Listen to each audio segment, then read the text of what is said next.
we are going to build a cooler version of Wordle. Wordle is a word game by New York Times that has gotten pretty popular in the last few months, and we're going to make it better. So at the end of this video series, or this whole video, you will be able to build something that's like this. Let's say we only want to play Wordle with 3-letter words and we want 8 guesses. Well, you could do that. Let's say we want to play Wordle with only 8-letter words and just 2 guesses. Well, you could do that. And yeah, let's just play a quick game where we have 8 guesses where there's 3 words. Well, we can do cat, we can do, pan, we could do lob, we could do wet. Oh wow, okay. ban, u, so tu, tug. Okay, so u is the middle word.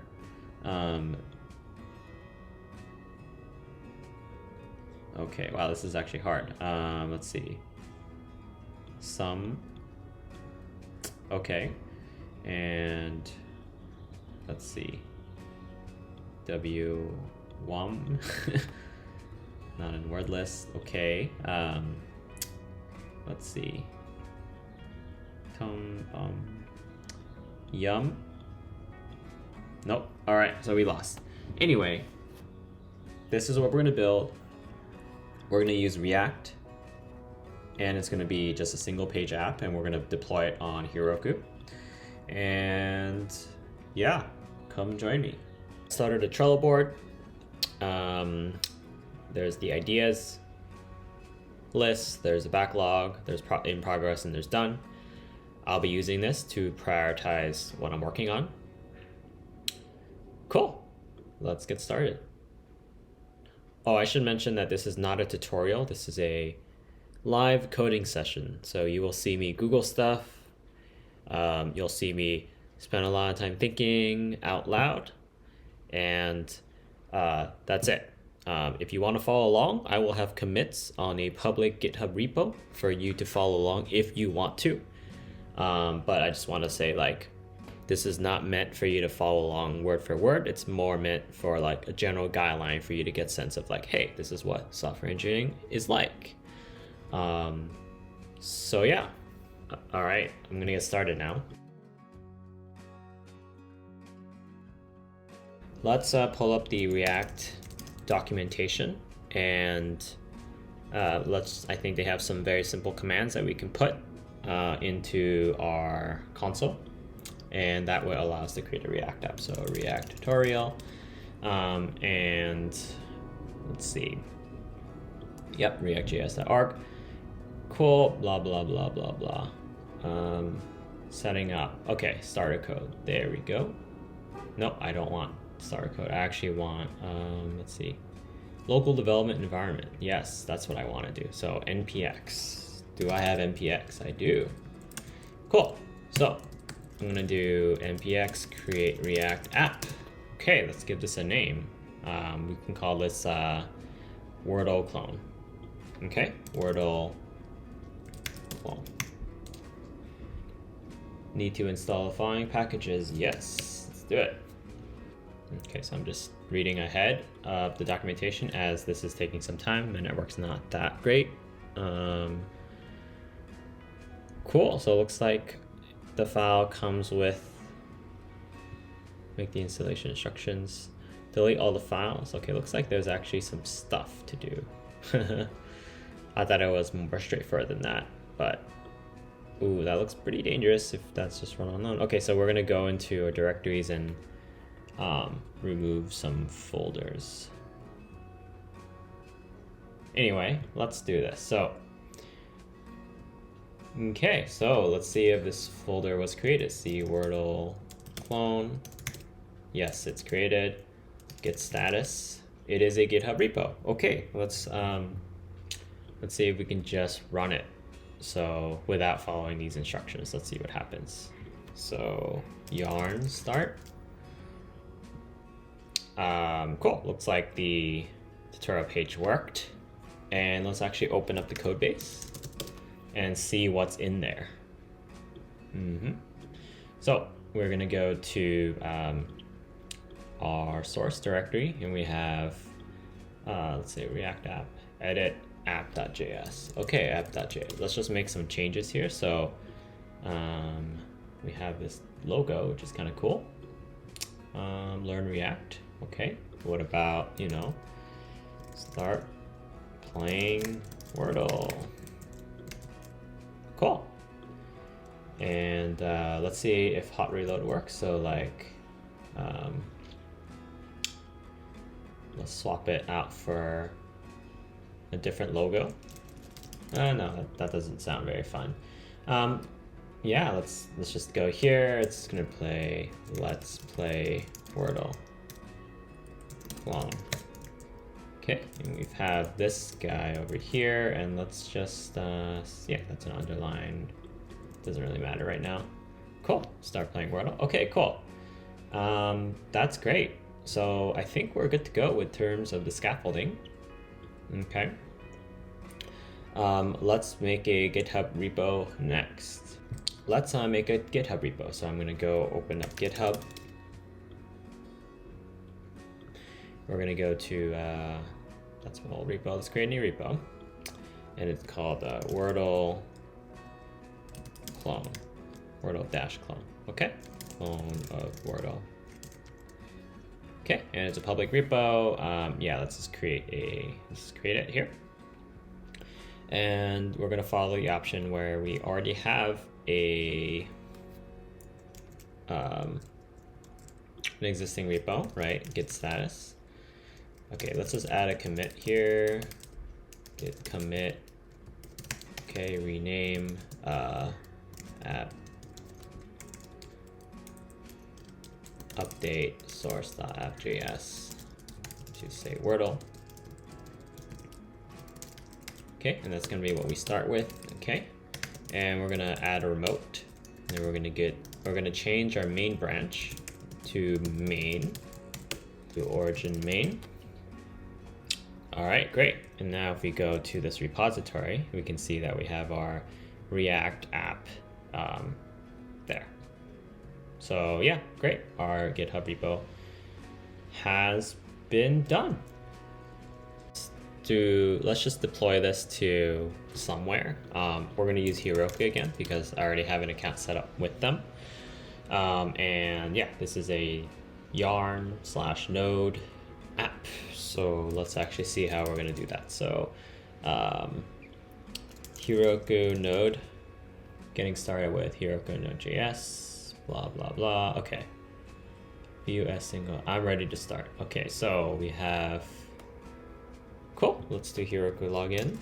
Let's log in. So we already have the credentials. We're just going to log in now. And let's actually, I'm going to open this up in this window because I've logged in. Cool. So now I can close it. So now that I'm logged in, this tutorial will work for any version greater than 10. Let's just check that. Yep, we're at version 18.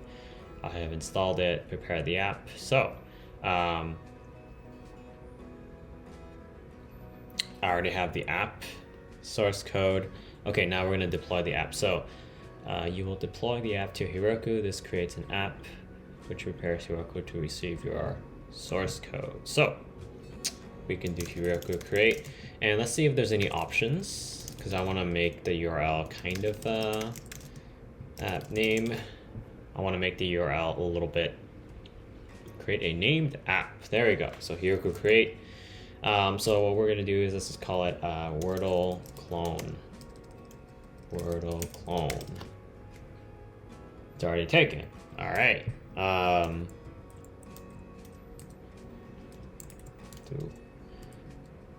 Cool, Wordle Clone. So it's created. Okay, great. Okay, so now that we've created it, let's push to Heroku main. So let's do that. I don't know if we've added a remote. So when you create the app, a get remote is created. Okay, so get remote -v. So now, yeah, we have Heroku's remote there. So now we can just push what we have on main. which is here, to Heroku. So let's do that. I'm not really sure what this means, but I think once we've created the app, go Wordle Clone, we can take a look at how many instances of the app is running. So actually, I need to double check if I really need to do that. I think afterwards I'm gonna see if, I'm just gonna call this method and see what the instance number is, but let's wait until this does its thing first. Okay, cool. So let's just see what the scale value is. Okay, cool. There's 1. Okay, that's great. So we don't really need to call that. And now we can just go to this URL and see what's deployed there. And there we go. So now we've created a page and deployed it to Heroku. That's great. And let's just do one more thing where we will, let's add auto deploy. So let's connect it to GitHub so that anytime we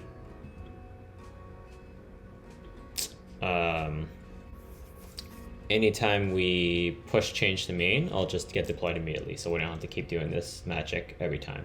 Okay, we're gonna choose a repo name.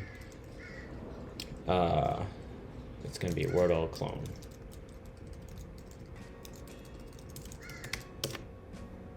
Yeah, and let's connect that. And I don't think, don't worry about CI yet. Yeah, I'm gonna enable automatic deploys. So if we test it out, let's say we change the text to, let's play Wordle Clone, right? So right now the Heroku page is, we just do Heroku open. Right now the page is let's play Wordle Clone. Let's just change it to, or start playing Wordle. Let's change it to start playing Wordle Clone. So we're gonna add this, and then we're gonna add a commit message to say as like update copy to start playing Wordle Clone. Okay. Oops. Okay, and I'm gonna push that up to main.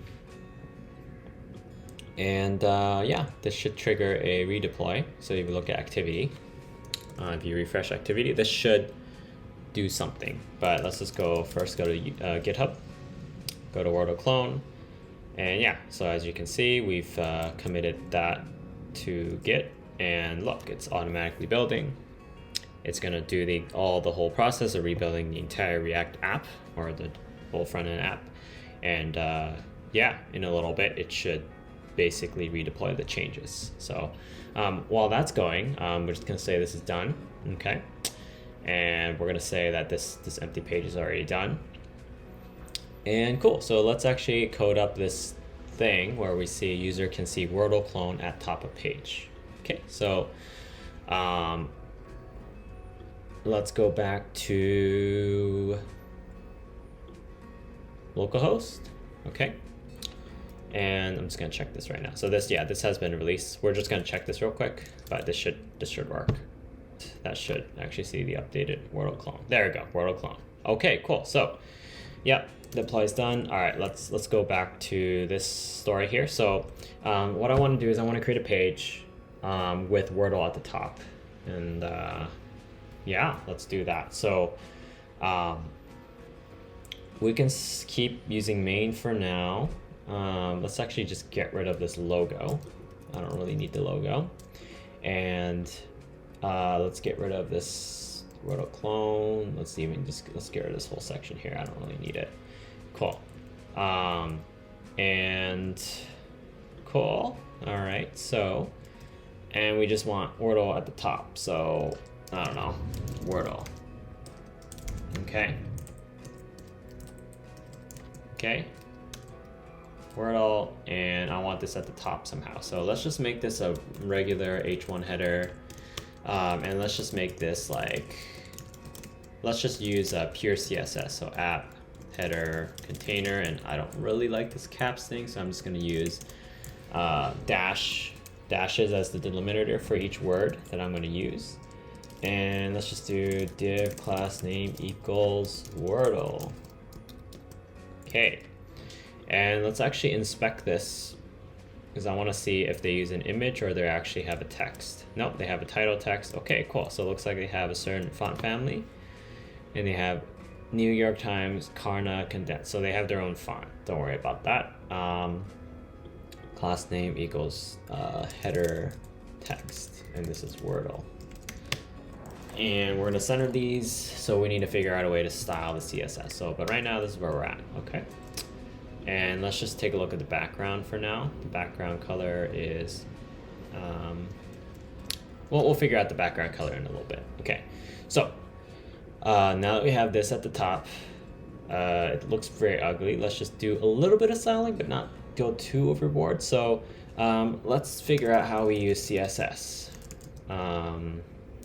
React. Let's just see how React does styling in CSS. So you can do inline styling, right? You can have a CSS file, doesn't have an opinion, and you refer them as class names. Okay, great. So let's actually see how we can include a CSS file in this way of doing things. So styling and CSS installation.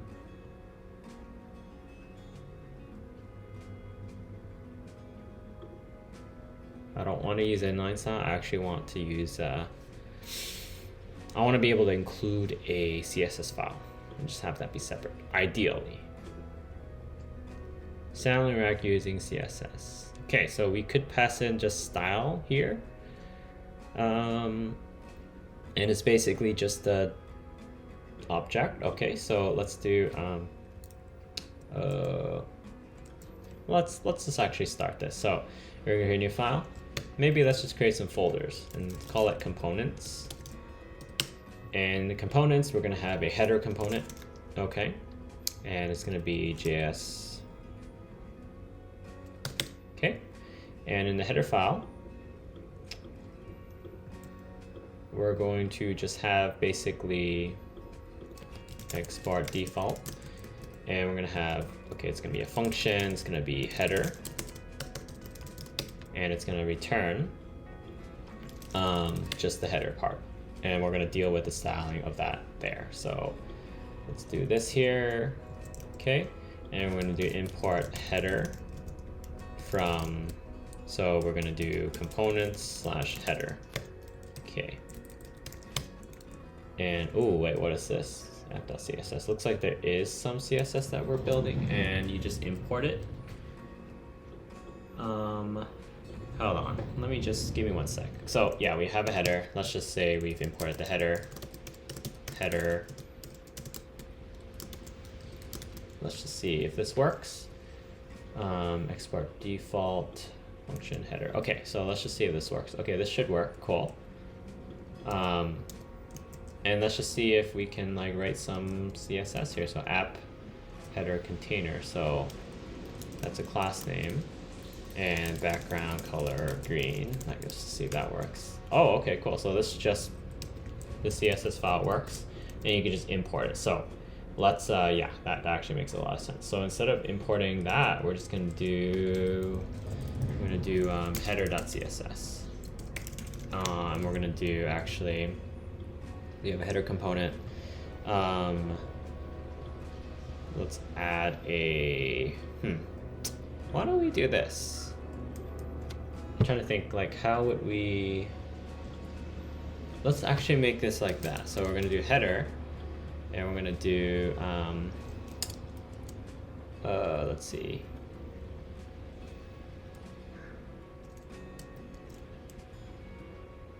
I'm trying to think. You know what? It doesn't matter too much right now. We'll figure this out as we go. So header.css, we're just gonna put the header CSS part. We can get rid of all that. I don't think we really need any of this right now. Okay. We're just gonna do header.css, and we're gonna put it in this file. So we have what? We've got app header container. So app header container, and we also have app header text. And why don't we just call it header? I don't really think we need the app part of it. So let's just do that. And yeah, so we have this CSS, header text align center, and we have the container, which is, okay, so let's just inspect. Let's just see what they have here. So they have a height of, okay, so the header, padding, okay, 0 pixels, 16 pixels. So that means it's like no padding left and right, but there's padding up and down. And then we have this thing called, okay, I don't really care about display effect. I just want to see what the height is. The height is 51, and I just want to see how it computes that. Okay, well, let's just do that. So height is 50 pixels. Let's just round it up. Okay, and then text font size. We may have to do our own little font, but if you look at that, there's font size. Let's just copy some of this stuff here. And I don't know about the font family stuff, but we'll just see. Okay, so that's that. Okay, and let's make it white, and let's figure out what the background is. The background is, so night mode. Okay, we've got all that stuff here, but I think what really is, let's just see what the background is. Maybe it's a computed background color. So computed color, display. Okay, I'm just trying to find out what this background color is here. Maybe it's just the whole thing. It's background color. Maybe it's the whole app that's like a certain background color. Okay, cool. So RGB. Okay, so we're just gonna do background color. Okay, let's do that for now. And the color, okay, var, okay, that's a variable. I really need to know what that is. So we're gonna go back to the text here. We're just gonna grab the font directly. So the color is this. So we're just gonna call it that. For now, we'll see how it is. Okay, and I want the whole background of everything, so we can move this over to the app level, and we could say like app container. Okay, and we're gonna move it to this file, and we're gonna rename it to lowercase app, because, you know, I don't really like uppercase files here, so we're gonna do that. I think we're just gonna do just HTML. There we go. So now we have something that looks like similar, and I want to see what that line is in the bottom here. So we've got border bottom color. I'm looking for a border bottom color or a border top color. So border bottom, there we go. So border bottom, and it's whatever column that is. So let's just take a look at this. Padding bottom. Okay, so we have a header.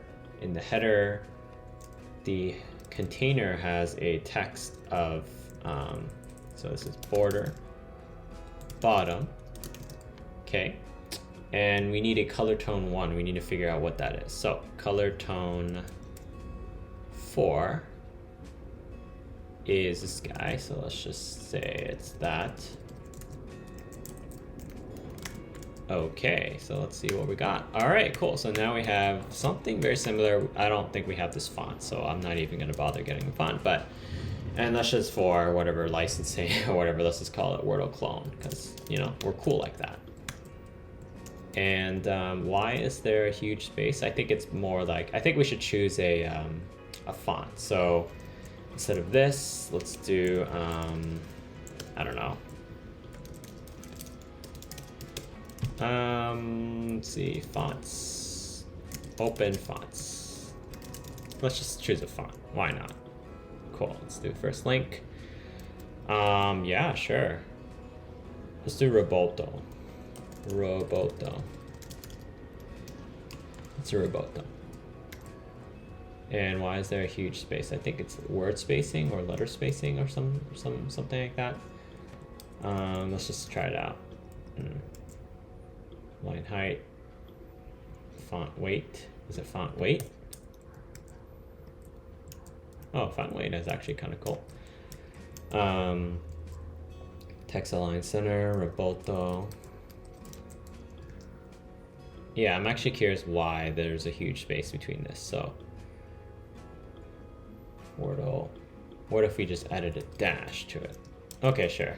We'll figure that out later. So yeah, here we go. So we got a little page here, and yeah, let's just make a commit for this and consider that done.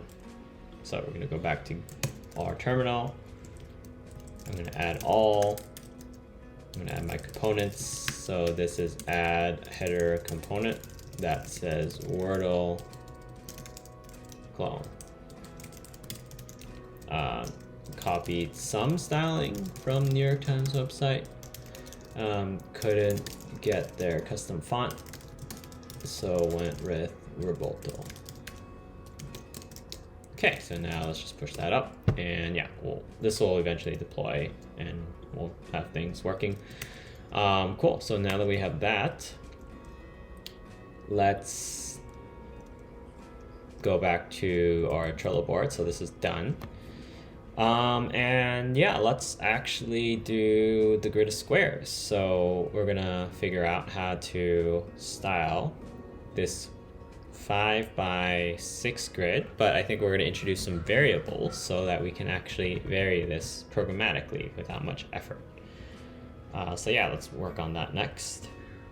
First, I'm gonna think about the interface. For sure, I want it to be centered no matter what. Okay. And it looks like the width of it stays the same, so that makes it a little bit easier. And yeah, let's just make a component. It's going to be called grid.js, and we're going to add some styling,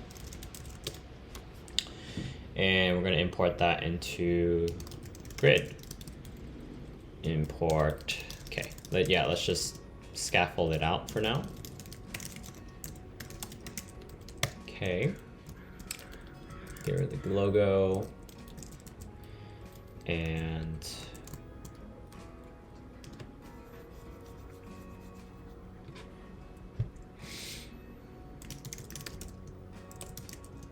let's give it some dimensions. So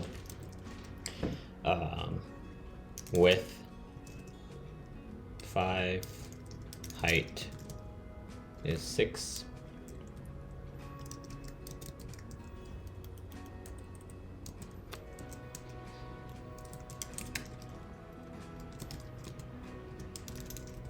And these are going to be props passed into the grid component. And yeah, now we're going to do export default function. Okay, and it's going to take in an X and a Y. So let's actually go to the React docs, props.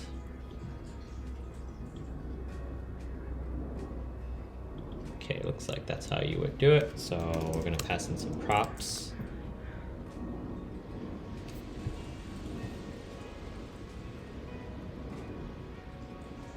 Okay, good. So we have grid,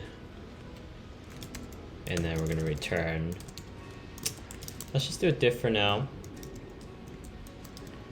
And we're going to say props dot width and props dot height. Let's just do that for now. And see if this gets rendered. So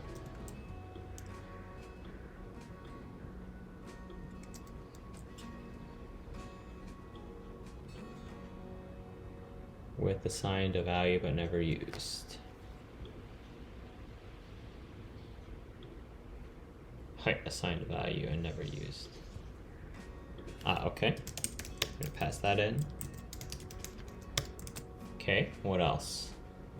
This was built, but nothing's happening. Let's actually take a look at the console. Okay, so let's actually see what's going on here. So we've got a header, h1, grid, header. Let's just give it some headers and some divs. And we're gonna check if the data is actually in this div.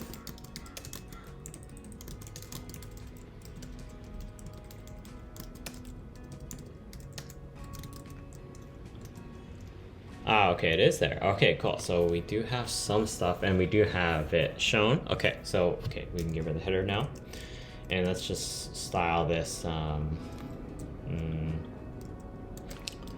color white.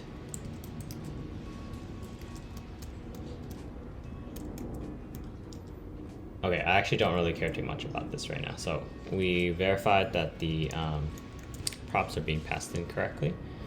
So the next thing is we're gonna have to try to figure out how to do these boxes. So, okay, I'm just gonna see how they do it, and then I'm gonna Google around for CSS grid a little bit and see what that is. So anyway, so they have game tiles, which is just a custom component. Let's just think of it as a div, and there's just some stuff in it. It's a div.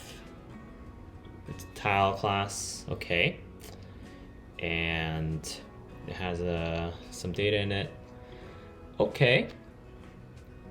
I'm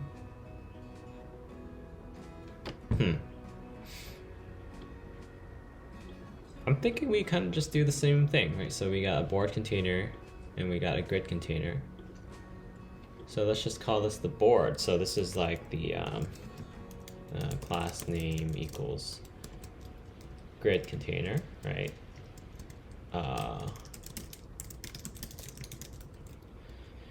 And within the grid container, there is a bunch of stuff. There's a bunch of rows and there's a bunch of columns. Okay, so I think what we could do is we can say,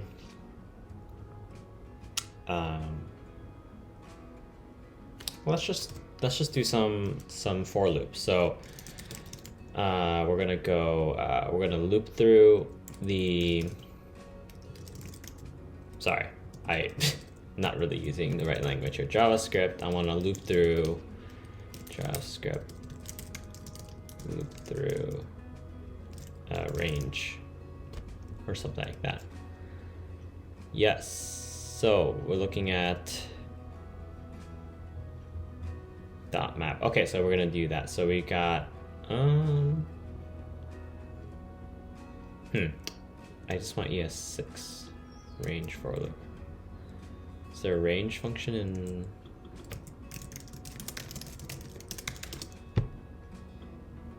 Yep. Okay, so it's array colon.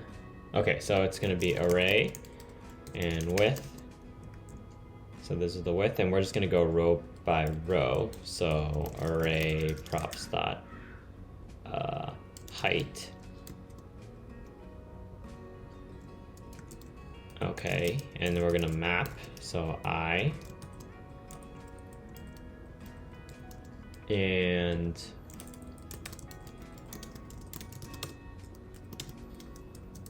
we're gonna do a double for loop.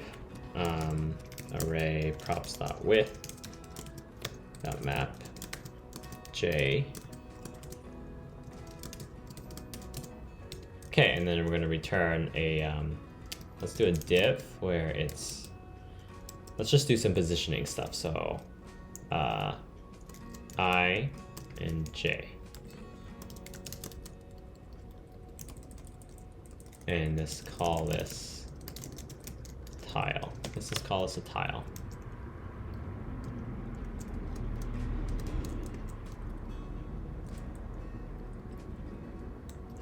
All right.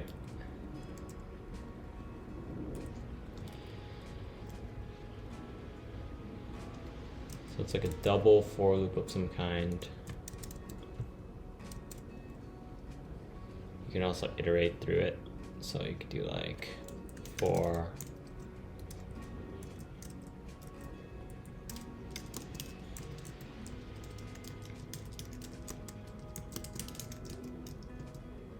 of dot keys.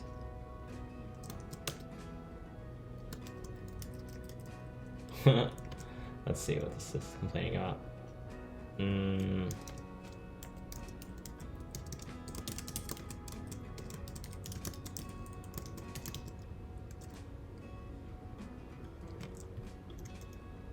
Okay, let's do some Googling. So React for loop.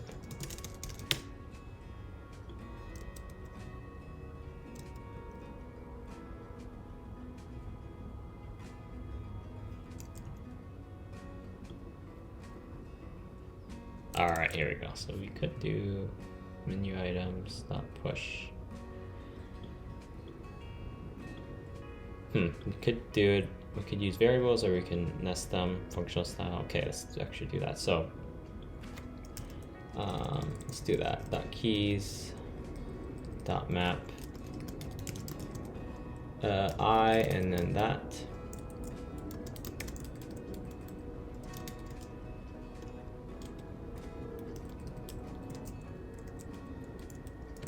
Let's just see what's going on here. So we've got build module failed, unexpected token, comma.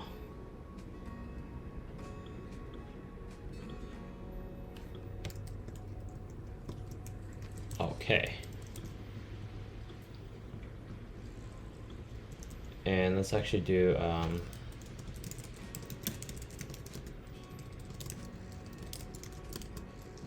tile, and we could do tile color white. Just do that for now so we can see it, and then we can import /grid.css and see how this works.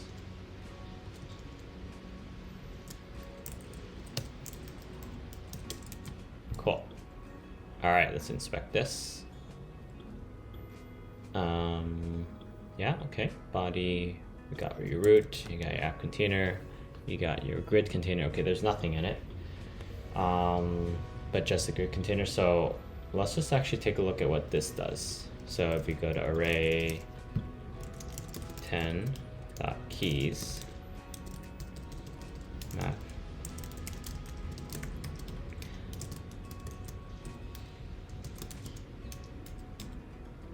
empty slots.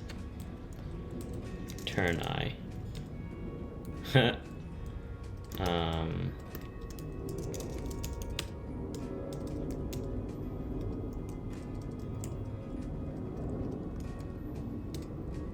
10 empty slots. Very interesting. What do you just do? I. It's an array of 10. Okay, so I think we should figure out how to actually show what the heck is in here. So, keys.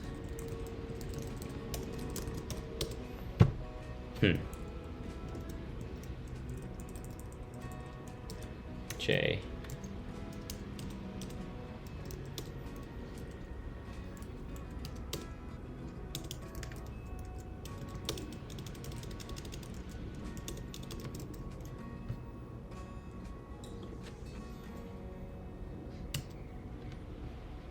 Nope.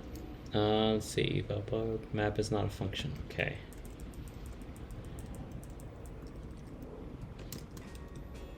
Okay. So I think we should go back to this range function. So range function JavaScript. Let's Google that again. Dot.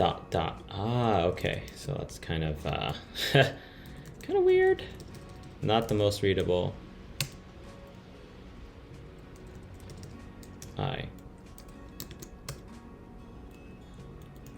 Return I.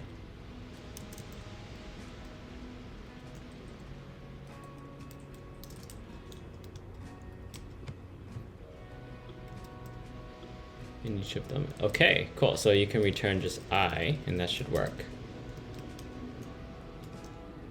Okay, cool. So let's do that. Sorry. So we're gonna do this dot keys. Let's try that. Cool. So now that we have all the numbers up here, what we want to do is we want to do another nested loop. So we got array props width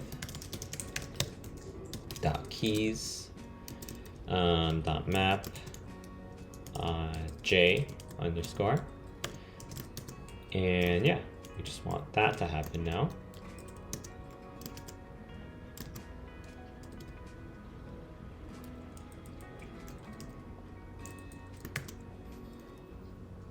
This will close that, close that. Okay, so let's see, gotta return. Interesting.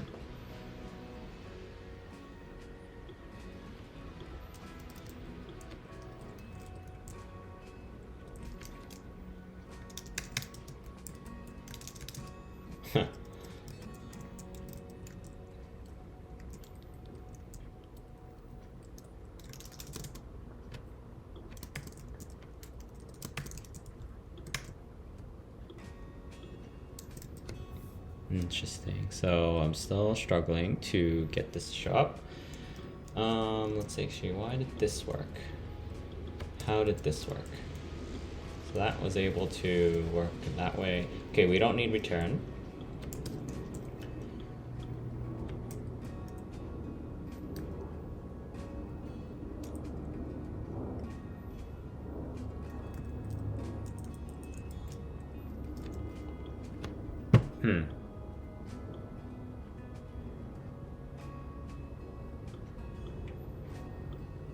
Each child should have a unique key prop. Okay, so the key could be a combination of I and J. That should be unique. And why don't we just do console.log?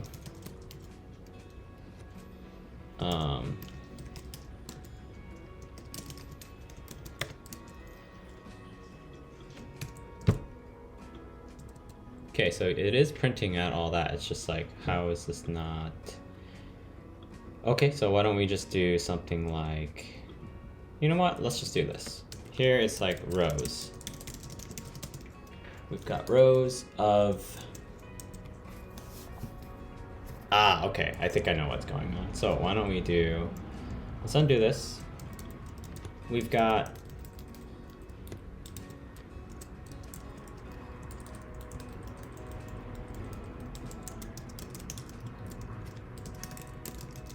row, and then key equals, this could be the row number, right? And that surrounds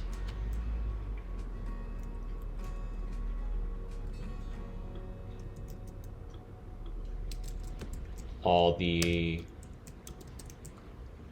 individual cells in that row. Okay.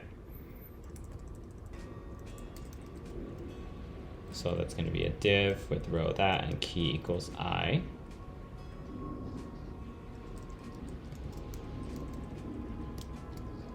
Okay. Okay, so you should have at least some rows here.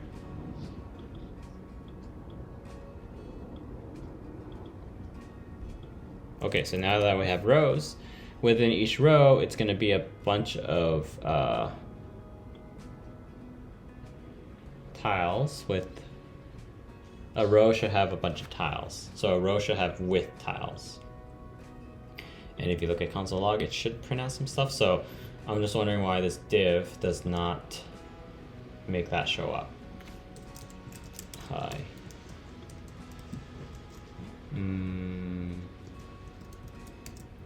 Okay, so something is wrong with this double nested for loop. So let's debug that a little bit.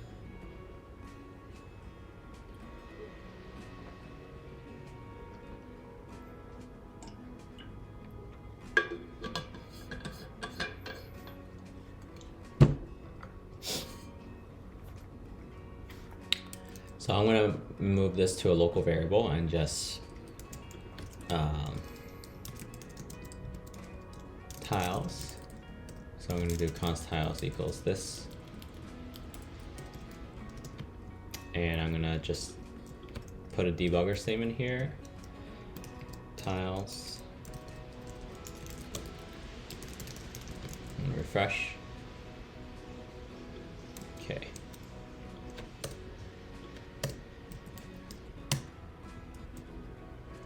Debugger statement. Okay, so tiles is an array.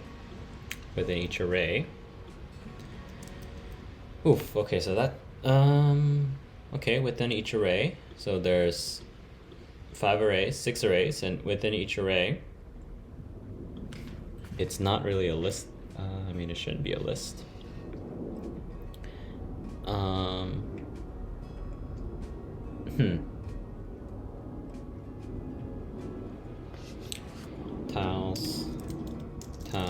Tiles first.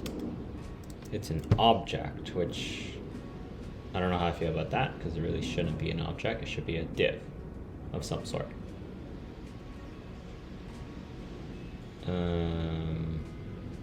Well, no, it should be a thing with a class name. Key 0, okay, that's fine. But what's in this object?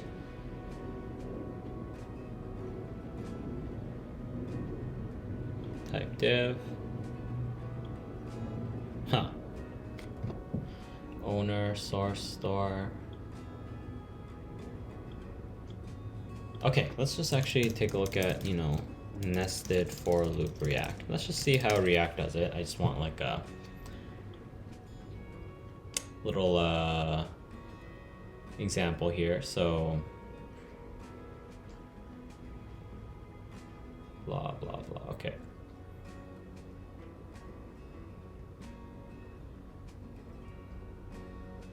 Return, okay. Is the return the problematic statement?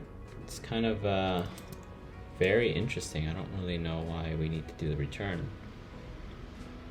But we could give it a shot.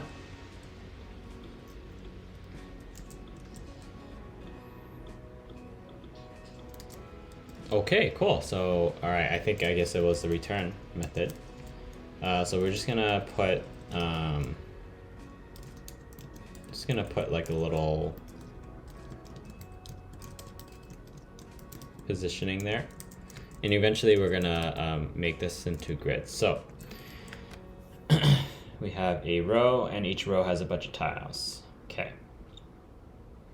So let's actually do some CSS. So if you look at the structure here, we have app container within app container, there's grid container within grid, there's a bunch of rows. So I want these rows to be top to bottom. That's good. But I want all the children to be left to right. So what we could do is we can use flexbox here. So let's just do some nesting structure here. So we've got app container. If we're doing grid, okay, grid container. Within the grid container, if we do row, display flex. Flex direction is row, yeah, okay. Let's actually see this expected. Okay, so I think we want SCSS. Yeah, okay. And does this just work? Haha, no, it doesn't work. So unable to find module as sass. Okay, let's actually install sass. Because it will help a little bit in terms of usage. So let's give that a shot. So yarn add sass.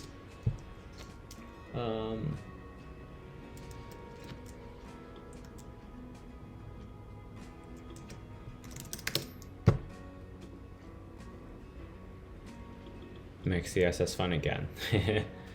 Basically, I want the syntax where I can nest things like that.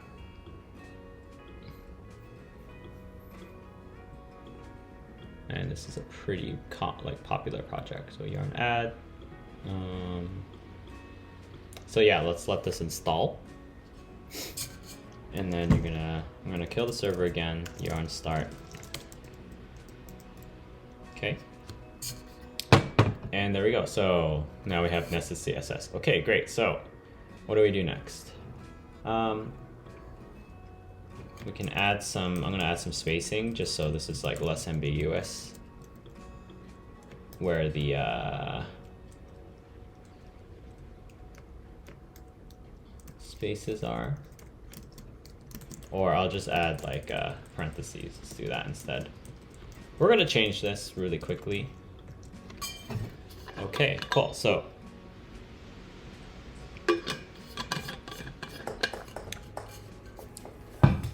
because eventually we're gonna put a letter in the middle of it, right? Like if you look at Wordle, we could do that. Eventually we're gonna put a letter in it, but it's fine for now. Let's actually get the positioning to be in the middle. And let's actually add some of the styling. So, so for the tile, so within each row, there's a bunch of tiles. And let's actually see what the width and height of each tile is. So it looks like if I minimize it, okay, it actually gets smaller if I pull it down. I don't know if I want to do that right now. So let's just do like height 50 pixels, width 50 pixels. And we can add a border to it. So it has a background color of black. It's good enough. Border. All right. Looks to be a little bit of gray, so 2 pixels solid and whatever color tone 3 is. So if you scroll down, you can look at the variables. Color tone 3 is this. Okay, so we've got grid, okay. And then now I just want to see what the spacing is between each, actually no, let's just center this. Let's just center this entire thing. So the grid container contains a bunch of tiles. So within the grid container, we could do margin left auto, margin right auto. I just want to see what that does. And maybe I'll give this like a little width of 500. Okay. Let's see what that does. Okay. Why don't we do... we're gonna use flex, so display flex. Let's actually pull up the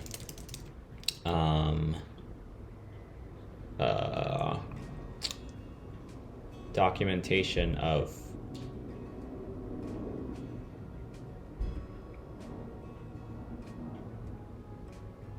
how we want to place. Okay, I think what we're gonna do is we're gonna add another container here actually. So class name tiles container. I actually don't think we need to do that. I think the grid container, we'll just keep it fixed with, actually. Okay, and then we're gonna actually go to the app and we're actually gonna impose something on the grid. Trying to think. No. This is like, it's actually this. So grid container, and then we'll just do tiles container. Yeah, let's do that. Container. Let's do that instead. The reason being, like, if I put this at the app level, it's kind of like, okay, now I'm styling the grid, but like that should be the grid's responsibility. So I just want to put that in there. So we have grid container, and then we have tiles container. Let's just make sure this is a little bit more scoped. Okay, and then this is the thing with 500 pixels. And then here is the thing that we're gonna do display flex. And then we're gonna actually just center it. So display flex center children, that's what I want. So yeah, we kind of want that to happen. So we can do align items and justify content like that. So let's see what this looks like. All right. Doesn't seem centered. Does not seem centered to me. Interesting. Let's actually inspect it. So if we look at, okay, so it thinks it's okay. It is kind of centered, but what's happening is the container is centered, but the rows are not. So what we need to do is we also need to align items, display items. We need to do that, and we need to make sure that the rows are also flexed. And let's see. Let's actually take a look at this. So why did that happen? Display flex, row direction. The rows should be column. Flex direction, column. There we go. So now we've centered it. Okay. And we can add a little bit of padding. So let's actually see how this was centered. So if you look at the Wordle thing, right? There's like some padding. If you do full screen, there's a little bit of padding. Yeah, let's just do the full screen version. So I think you could do space around actually. So instead of centering it, let's just add some padding. So padding top, let's see, display flex, flex direction, column, and then we could do space around, or is it the other one?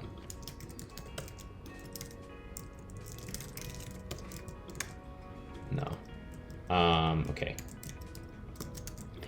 I guess the grid container height 100%. No, actually no, I don't want that to be 100%. Okay, what's the height of the grid? It's just whatever. Let's just add some padding and call it a day. So margin top, like 200 pixels or something like that. No, it's fine. 50 pixels. Cool. So let's just call that okay for now. We'll figure it out in a little bit. Okay. So now that we have a grid, right, and we have it kind of flexible. So like, for example, if we wanted a 2x8 grid, we'd be able to do that. If we go back to the Wordle, we will be just seeing that updated immediately. Cool. So let's work on trying to put a letter inside. Yeah, that's what we're gonna do. Well, actually no. Let's just make sure that the spacing is actually correct. So looks like there's a box, right? And in that box, there's actually spaces. So I'm gonna exit inspector, right? I'm gonna exit inspector. There's actually a space between each, and right now there's no space. So we're gonna see how to do that. And I think they do it with just looking at either padding or margin. Let's take a look at this. Box sizing. Maybe it's a tile.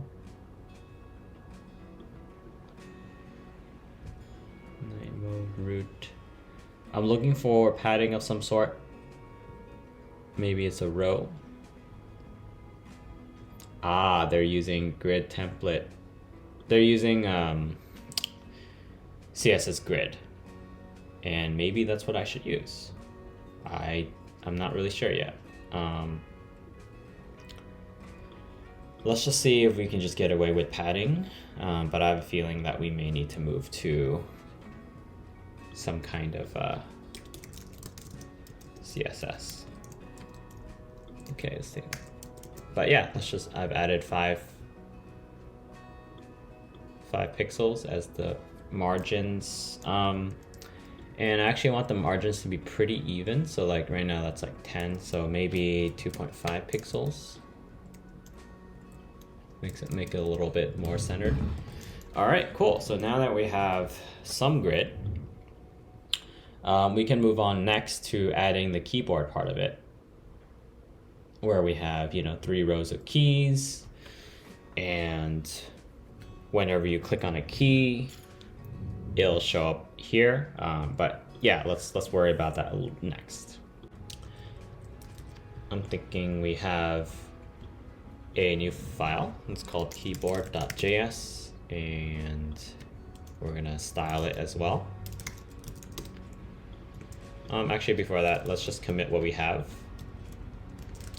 So we've got get all grid.js, and we're going to add the grid.css. We're also going to add yon.lock.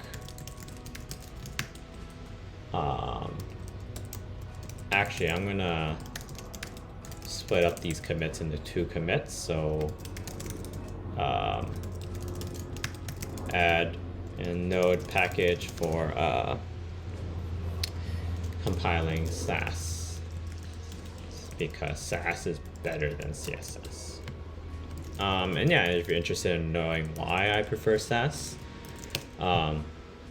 here's an article that you can search up. Let's see, what's a good one? Sure, let's do Geeks for Geeks. This one is more like a syntactically awesome style sheet. And yeah, there's just some pretty good differences in terms of like being able to nest things, that's really why I want SASS syntax. Okay, cool. So that's that, and then we can add the rest. So we can add the grid, and we can add the CSS for the grid, add grid component, and this contains all the tiles in our game. Okay, now we're gonna work on the keyboard. So I'm just gonna push this up, and then we're gonna work on the keyboard. So keyboard, I'm trying to think of the interface. Maybe we just specify 3 rows, and we'll just specify the alphabet. So let's go here. We're gonna import from keyboard.scss. Let's actually do that. Okay, and then we're gonna do export default function, and then it's gonna be keyboard. Okay, and then we're gonna use that over here. So we're gonna import, so HIJK, ABCDFGHIJK. So keyboard, K, components, keyboard. All right, so let's just do div last name keyboard container. Okay. All right, so I think we're just gonna, let's just specify an array of keys. So keys equals 2, and this is gonna be 3 rows of whatever it is. So Q, W, E,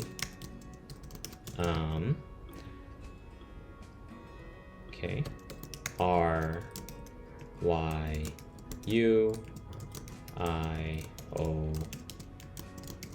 P. So that's the first row. Second row of characters is A, S, D, F, G, H, J, K, L. And the third row is enter, okay, Z, C, whoops, these are square brackets, not curly brackets, V, B, N, M, and X. This is like backspace. Okay. And what we're gonna do is we're gonna just render the 3 rows. And kind of, we're just gonna give it like the same pattern basically. So keyword, no, characters. And we can say this is constant because we're not changing it. So we've got characters, I think we're gonna do map. And this is character index. I don't really care too much about the index, but we'll see if we need it. And we're gonna say, cool, so now we're gonna do, let's see, so character rows. They're not just characters, they're character rows. Here's like the rows. And for the row, I think we're gonna do dot map row, so character. Okay, I don't think we need the index here. And cool, so we got this. And we kind of do very similar things. So we're gonna do diff, it's like row container. Okay, and it's gonna be that. And then within that, we're gonna have div class name equals, I don't know, like keyboard, keyword, button, or something like that, And that's gonna be the one that contains the character. And it's gonna be a return.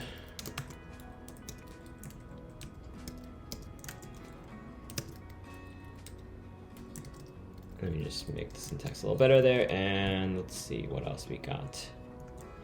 Cool, and then I think we're gonna go to keyboard, and we're gonna do keyboard container, row container, keyword button. So keyboard container, row container,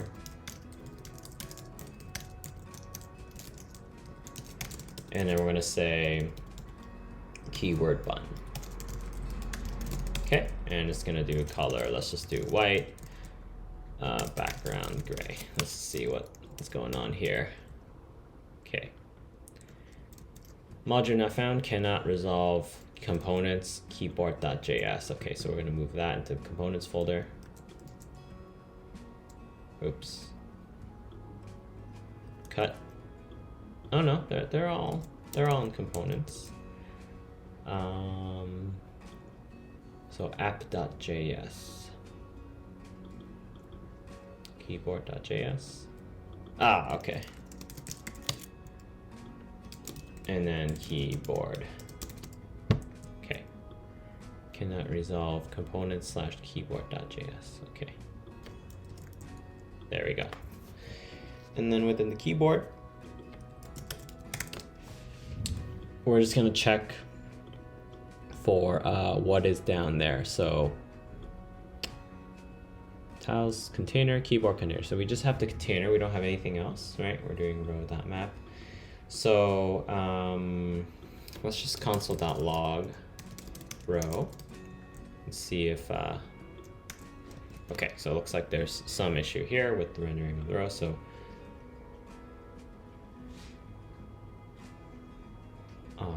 if we do something like, let's just give it a key. So key equals, just give it an index. Let's just give this an index as well. Okay. And yeah, I don't think I see anything here. Console.log j. Let's just see if any of these show up. Okay, so these are being printed out. That's great. What do I need to return this?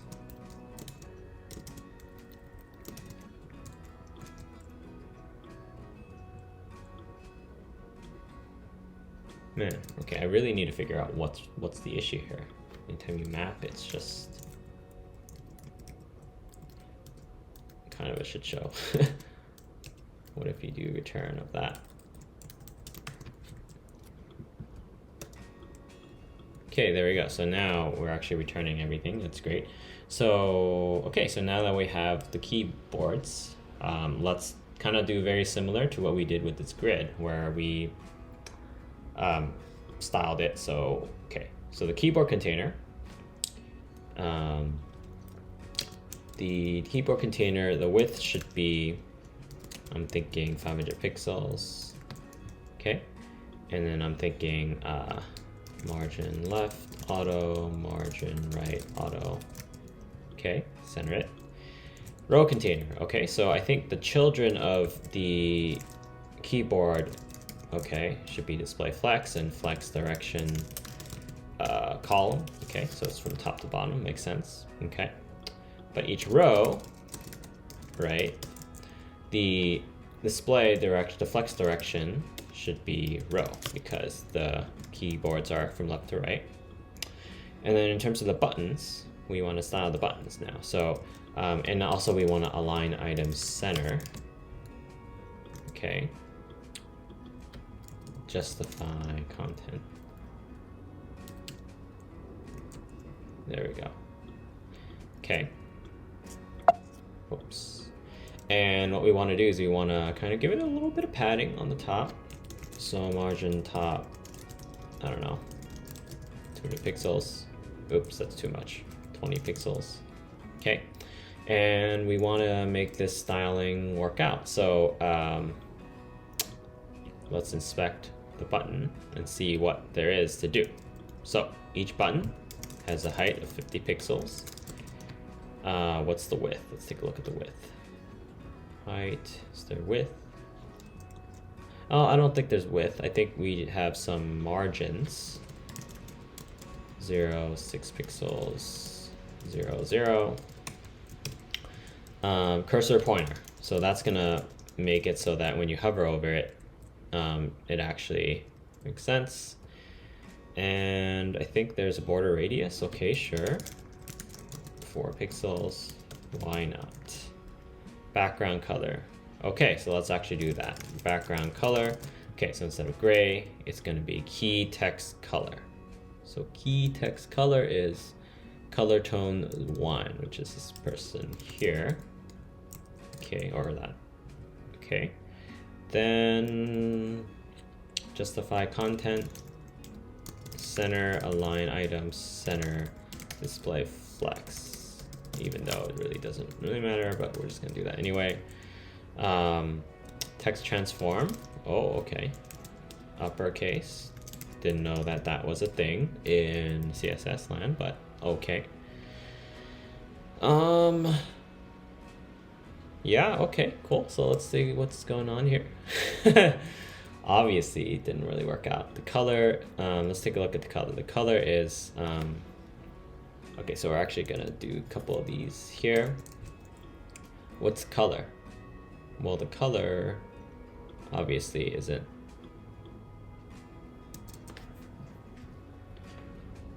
Let's see.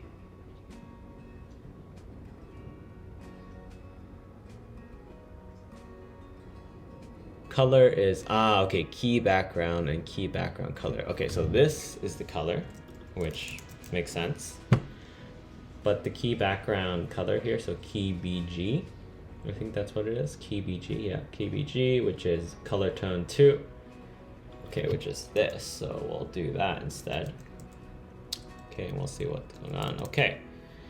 Okay, cool. So now let's actually see what the margin, I don't really know like how it's so like, look how nice these keys are compared to what I have here.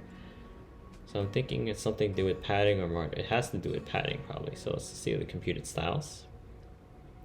Nope, padding is all 0. Justify content 0. Font weight 700. Okay, let's just add some of this font stuff here. Okay. Okay, let's actually see what the padding is, because I'm actually really curious how this what they're doing with the padding.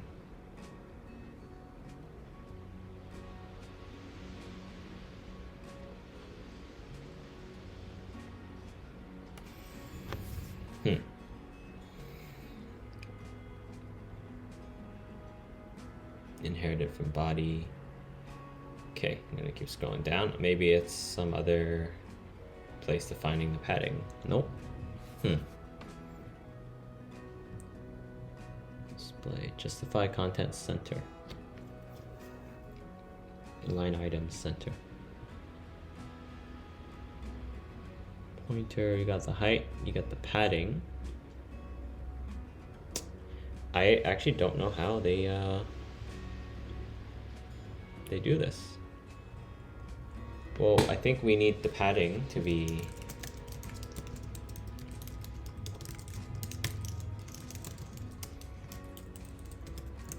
we really need some padding here. And maybe just do,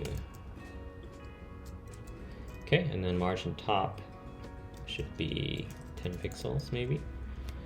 Okay. All right, cool. That's very knockoff. Obviously not as cool as Wordle, but nevertheless still pretty cool. QERTY, QWERTY. You forgot an R, so let's actually add a R. Or sorry, a T. Okay, so now that actually looks like a keyboard. All right, cool. It looks like a little better. And yeah, it looks like there's not even a hover style other than just a cursor, so we're just gonna go with that.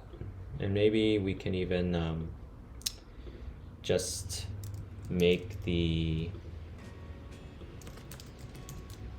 so top and bottom is, you know, I don't really know what the top and bottom is, but let's just try this. 18, maybe even 15. Maybe even 15. Cool, so that's kind of my little thing. All right, cool, so keyboard has been styled. So let's just go to our, this thing. So user can see the grid, user can see a keyboard, and then make CSS. Okay, cool. So let's scope out the rest next. Looking at this, let's just do a small one. Change the title from React app to something else. So change React app title in the tab to, you know, Wordle Clone. should be pretty simple there. What else we got? Replace, so I guess like add letters to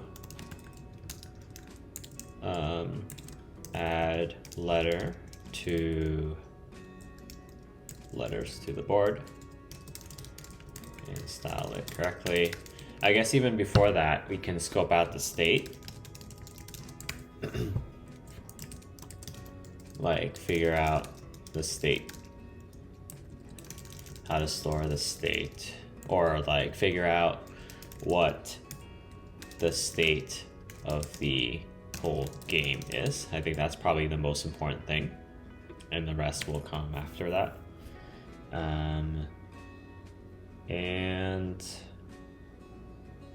yeah, I guess after you figure out the state, you can actually figure out like the letters that you're pressing. So let's actually, I'm gonna go and let's just like get some momentum right here. So I'm just gonna add that there. Scope. Actually, I'm gonna move this back here because there's definitely more to scope.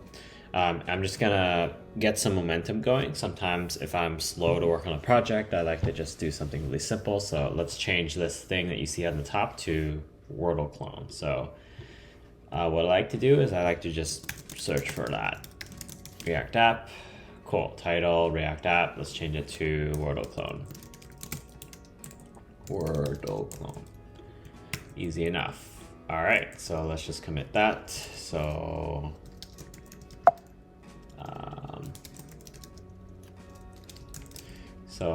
yeah, okay. Update title to Wordle Clone within tabs. Okay, push this up. All right, cool. So that's done.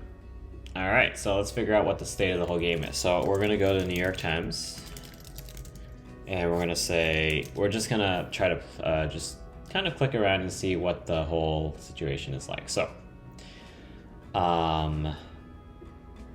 maybe let's actually read the rules of the game.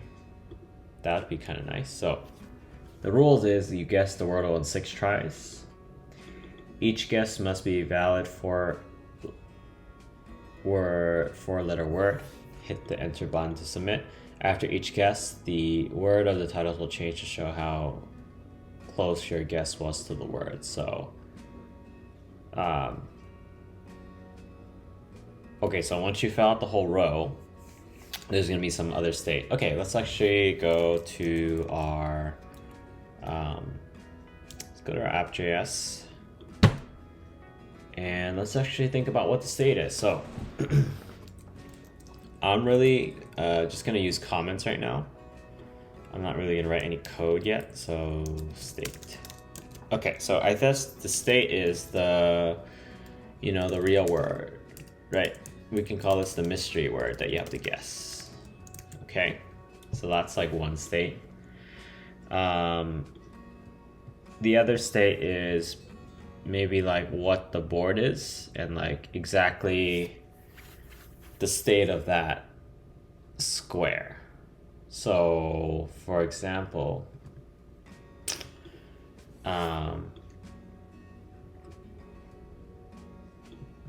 let's just try to play a game. Okay, so let's do let's just put a word here, touch, and then you can press enter. Okay, so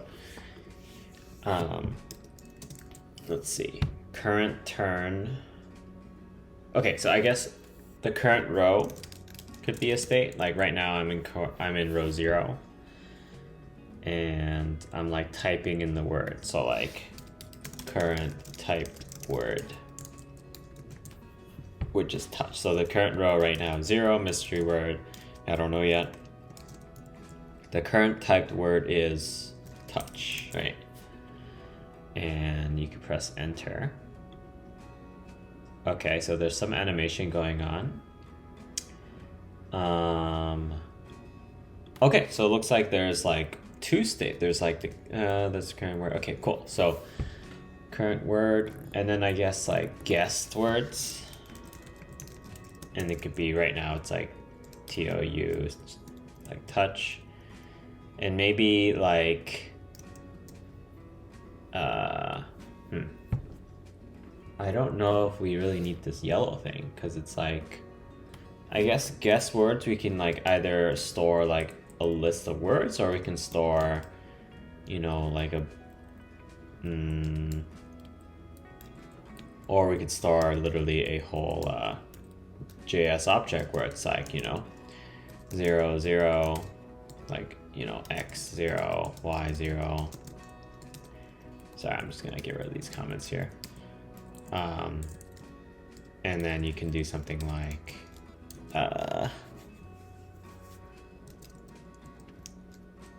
you know, like character is t, and the color or like state could be like, you know, what was it? Yellow means the letter I is in the word but in the wrong spot. Okay, so I actually don't like state yellow or something like that. At some point we need to do this. We need to pass this into the component, but I don't know if that's like necessarily the state. I think we just need to store the guessed words and figure out how to transform it later. Let's try that actually. Guessed words. So if the mystery word is, you know, like, you know, match, for example, right? The T, it would mean the T is yellow, and, you know, so I think we can kind of figure that out. We can probably write a function that's like, take these and see if like which letters are in it. So I don't think it's that. Okay, so, and yeah, and this can probably figure out, like, that can probably feed into the keyboard. And also the letters that you've guessed can factor into whether it's like black or not. So I don't think, like, that can be totally derived. And yeah, so let's actually do the next, maybe that's just a state, and then that's it. So this is state, you know. Okay, well, what if we do intermediate states? So like, what if I just typed in like S? What would that mean? Okay, if I just typed in S, so this is, let's say that's t equals 1. State at t equals 2. Okay, the mystery word is still whatever the mystery word is. Current row is now 1. Current typed word is now S, and then guessed words is touch. Okay, I think we have a pretty good sense of like what this whole situation is about. So, I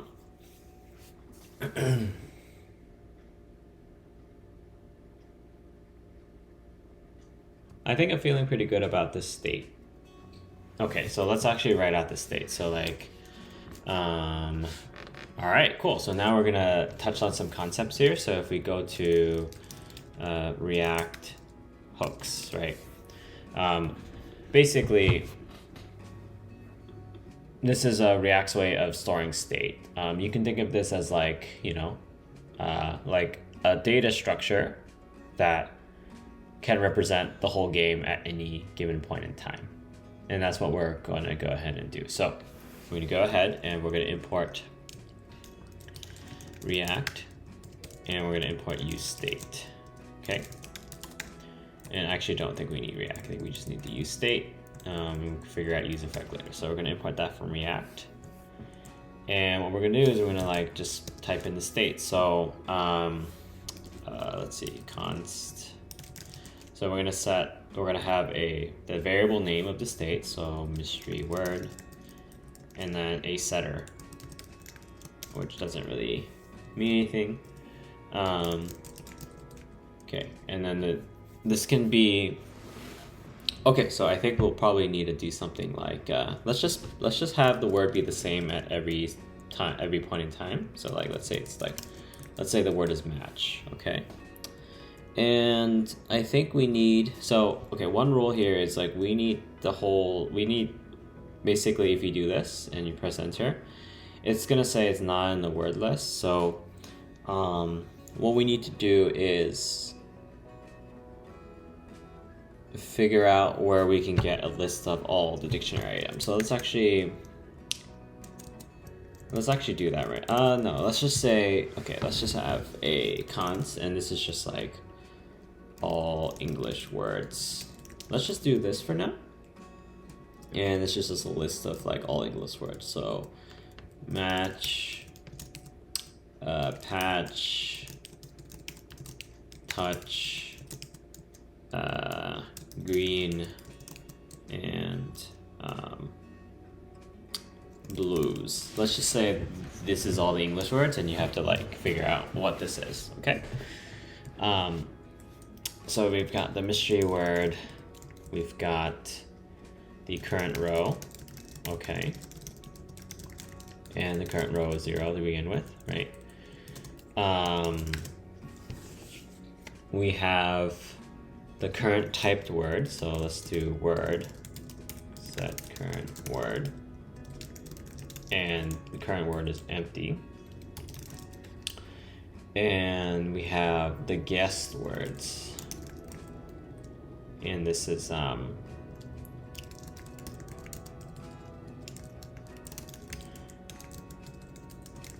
and this could be a list of words. Okay, cool. So let's see how we can use this state to set the grid. So I think we need to improve the API of the grid. So other than giving it a width or a height, I think we need to pass in the guessed words. And I think we need to pass in the current word and the guessed words. I don't think we need the current row because it could figure it out. So let's just give this a shot. So we have height, width, we have current word, okay, and then we have guessed words, okay. And let's actually look into the grid, try to implement this right now. So here, this is what we're gonna do. We're gonna actually set the current word to, let's just set this whole thing to this current state. So that's the, I'm gonna comment this out, but this is like the, let's just create like an initial current state. So if the current state is, let's see, useState. If the current word is like TOU, right, TOU, and let's say you've already guessed match, or you've already guessed patch. Okay. I'm actually trying to think through the interface of the grid. So the grid, I think, should just take a width and height, and I think it actually should be pretty dumb. I'm thinking it should be pretty dumb because it has nothing, it has no idea this is Wordle, and maybe it's better to give it a structure where it's like, you know, like words and coordinates, like content, right? And the content could be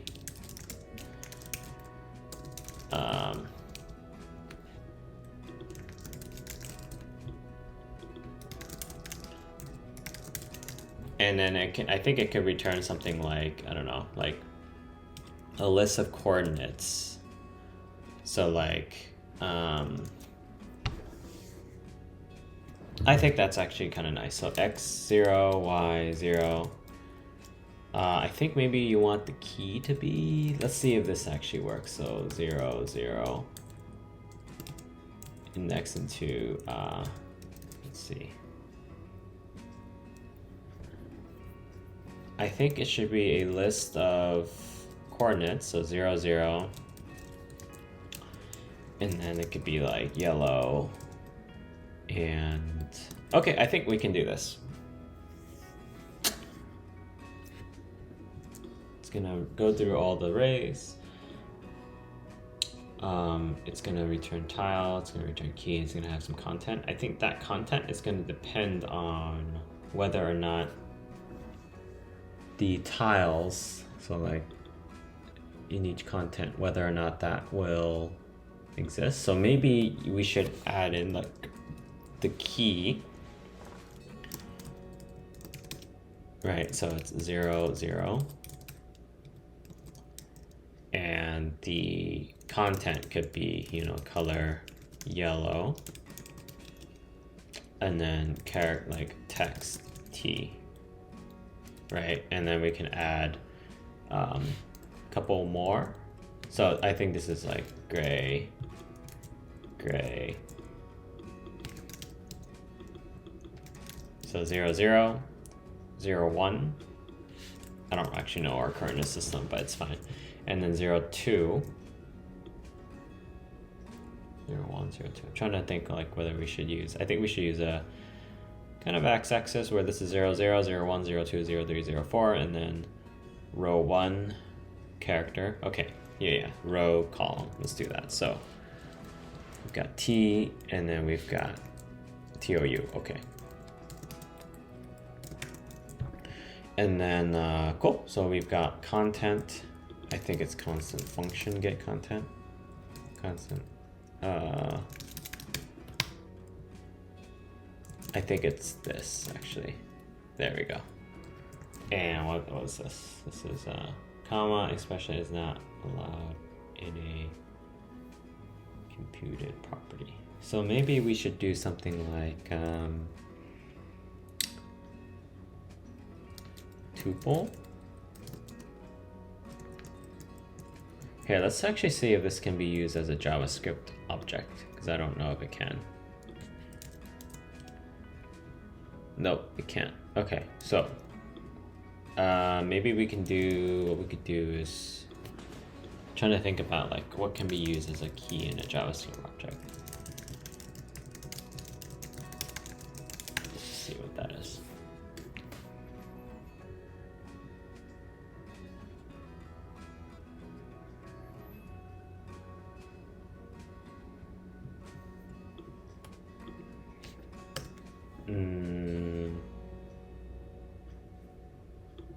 Okay, so that's the dictionary. I think the other thing we can do is we can have, we don't have to have a dictionary. We can have just a row of rows where we have the index is the row. And then in that row, you just iterate through the words, positions. I actually think the cell per cell approach would work. Okay, basically I want this, but I think you may have to be a little smart here. Maybe let's make it a string. This is gonna be pretty hacky, but let's just try it out. So we've got a string 0, 0, 0, 1, 0, 2. Like, we're just gonna do this. Okay, so we're gonna index into that, and every time we index it, okay, it's gonna be great, great, great, TOU. So that's like the content, and yeah, let's just see how we can render this. So we got the content here, and let's actually use the content now. So, so the key is to look at the props.content, and we want to index into, so we got, let's change I to row, and row number. Let's change I to row number. Okay. And then we're gonna change J to the column number. This is like definitely longer, but it helps with the it definitely helps with just readability and just debugging easily. So that didn't change anything. Great. So let's actually try to put this to use. So we've got row number, comma, column number. Okay. And let's just log the content. Oh no, let's actually just go straight to this. So so you're gonna index into that. And if that exists, great. So this is, what would say? This is like content equals, right? If content, great. Great. If no content, okay. So if content, okay, if no content, you just return what you had before, but I think you should just keep the content empty. So we're just gonna return a div, right? And it's gonna look something like, got tile, key, but with nothing in it, okay?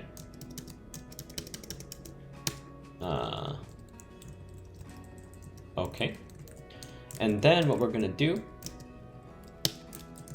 is for if there is a content, we're gonna make it have some special styling.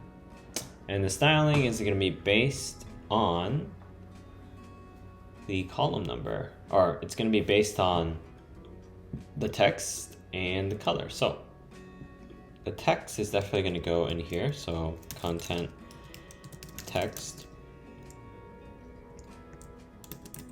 We're gonna put that in curly brackets so it refers to the JavaScript variable and not HTML. But we're gonna now have to figure out how to do coloring.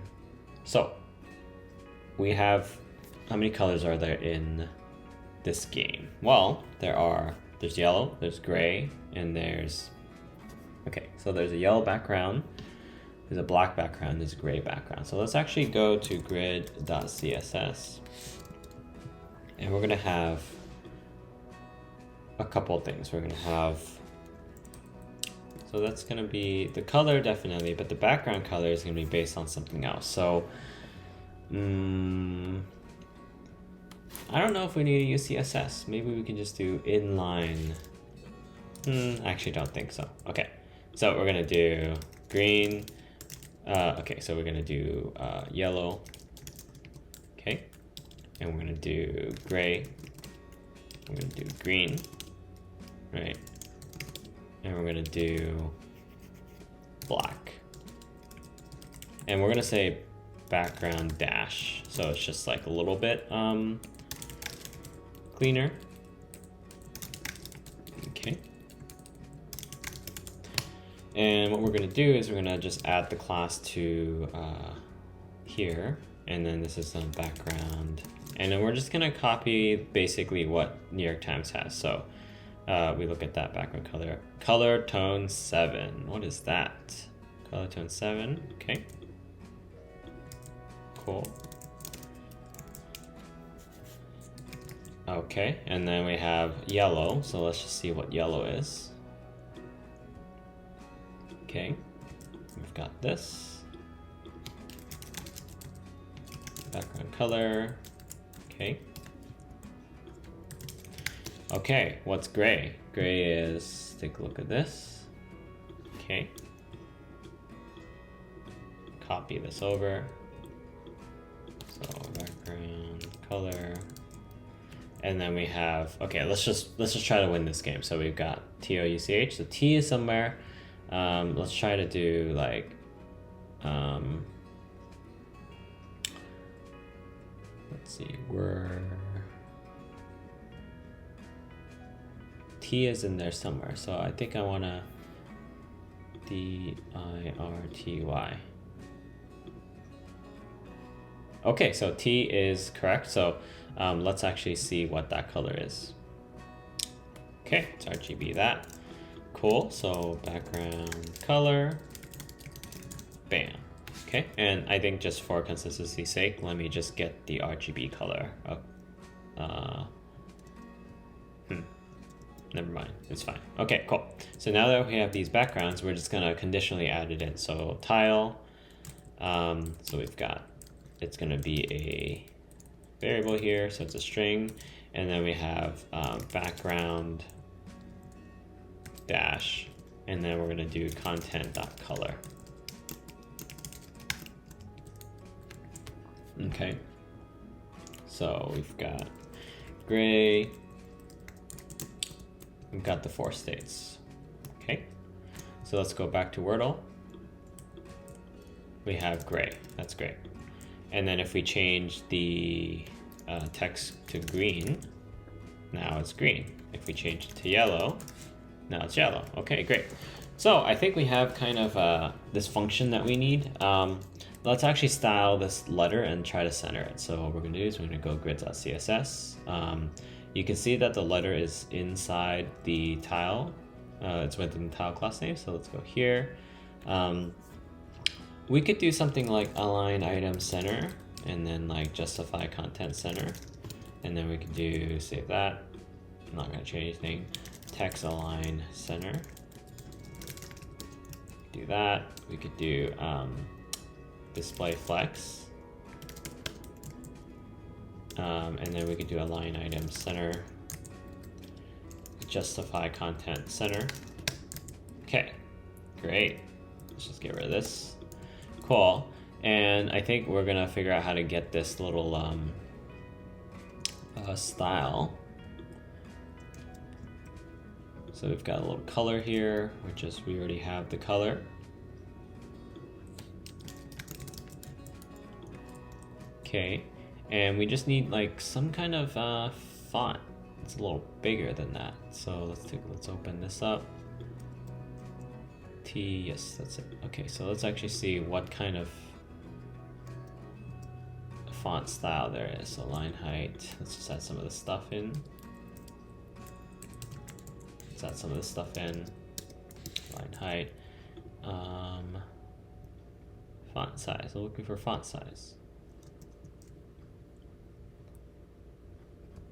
Font size 32. Okay, let's do that. Font family. Okay, let's just copy this. Okay. Font family. Okay.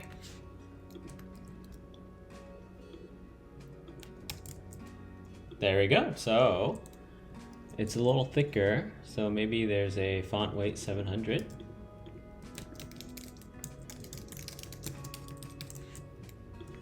There we go. So look how close this looks. Okay, great. And yeah, I think that's fine. I think that's pretty good. Make sure text transform.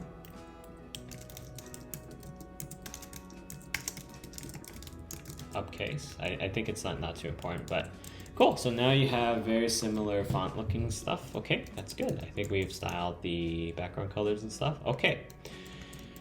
So let's actually, we can write this content, but we could do that in a little bit. The other thing we should do, let's actually write this function. So what this does is it takes in a state and figures out what the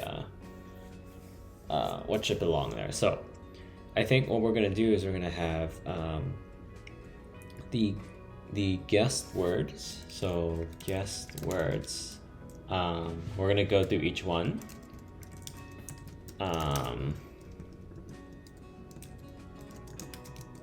Okay. And for each guest word, we're gonna output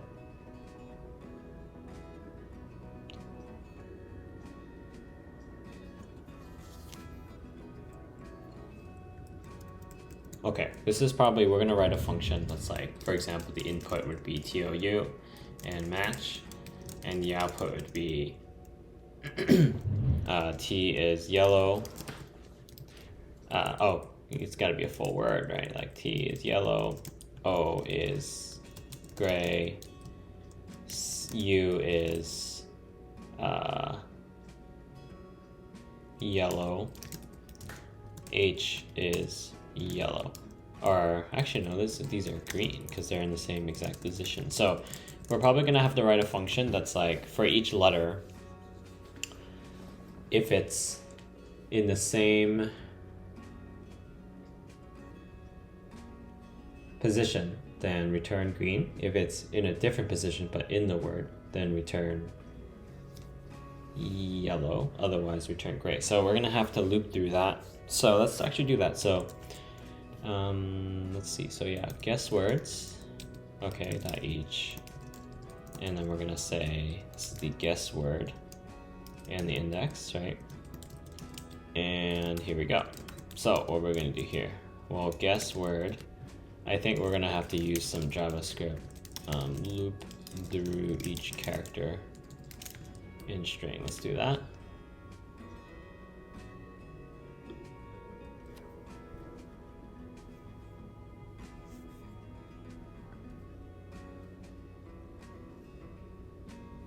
We have a for loop. So we can do a for loop here. So let's do that. So for let char in guess word, right, we're gonna do something. Okay. All right, so 3 scenarios, right? There's scenario 1, which is, you know, no, not in mystery word, right? And that's gray. Scenario 2 is in mystery word, but different position. Okay, so I think we should actually, I want the index as well. So maybe I think it's actually better to do this like for loop here. So we've got the string is the guess word. We've got the guess word index. Okay. And as long as the guess word index is less than that, and then you increment that. Okay, so here you might want to do some stuff here. So here are the scenarios, right?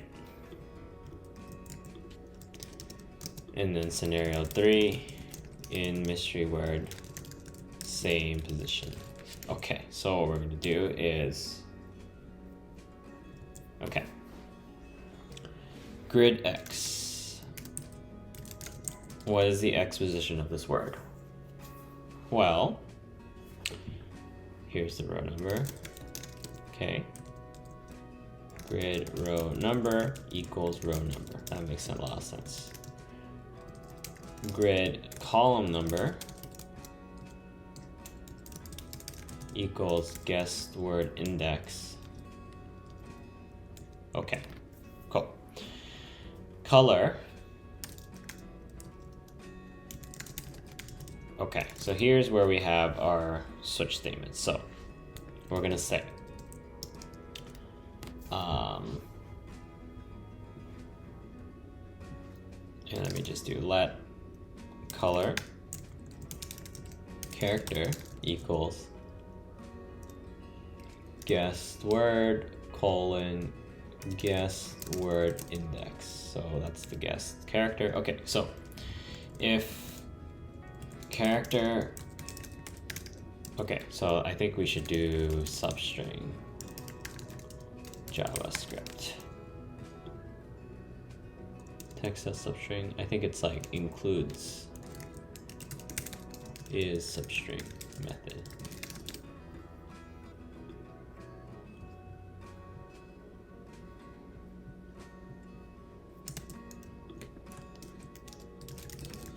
Substring includes. JavaScript checks if string contains substring. There we go. So we've got main string includes substring. Okay. So if mystery word dot includes, so if it doesn't include it, then color equals, so we've got gray. Else if, you know, mystery word, if mystery word and the guess is the guess word index equals the character, then return green, otherwise return yellow.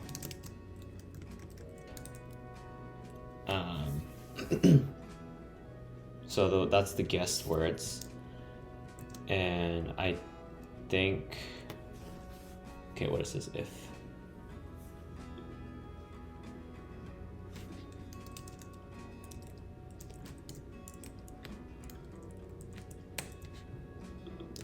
Let color. Color equals gray, color equals green, color equals yellow. And then we're gonna have color, character, so we got color. We're gonna actually return, Okay, so I think what we could do is we could just set this whole like dictionary. So object, just gonna set the empty right now. And we're gonna say object to return, colon, okay, I'm gonna pass in grid row number, grid column number, and it's gonna equal to dictionary color, and then text character. Okay. And yeah, at the end of this, we're going to return the object to return. Okay, let's try this out. We will see what's going on. So, okay, so line 31, what's going on here? So, expected equals equals equals, and saw, interesting.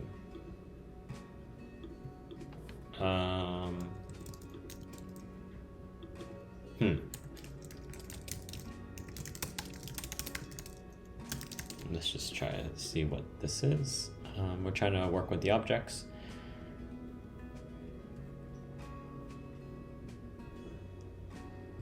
Yeah, that's what I'm trying to do here.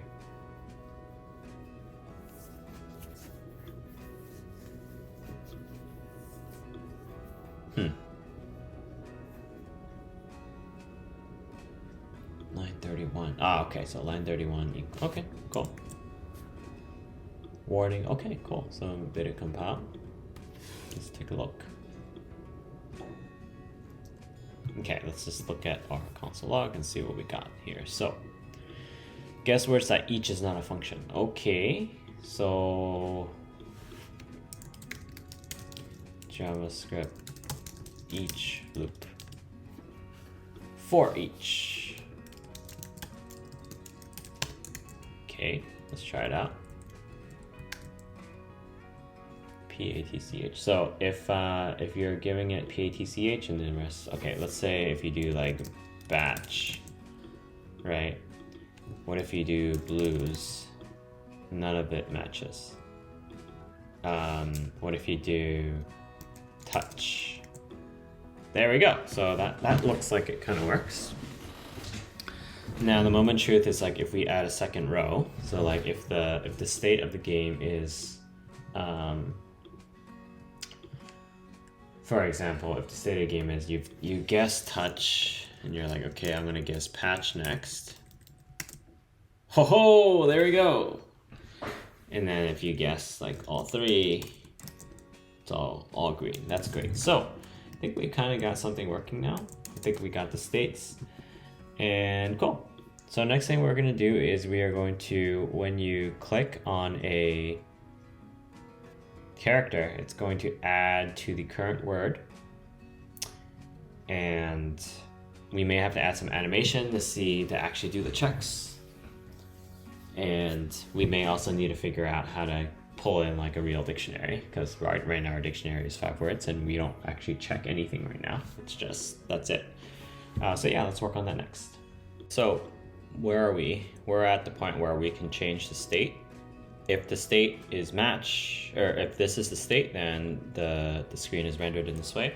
Let's actually add some actions now. So what we want to do is we want to, whenever you type a letter in the keyboard, we're going to figure out how to change the state. So let's go and I have a feeling that as we start coding this, this file is going to get really, really big and really, really complicated.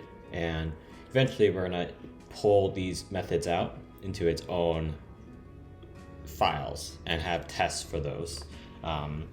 And yeah, I think we'll do that at some point when I'm feeling like this is getting really painful. But for now, let's just try to get something working. So keyboard.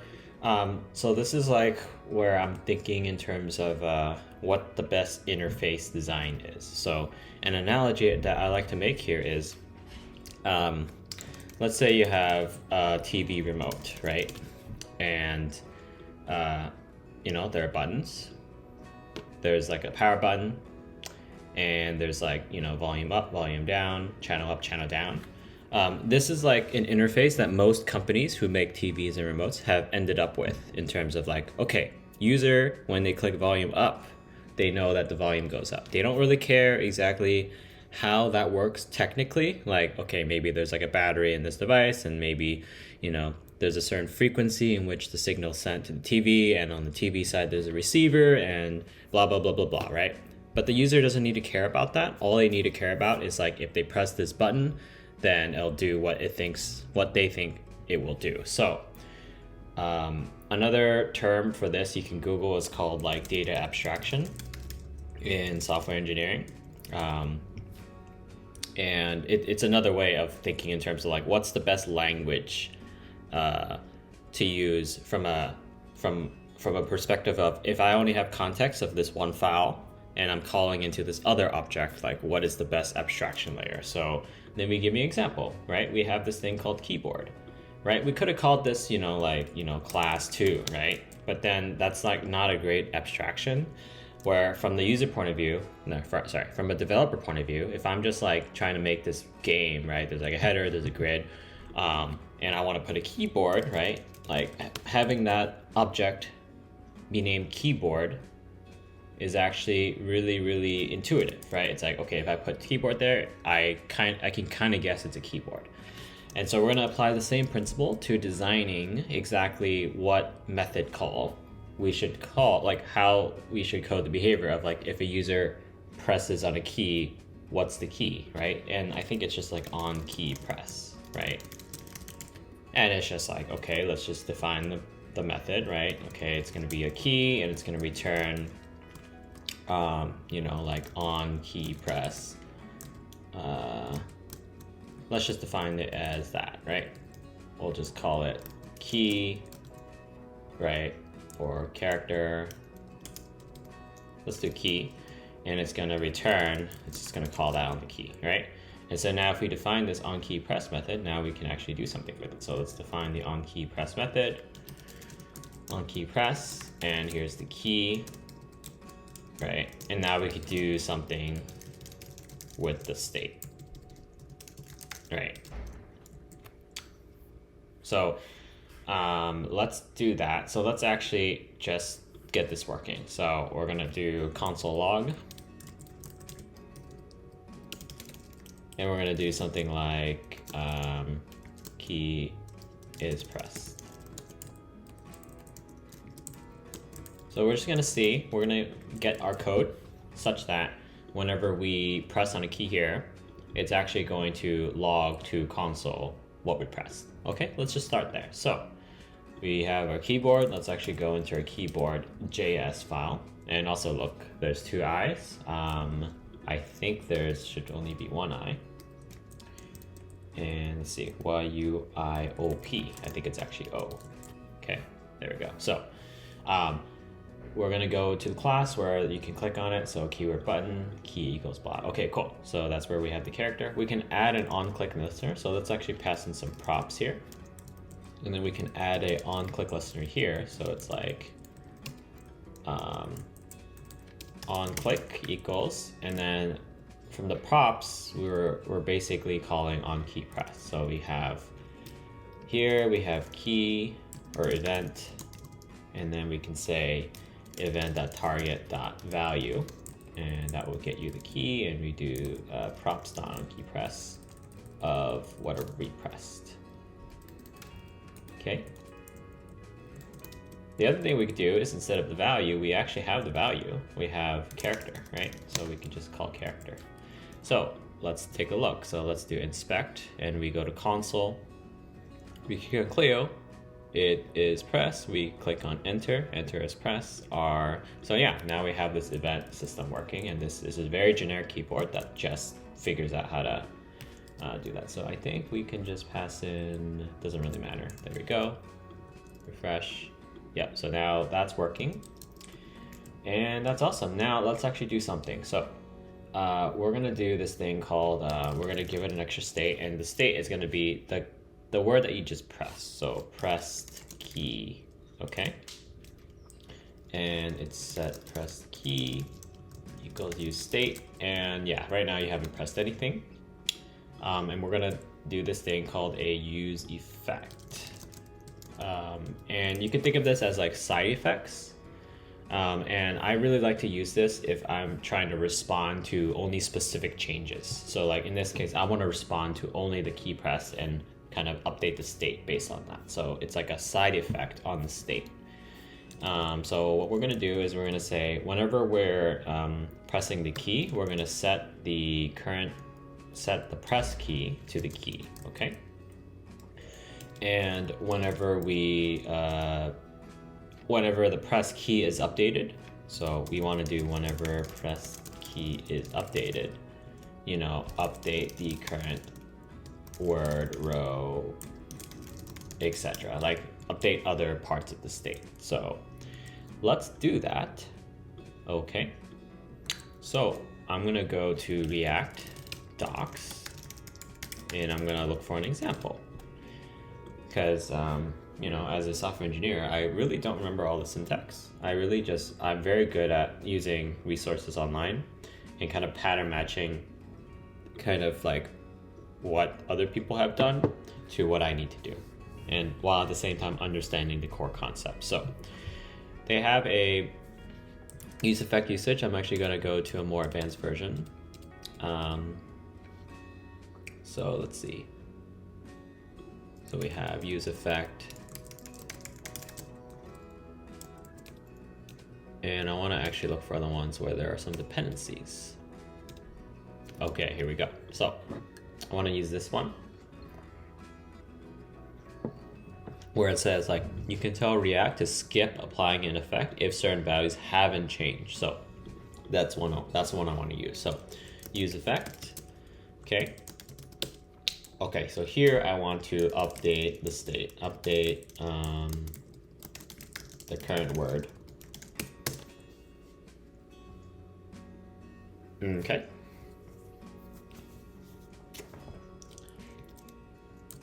And this actually might be a little bit complicated because it really depends on like whether the current word is like fully guessed, and you can't really like, let's say I type, let's go to the New York Times. If I do like 1, 2, 3, 4, if I press J here and then I do J again, like nothing should happen because I've exhausted the whole row. So there's some edge cases here. But okay, the thing is like I want to add a dependency called press key. So whenever the press key changes, this is going to happen. So let's see how we're going to do this. So okay, if the key is a letter, so I think useEffect, if the press key is a letter, if the press key is the backspace button, right? If the press key is the enter button. Okay, so there's actually going to be a lot of edge cases here. So let's actually just sketch out this. So if the press key is a letter, right?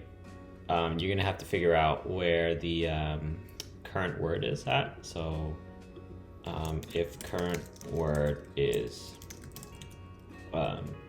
equal to the width, do nothing. Okay, so this is like a sub. If clause, if current word is less than the width, you know, add character to current word. Okay, and I think that's it. Okay. If it's a backspace, so if the press key is a backspace, right? If current word is empty, do nothing, right? If current word has at least one character, remove, like update current, like remove last character from current word.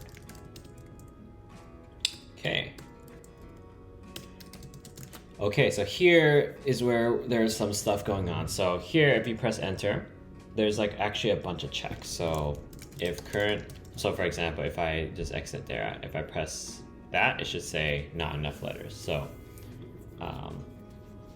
if current word is not with, like console.log, not enough letters. Actually, no, let's just show that to the user. Show to the user not enough letters. Okay. If current word is, let's just log it for now.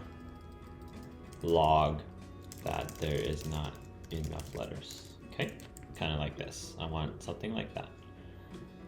It says not enough letters. Okay, what's next? The next one is if current word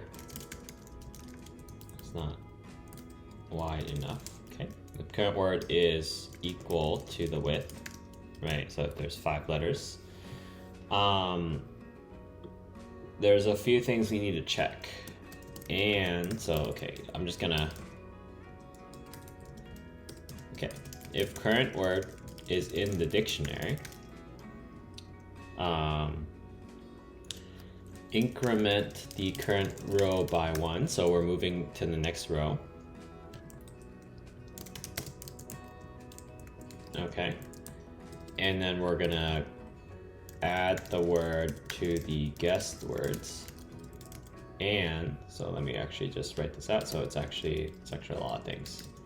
Increment it by 1, add the word to the guessed words list, which is like, you know, these 2 things before that. And set press key to empty. Actually, no, it's fine.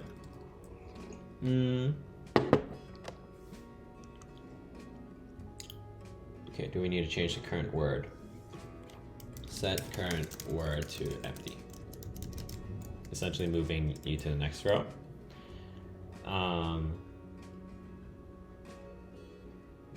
Okay, and here you might, actually it's probably okay. Okay, and then if current word is not in the dictionary, right, then let's just see what happens. Enter. Not in word list, right? Show not in word list. Not enough letters. Show not enough letters. Okay. So this is actually going to be pretty complicated. Okay.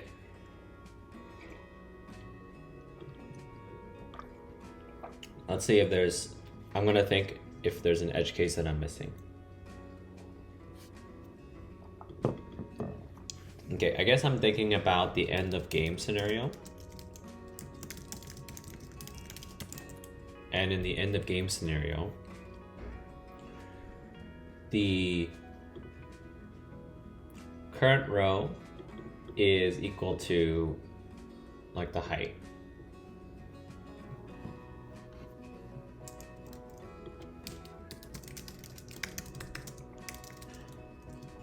Zero index, so height equals 1. So this is the end of game scenario. I'm trying to think, if that is the scenario, what are we gonna do? I think we can figure that out later. So like, I think if you've, okay. This won't be part of the useEffect. I think this can be part of just like this get content. Here, let's actually play a game. I just want to see what the end state is. So we've got TOUCH, DIRTY.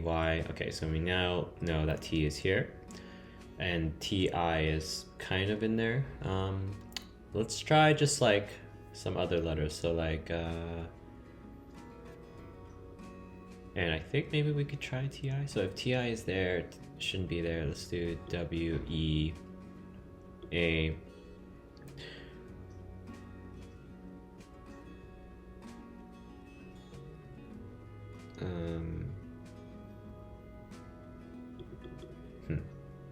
PL. Let's see, I want to use some of the other letters. And maybe we can give it a guess. PLEA. Please, let's try that. Enter.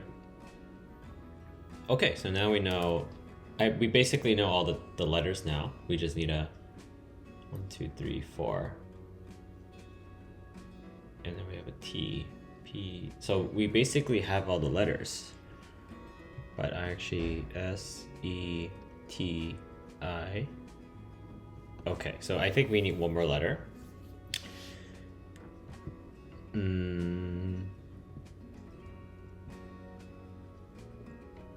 Let's see.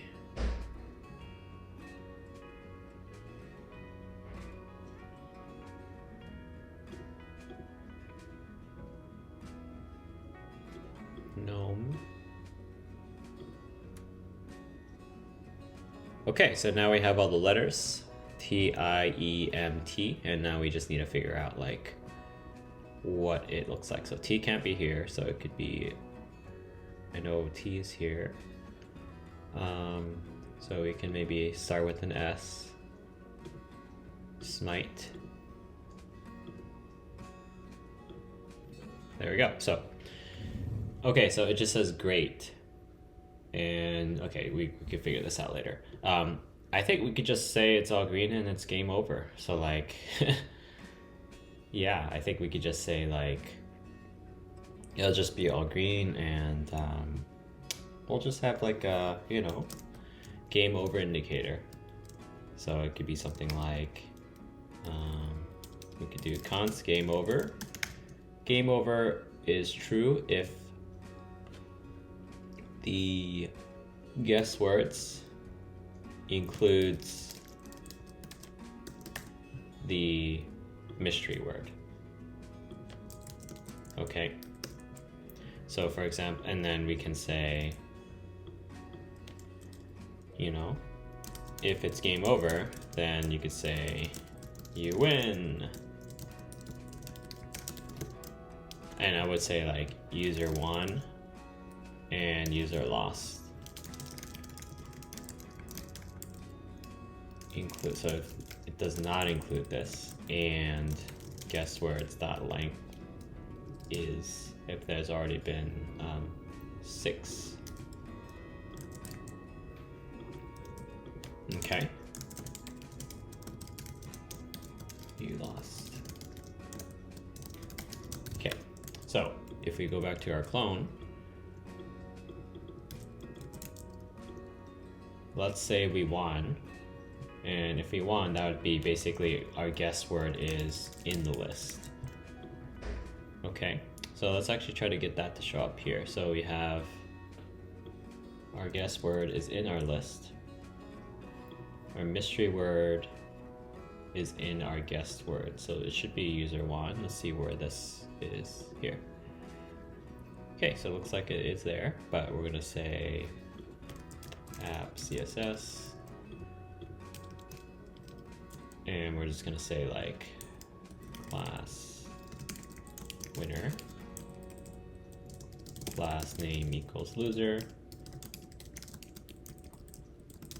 Okay, and we're just gonna have like winner, color green, loser, color red.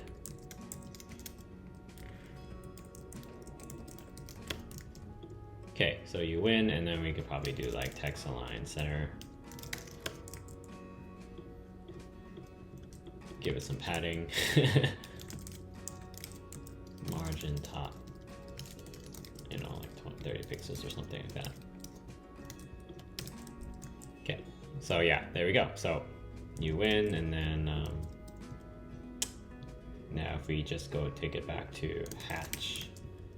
Cool. All right, cool. So now let's actually write out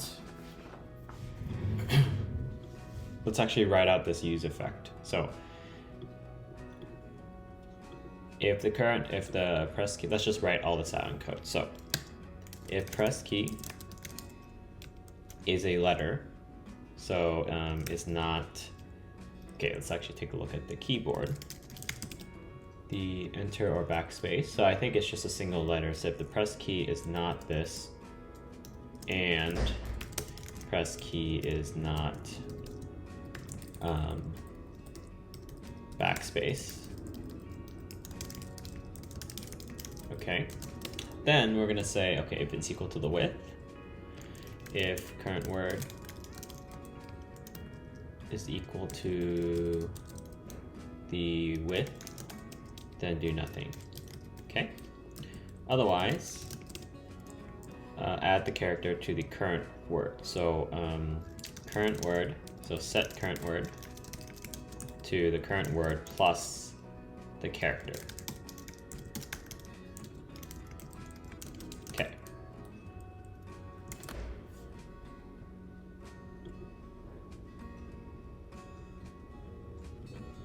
Okay. Else if press key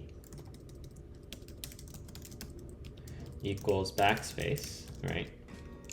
If the current word is empty, right? If the current word is empty, then we're going to do nothing. Otherwise, remove the last character from the current word. So current word, set current word. And I'm gonna do JavaScript string slicing. Let's take a look at this.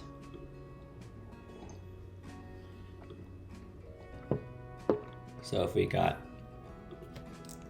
let's say we got hello world with comma, I think I want to do like 0 and -1. Hello. Okay, I think that's what we want to do. So slice 0, -1. Cool. All right, last one.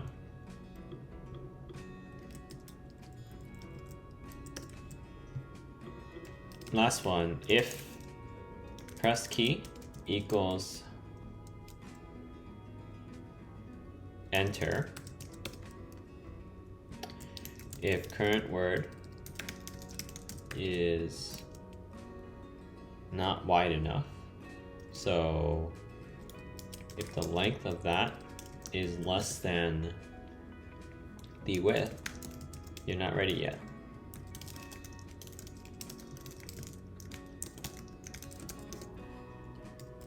Otherwise, so if it's equal to the length of the board, then we've got a couple things to do here. We've got if current word is in the dictionary, so we have all English words here. So if we do something like all English words, that includes if it's in the dictionary, then we do this thing where we increment the row by 1. So current row plus 1. Add the word to the guess words plus.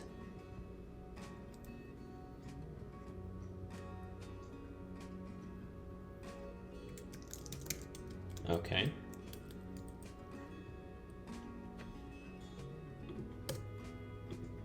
And then we set the current word to the empty string. Now, if it's not in the dictionary, you say not in word list. You don't really do anything. So that is the final clause. All right, cool. So we're gonna go back to our clone here. We're actually gonna start the game from scratch. So the mystery word, let's say we already know the mystery word. We don't have anything that we've guessed yet. Let's just see if this works. So I think we can do hatch. Nope, okay, so that's already not working. So that's what happened. So we press H. Nothing's really happening when we press H. So what's going on? Well, what we could do is we can actually do a debugger statement here. So we can press H. useEffect. Ah, okay. Actually, press the key. Okay, so we should be able to call the press key. Okay. Continue.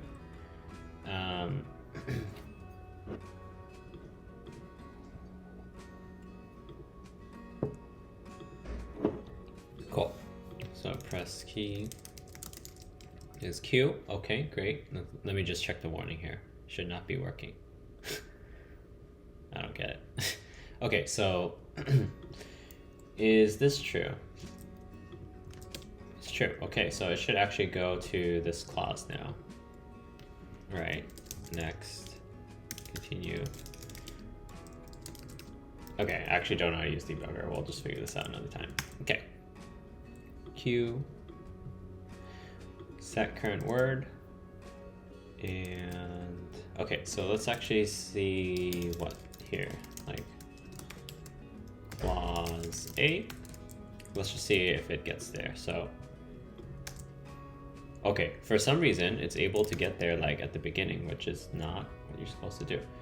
Okay, so, yeah, okay, so if press key is empty, then just return, like do nothing, okay? So I should not get there. If you press Q, okay, so we should get the clause A. We're gonna set the current word. So now if we render the current word,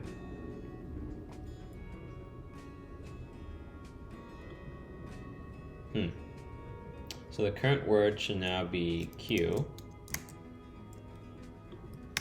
but it's not even showing up. So let's actually see what's going on here.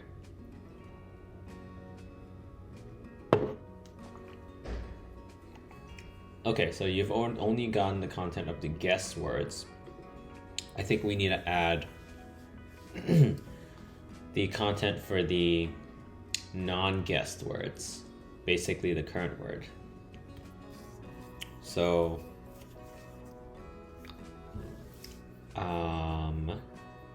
okay, current row.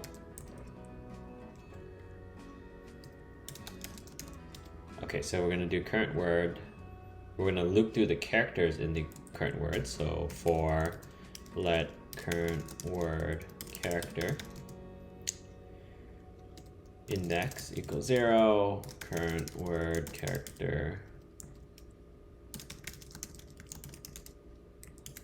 No, I think we just do current word index. So let that equal 0. We're gonna say, well, that's less than the current word length. Okay. So we're gonna add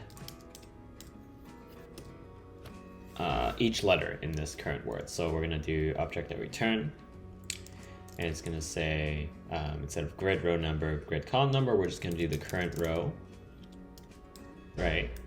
And we've got the current word index. And we're gonna get rid of the space there, and we're gonna say, okay, color is always black, I think. Let's do here. Let's go to New York Times Wordle.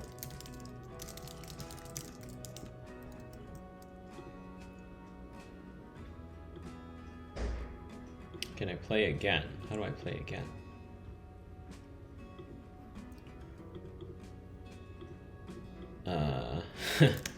I don't actually know how to play this again. Maybe we can open a different window. There we go. So if you're just guessing, it's actually a black background. So we can do black. And let me just double check the grid that it can actually handle a black background.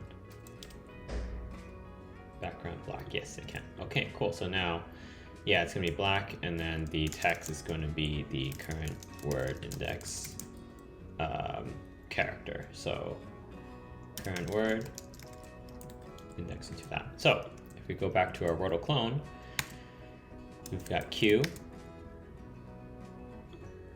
as the initial state, and then if we add like W, we can actually guess it. Cool. T W E. And if we press enter, it should say not in word list, and then we can backspace out of it. Okay, so backspace does not work. Let's see what's going on. Let's just refresh, click back. That works, interesting. Q, P, Q, O, P. Okay, I guess backspacing twice does not work, so let's actually see this. So, if the press key is enter, okay, if the press key is backspace,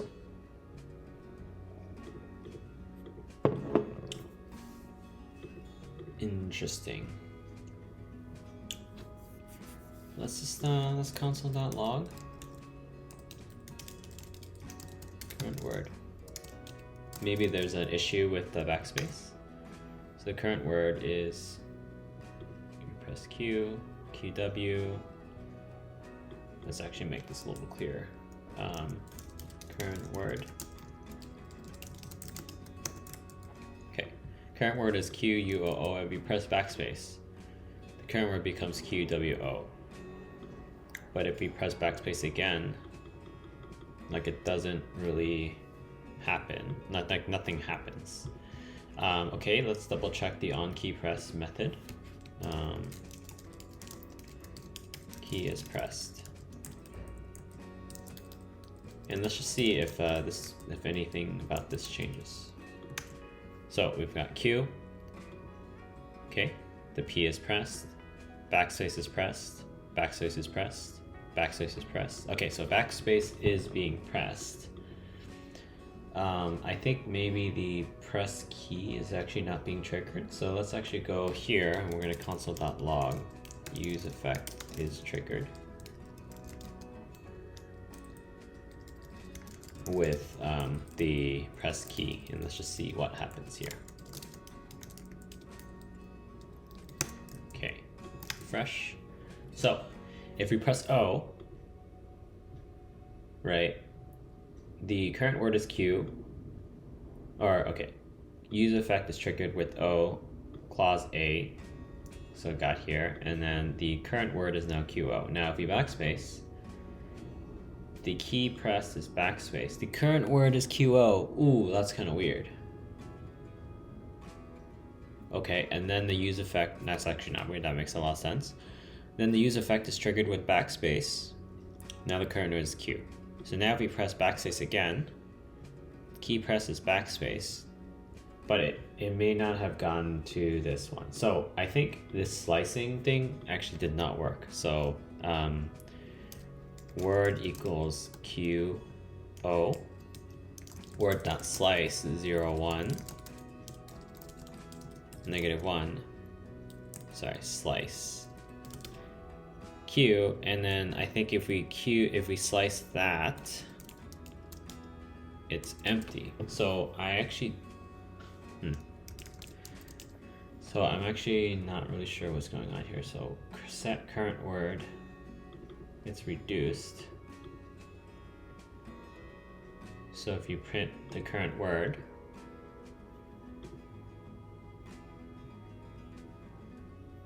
the current word is empty, but it doesn't know how to get rid of it. So let's actually think about it.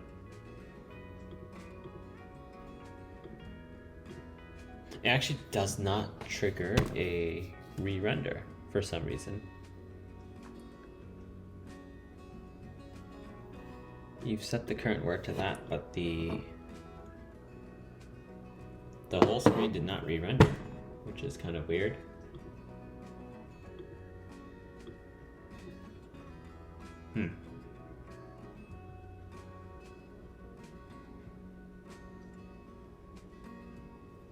All right, debugging time. Let's try to figure this out. I think there might be something wrong with the way I'm using useEffect, so let me just just see if the other edge cases work. So let's see, another word that's valid is green. Let me try green. Okay, interesting. If I press green twice, it doesn't really... Interesting, and I press enter. Not in word list, backspace. Okay, interesting. So if I like press the key twice, it also doesn't really work. Interesting.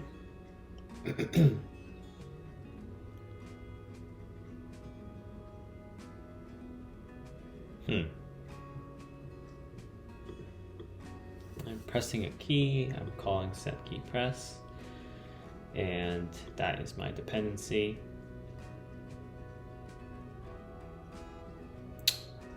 useEffect trigger. Ah, okay, so let's actually see how... Interesting, okay, cool. So I think the useEffect is only triggered when the key pressed is... Ah, okay, so maybe we should do two actions. We're gonna say, we're gonna press the key, and once it's done doing its thing, we're gonna set the press key to empty. So after it does this, we're gonna set press key to empty. Let's try that. So if we do Q, W, E, backspace, backspace, backspace, okay. And then if we do something like green, and then enter. All right, cool. Now we've gotten to the next section. So guess words for each is not a function. Okay, so the guessed words is empty. And what is it saying? It's saying guessed words plus current words. So we've had the empty list plus that. Let's actually see if this works. Blah. Yeah, oh, interesting. That's kind of weird. That is not what I expect this clause to do. So why don't we push to that blah. So array a.add, a.push, blah, a. Okay, cool. So you're gonna say, I think we should do append instead of that. Okay, let's do JavaScript add append to array without modifying. There we go, that's what I'm looking for. Concat. Okay, I think that's what we're looking for. So array a.concat blah 2. Great, so we're gonna do that. So concat the current word. Okay, let's try this. So we're gonna go back here to console, we're gonna clear console, then we're gonna guess some words. So if we do, let's see, if we do green and then enter, there we go. So now that's the next word. And now if we start typing in the next word, enter, cool. So it's not a word and we can cancel that. We can't keep doing that. That's great. Let's do blues, enter. Okay, none of those matches. Let's do patch, enter. Cool, 4 of them match. And then touch, enter. Okay. And then now we can guess the word match, enter. You win. All right, cool. I think we have kind of a game working. So let's do console.log and remove all those things. Okay. Move all these things. And there we go. So, oh, actually, let's actually go back. I may have removed some code that's like not what I wanted. Cool, not in word list, that's fine. Not enough letters, that's fine. I think the other stuff is where we want to get rid of. So we want to get rid of that one. And we want to get rid of this one and this one. Okay, great. So let's try to do this again. Let's just make sure we didn't break anything. So patch. Okay, and then match. Great, okay, cool. So and we get rid of this clause. Okay, cool. So let's just commit these changes. Let's clean this up a little bit. We can just get rid of this. And we could do useState. We can just say dot. We're gonna choose a random sample. So JavaScript sample from array.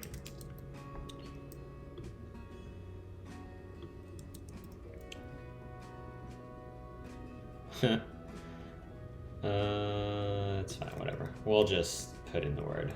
It's fine. Okay. Cool, so let's just commit these changes for now. Okay, let's actually look at the warnings.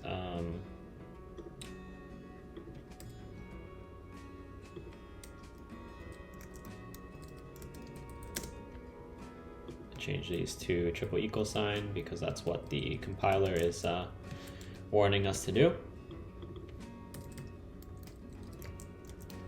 Okay, cool. And then we have an unused argument, so we can just get rid of the mystery word for now. We may need it later.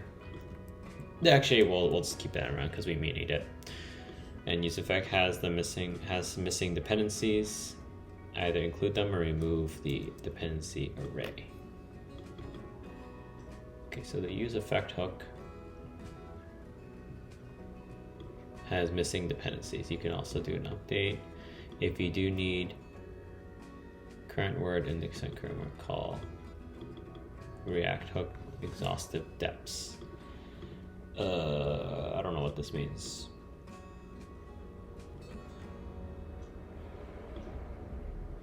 I don't want this useEffect to do any of that, so let's just keep that around. I think it's all right for now.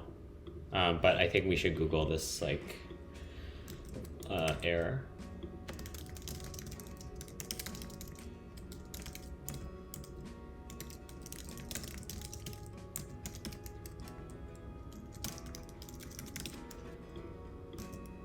Okay, just gonna table that for now. Okay, so we figure out what the whole state of the game is. Great.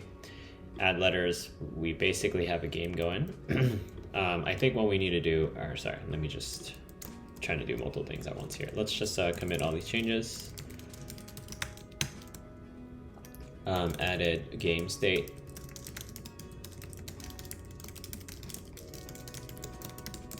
Okay, we're gonna push this up. Okay, so what we're gonna do is we're gonna have a couple things we need to do. One is like this, you know, show not enough letters in an animated fashion. Right, show not in word list in an animated fashion. Okay, and we have use the world of English words rather than just hard-coded English words. I think some cool things we could do in the future is like add support for multiple languages, add support for a user to specify a different width and height for the game board, which would kind of change all the English words, which is kind of cool. Yeah, okay, cool. So let's actually work on, I think I'm just gonna do some prioritization here. Cool, so let's actually figure out like how to get a list of all the words in the English language without necessarily, so we can actually play a real game here. Right now it's just, I've hard-coded the mystery word and I've hard-coded the list of English words, and I want to change that so that, you know, I can actually play a game without knowing that it's match. Words in the English dictionary JSON. And let's take a look at this raw file. Okay, and it also gives you the length as well. Or I don't actually know what the one is. It's kind of weird. Okay, so that's one thing we could download. The other thing we could do is GitHub dictionary. The dictionary can be found in plain text. Plain text 27 MB. README. I actually don't know how big this file is.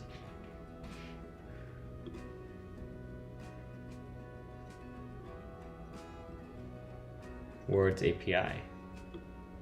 An API for the English language. Find definitions, related words, and a simple to use RESTful API. I don't really want definitions, I just want the list. So let's actually make this offline first. So yeah, let's just download this JSON file. Download this file. We've got all the words here. Can you believe that AAA is a word? That's pretty funny. But okay, cool. So yeah, let's just download this. Let's download this, and then we're gonna create a we can select all. Can we select all? Sure, we can select all. Okay, and we're gonna have a file that's called English words, english.json. Okay, it's gonna be JSON. Okay, and let's just go and reveal our little file in our inventory, and let's see, it's 6 megabytes. Okay, maybe that's okay to like download, have users download every time we load this web page. It's not great, but you know, we'll just see how it goes. So, and then now we're gonna want to read from that JSON and kind of just like enumerate all the English words that are a certain length. So what we could do is we can say JavaScript read from JSON.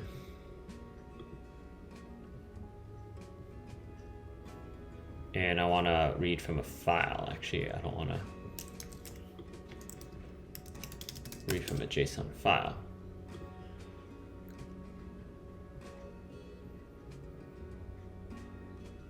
The loading of it is and thus needs to specify callback function. So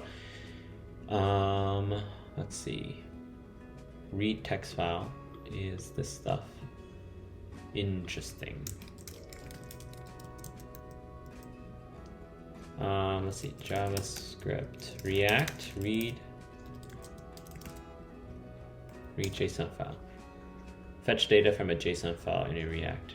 Blah blah blah blah blah. Okay. Cool. Is it? Oh, it's fetch. Interesting. That is very interesting. Okay. So let's actually do that. So let's try. So we have a useEffect for when you're playing the game.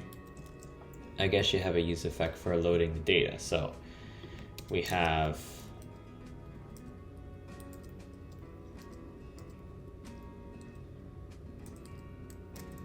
let's see. Let's try this out. So we have data.json. So instead it's english.json.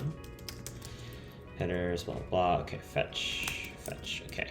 Next, what we're gonna do is we're gonna have a then function. It's gonna log the response, okay. Then we have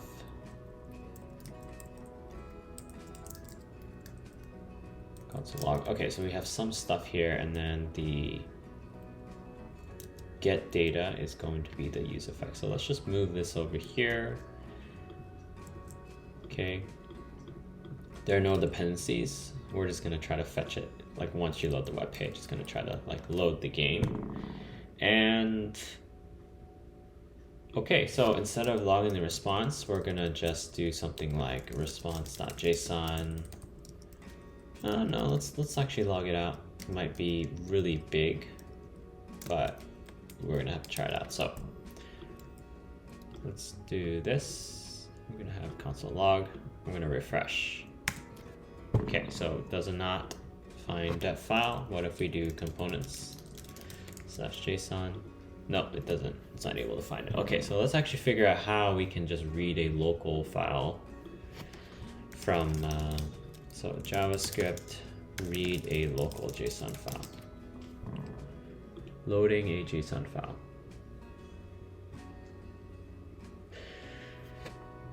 So, you think we can do something like this? Okay, and then we have function, let's see, I don't care about that.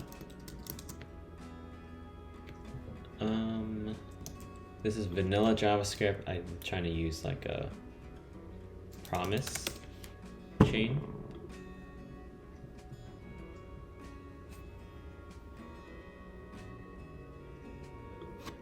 Okay, so you fetch /components /english.json.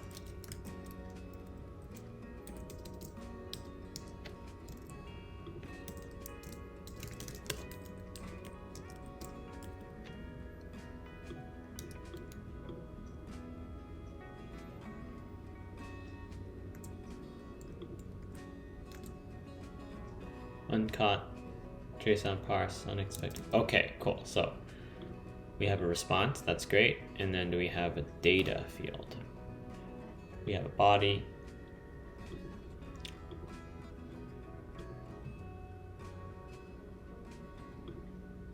Readable stream, okay. Response.json, then let's try this out.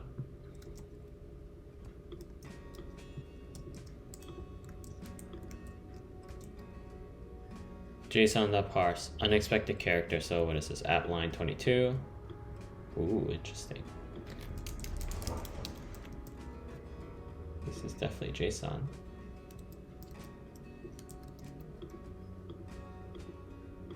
It's definitely JSON.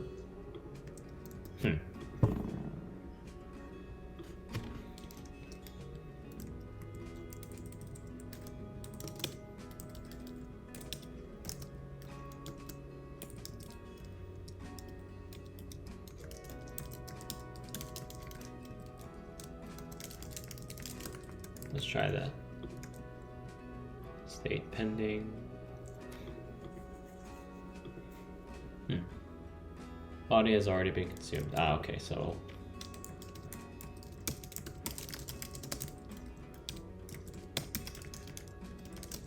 I'm gonna log the body and we're gonna return the body. Okay.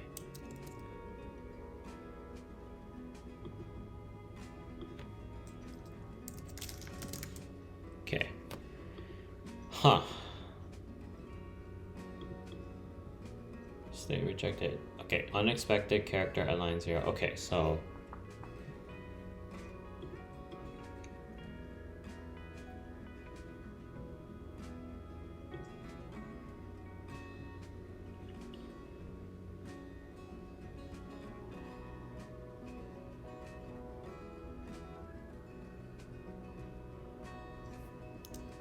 I'm thinking we may need to ask fetch to actually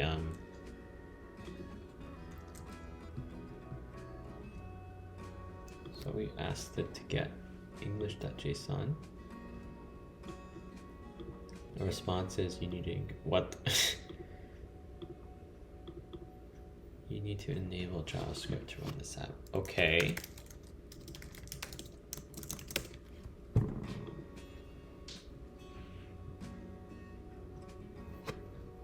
I think we may need a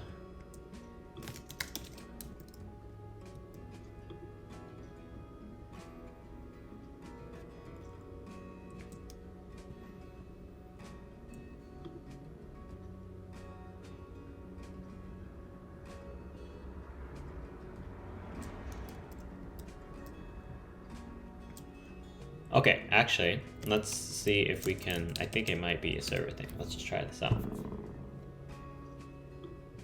Okay, so we're gonna refresh this. So we fetched some JSON file somehow, and I don't know why this returned an HTML page. So that's kind of weird. I think we need to do content type text HTML. I think we need content type JSON.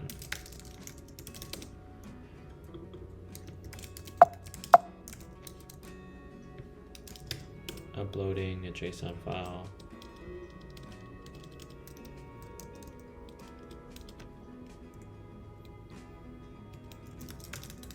Content type, there we go. We have headers. Fetch, comma. We're gonna give it some options. Okay. We've got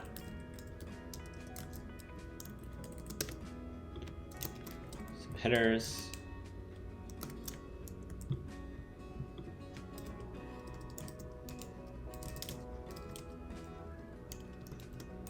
And then we could probably do a method as well.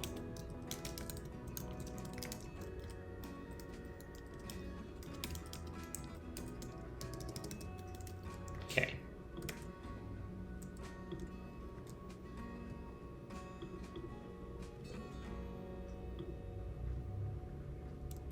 So response is still not JSON, response is still not JSON. Okay, so we're still trying to figure this out.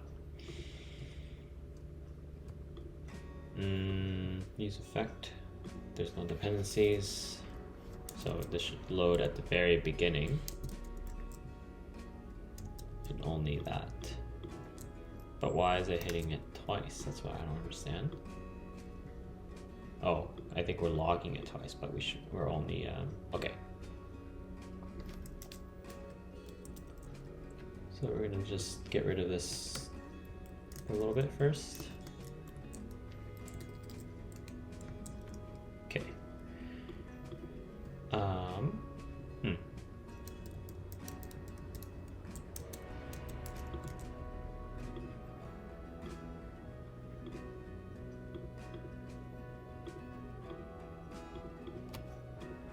Headers, content type HTML, content type HTML.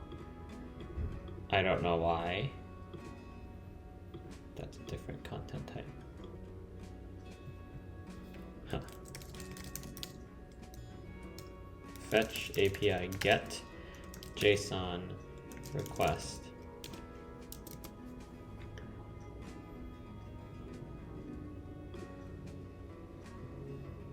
So you fetch.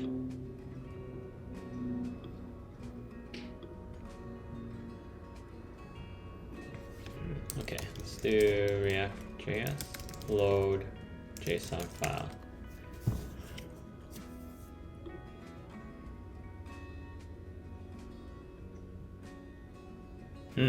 Maybe you just import it. Interesting. Okay, let's try that. So we have in components english.json, and this is like English.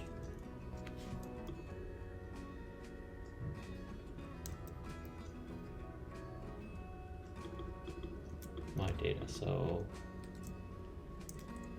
English words. And maybe we can get rid of this whole like. Okay, maybe we can just print it out. Components. Cool, so I do have all the words, that's great. So I think what we're gonna do is we're gonna just filter for the words that are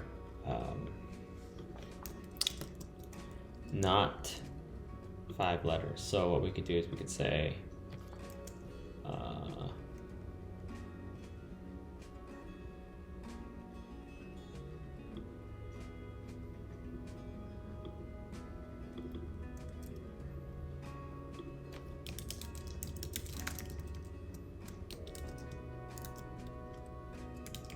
okay, so we're gonna do something like, all right, so I think you're not able to load all this in the memory because it's actually kind of it's pretty crazy to expand all that into memory. I think we just have to figure out how to reduce it down to basically the words of this length. So we're gonna do something like const all English words dot filter, right? So yeah, like valid English words dot, okay, and it's gonna be all English words dot filter for, we're gonna do something like check adult. So we're gonna do something like word, and what's gonna work is if the word dot length is equal to the width. Okay. And the mystery word is equal to a random sampling of that. So if we do something like JavaScript random index, yeah, okay. So we have, okay, mystery word index. So we have valid English words. We've got valid English words dot keys. So we have like a, you know, if you have a dictionary, you can say dot keys.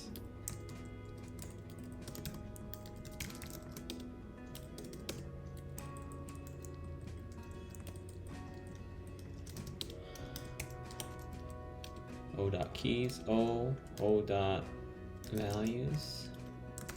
Okay. All keys of JavaScript object dot keys. Okay. Okay, we're gonna do that. So we're gonna do object dot keys of this whole thing. Okay. All right.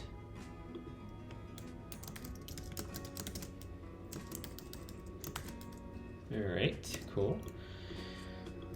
Then we take a random sampling of it, basically, and that's your word. And then we can do set mystery word, English words, and then we can kind of just figure out all the states. So we have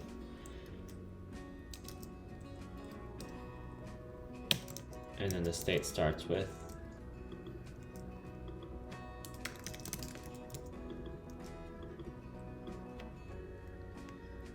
random mystery word.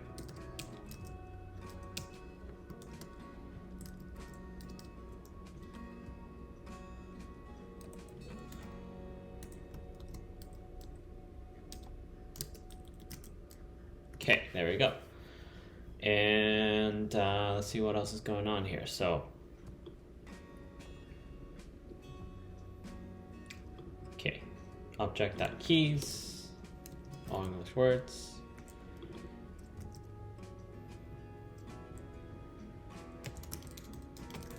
And then we have value English words. Okay, cool. So what else is going on? Filter, still not a function, so interesting.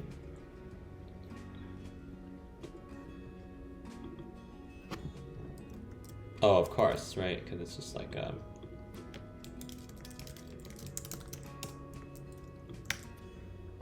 it's just a dictionary of a bunch of stuff.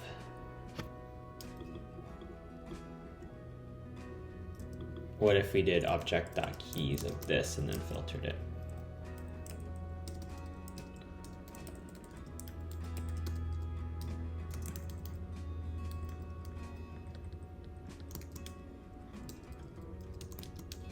Word length equals that. Okay, so let's try that. And then we have some, okay. Line 14, okay, so something's still wrong. So I think it's return whether the word length is equal to the width. We have dot keys, filter by the word. Okay. So if you do, so I have no idea what the word is. I don't know what the mystery word is. But let's actually, let's just log it out. Yeah, let's actually try to be very cheating and actually log the word out. So console.log, I don't know, current word.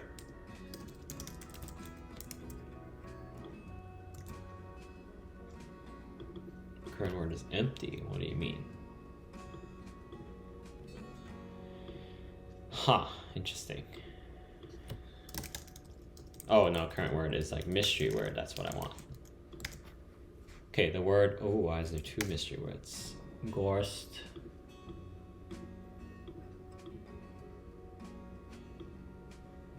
Not in word list. Okay, so I think there's something, we gotta uppercase a lot of this stuff.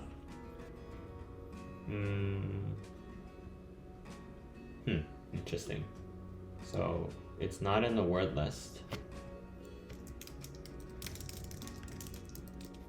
but it should be, right?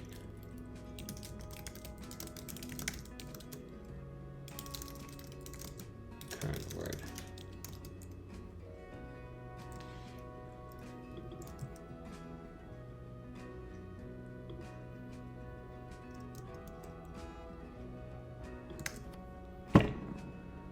R-E-D-R-Y,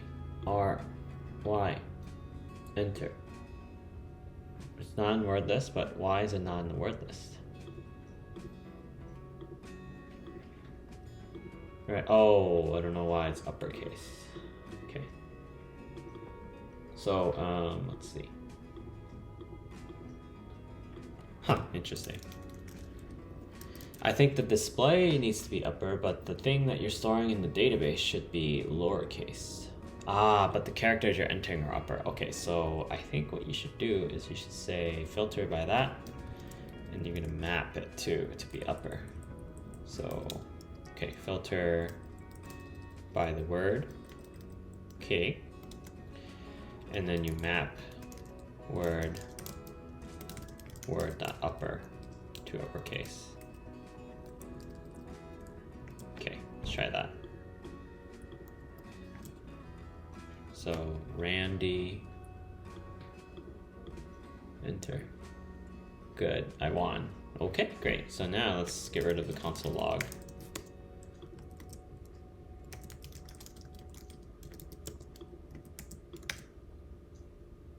So we can do something like MOUTH, enter. Okay, then we have touch, enter. Quote, enter. Ha. Zebra, enter. Okay. Pool, P-O.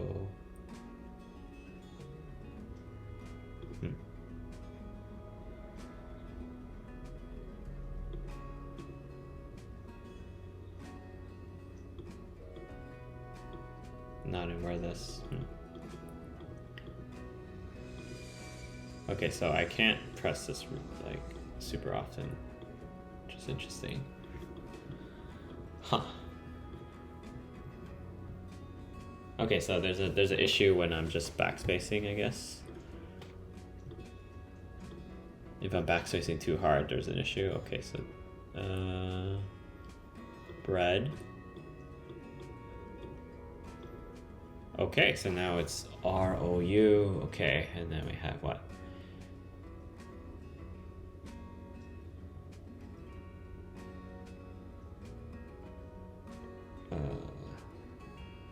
Roar.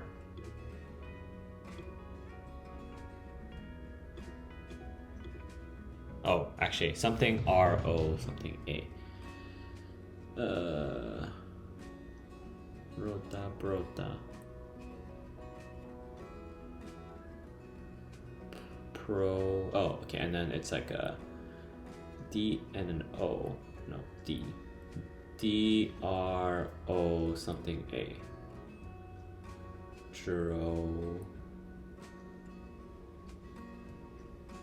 Jonah.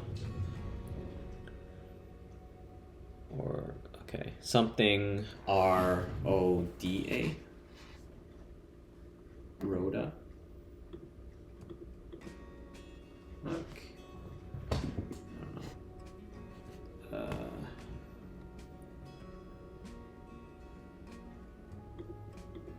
Rhoda.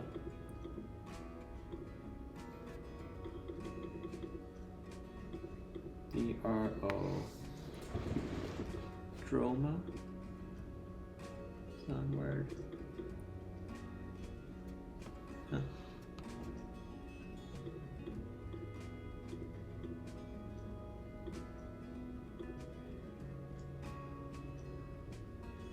D-R-O something A. That's very interesting.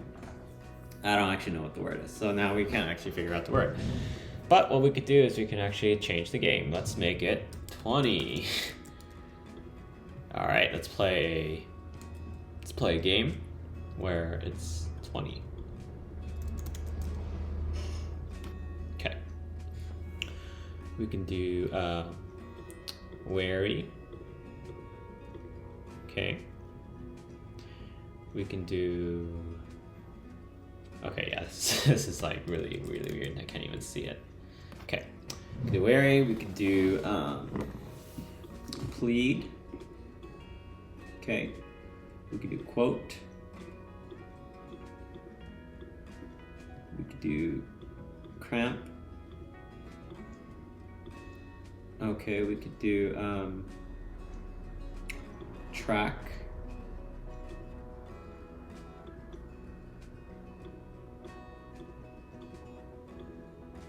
Huh. Wow, we're missing so many letters. We could do like roads. Huh. Okay, what if the R is in the middle? So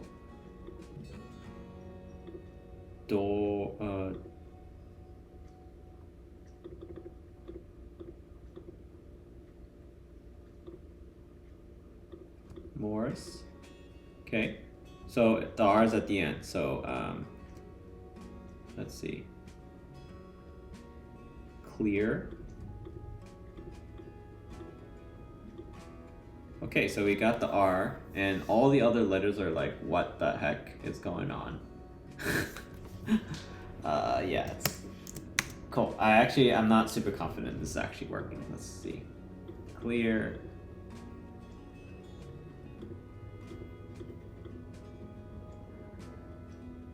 Lakes.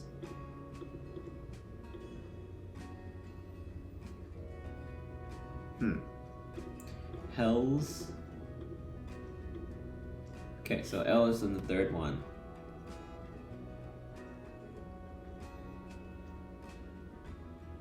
Peel. Okay, I think there's probably a bug somewhere because I'm not able to see the mystery word.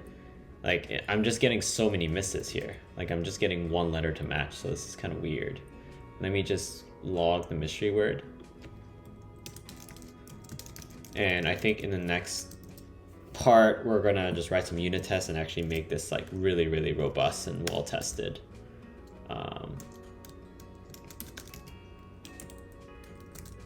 Mystery word is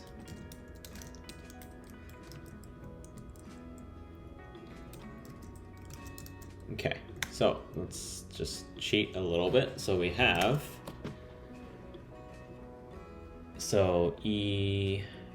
eagle. Okay.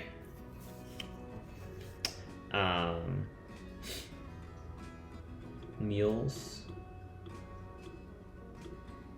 Okay, that actually is fine. Teals. Nope, it's not a word. Plead. Cramp.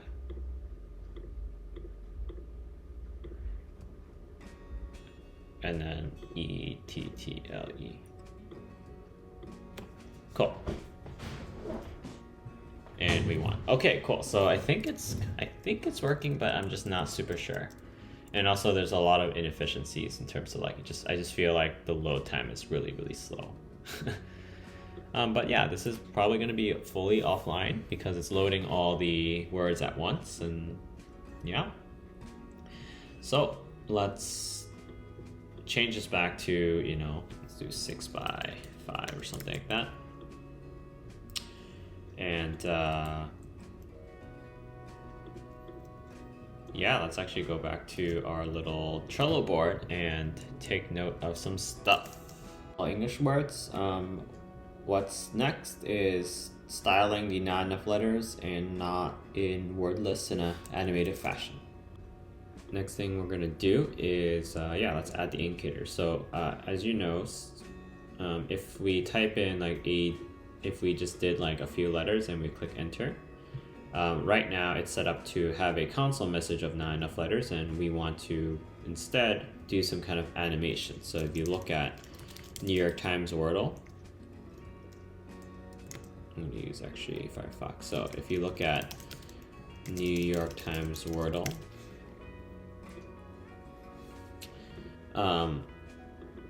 we have this little not enough letters thing that pops up, and it kind of pops up all the way. So let's actually think about how we would implement that. So right now it's a log statement. I think we should do something like set current word. Oh, okay, let's just actually make a method that's like, you know, flash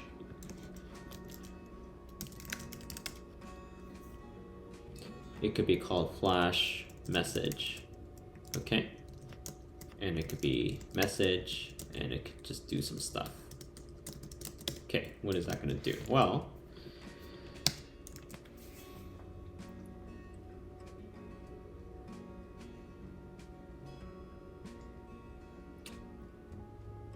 it could be something like there's a time limit, right? So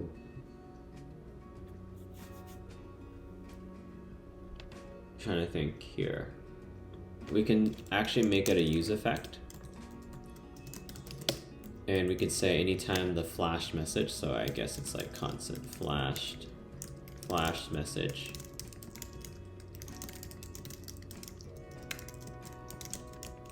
Okay, so right now there's none. Okay, and that's going to be the dependency here. Anytime this changes, so if flash message is not null, right, what we're going to do is we're going to say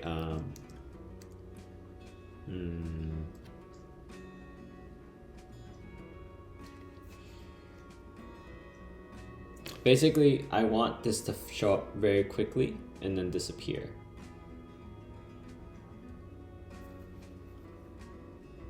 So one thing we can do is we can make a div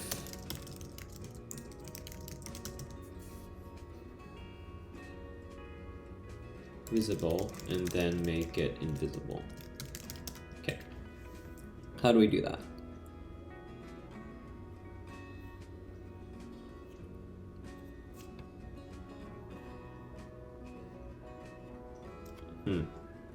Let's just try it without a useEffect first. We probably need one, but I'm just gonna try to sketch this out. So whenever I want to flash a message, I want to set a timeout where I take in the callback. So, and I'm gonna want it to be, let's just say it's like a show it for 10 seconds. Okay, so basically I want to be like, okay, I want to set the flash message to the message, and then 10 seconds later I want it to be gone. So maybe that's how I do it. Let's just call this flash. Or yeah. And then we're gonna, instead of console log, what if we could do something like flash not in word list? Okay. And the message can be displayed on the, let's see, we could do something like, it's very similar. If this is not null,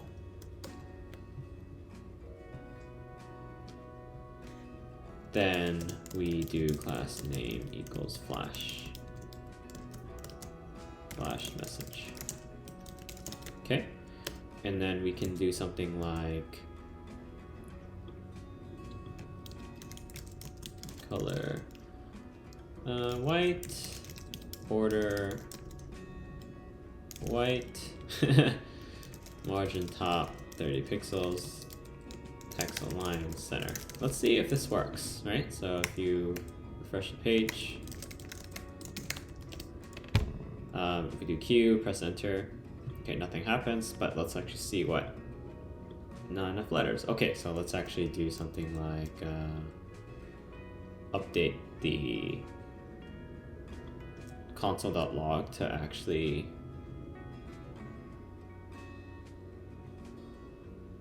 also call the flash method.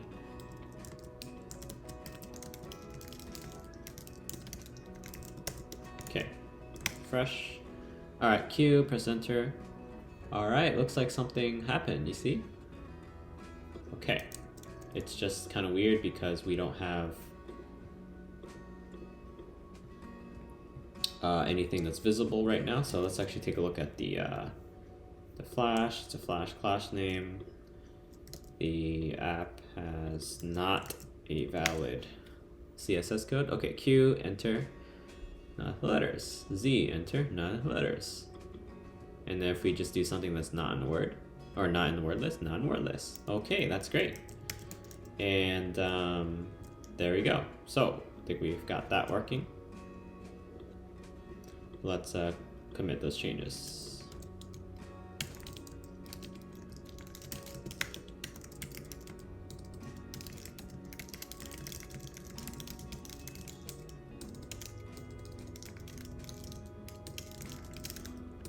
Not in word list. Okay, great. So, all right, so I think this is a good stopping point for now. I'll pick this up next time, where I'm thinking we would refactor this huge file into smaller files, add some tests. So we refactor app.js into smaller files, add some test coverage. I guess give the user ability to do that, add support for multiple languages, clean up some of the warnings. Yeah, I think that's what I'll work on next. That's all. Looking through to see whether I've deployed this, and looks like something happened that caused this to no longer built. Looks like the Modules not found here. So I think I started introducing CSS and maybe that was wrong. Let's actually take a look at the package.json file. We have a package.json. We also have a yarn.lock, and I think you're only supposed to use one. Let's actually take a look. We're sorry, this build is failing. Node version is not specified. No, that's definitely specified. Let's see. Let's take a look at the latest version. Okay, so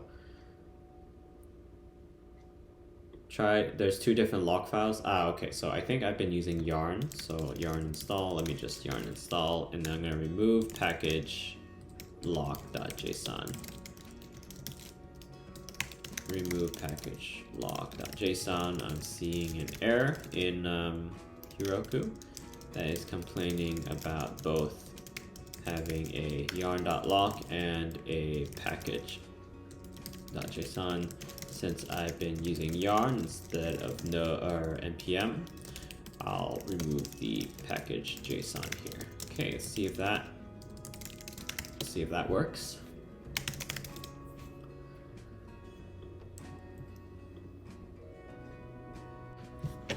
Module not found. Cannot resolve app CSS to the source. Okay, let's take a look here. We've got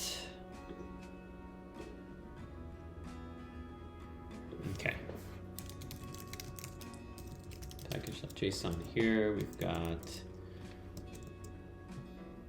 ReactScript start. Okay, so let's take a look at this.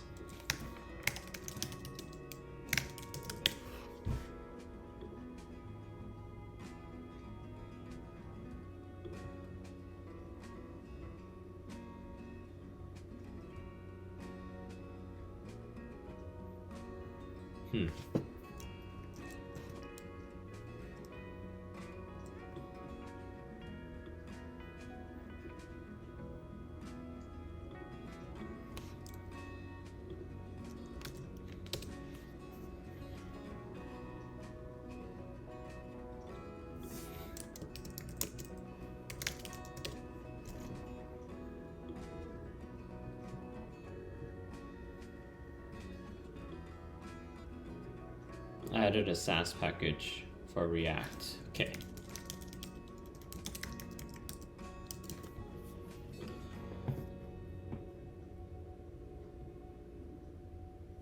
Interesting.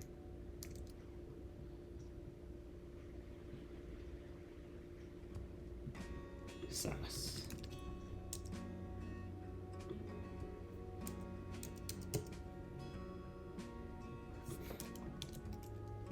Package.json.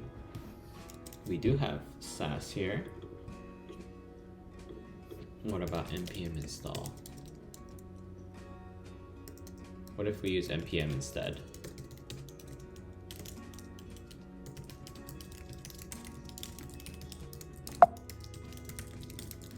Okay, I'm just gonna try to switch to using Node.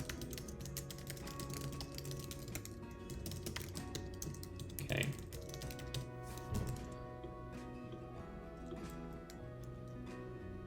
And then instead of we do npm start here.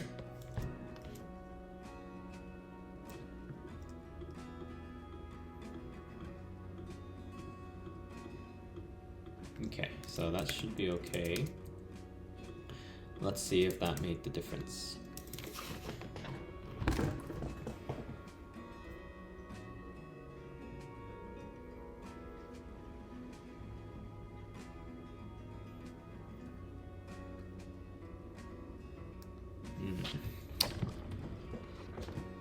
Node version is not specified.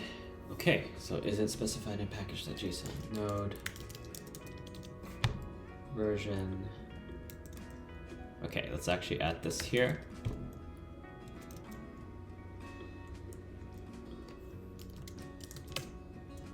'18.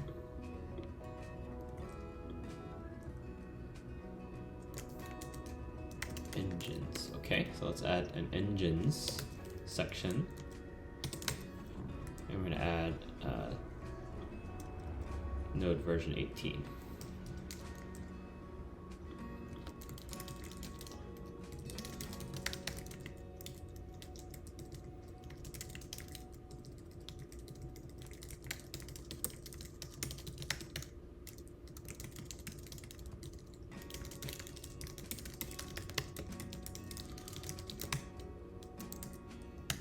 let's try this again.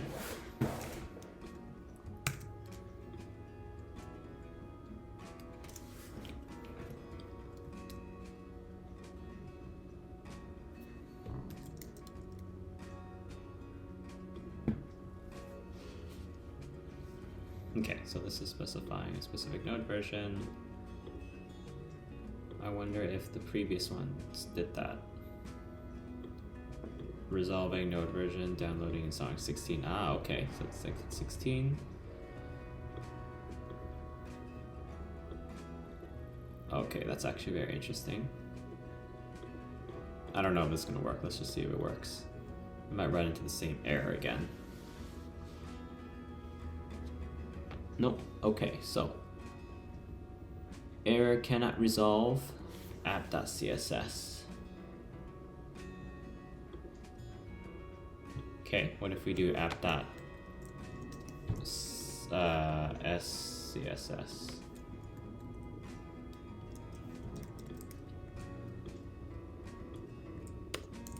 And maybe we can move it to components.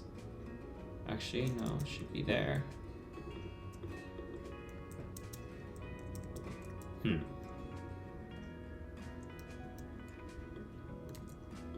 Let's just try to run this locally. npm build, npm run build.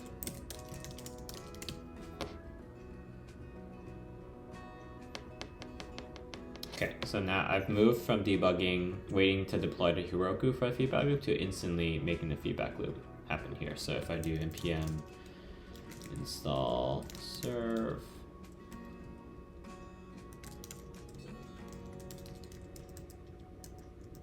okay, so now I'm gonna try this out. This should be okay. That's very interesting. Okay. I have no idea, but let me just try this out.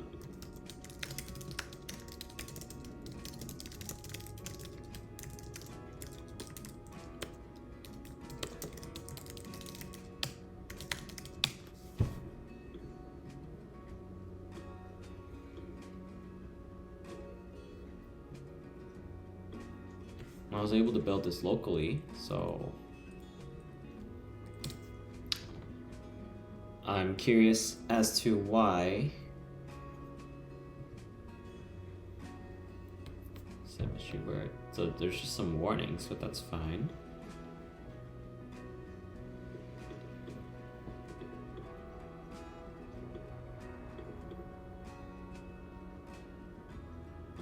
They have the right node version.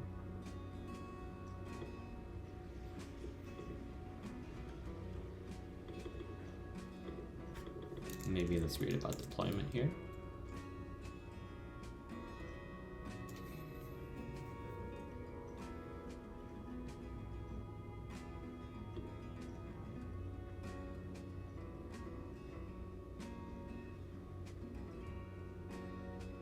Okay, so it looks like something is made it through the issues that we were running into last time. So that's pretty good news.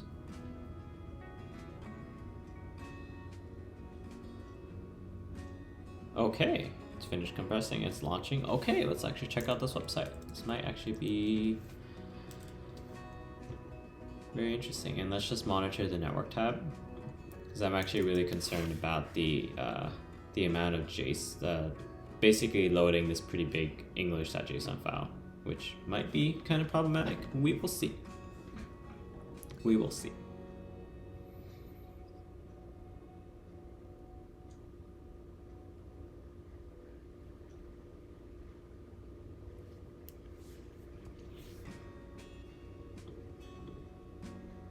Application error. Okay, so let's actually take a look at the Heroku logs to see what's going on.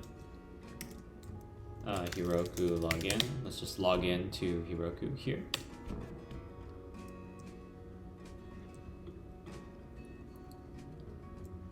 And then let's do app Wordle Clone. Okay, what's the error? Connection closed without response. Okay, let's try this again. Connection closed without a response. Interesting.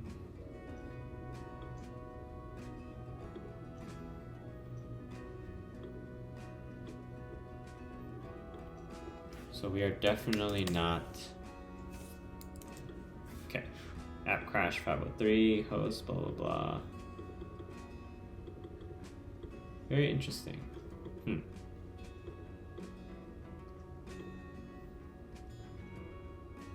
npm start. Okay, for some reason it's Heroku isn't responding. Like it's still saying this app is like asleep, which is kind of weird. Maybe let me check my other application and see if Heroku being asleep is a problem, because I don't know if it's a problem.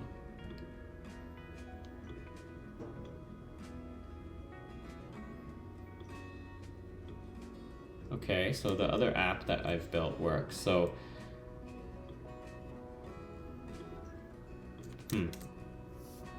this just immediately returns 503. I don't know why.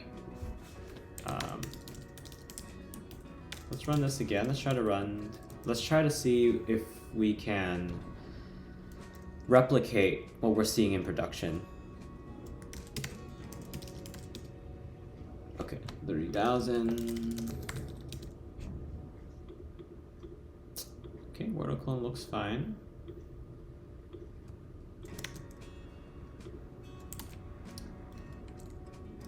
Okay.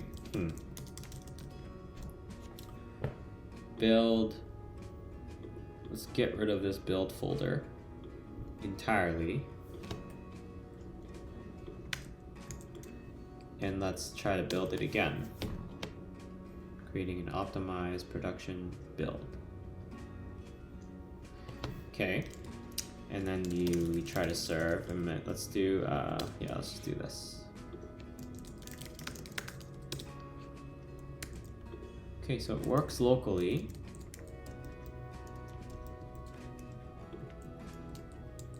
Okay, let's go back to Heroku. Let's try to find a way to wake up the server, because I actually don't know if it's like woken up or not. So if you go, oh, it actually is woken up. Okay, so let's try this again. Go back to settings, click on this. Nope, we're still seeing some error. Okay, so I really don't know what's going on. Maybe we do Heroku restart.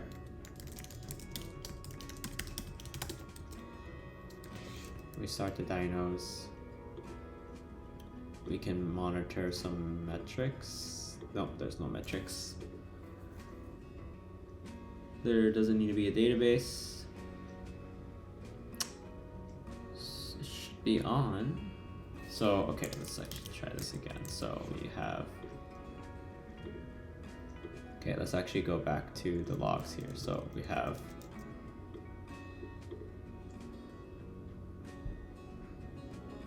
okay, reached heap limit allocation failed. JavaScript heap out of memory. Okay, so that's probably the issue here. Heroku.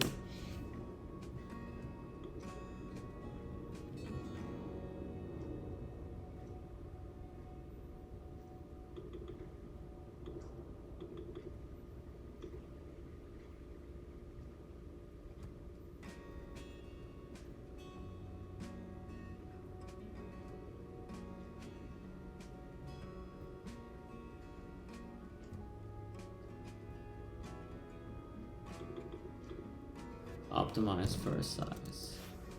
Okay, let's actually take a look at this memory use. Definitely have a memory leak for sure.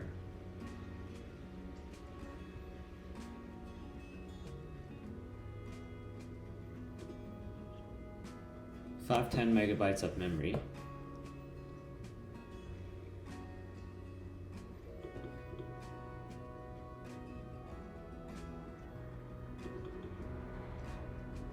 Okay, let's try this. So we have, okay, what is this file? What is this file?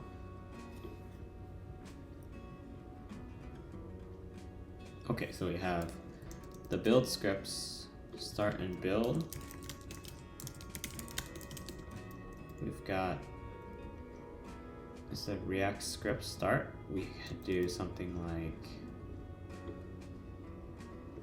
like that, but we'll do this.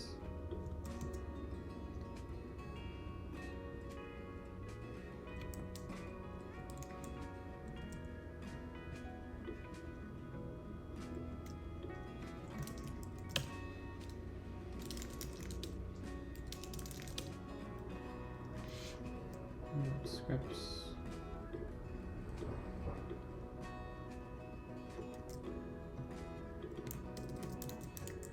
Okay, let's try that.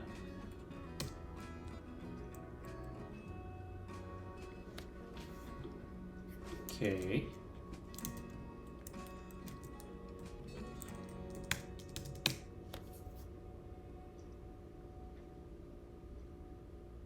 Okay, so let's try that. And then we have build. We're gonna do something for build.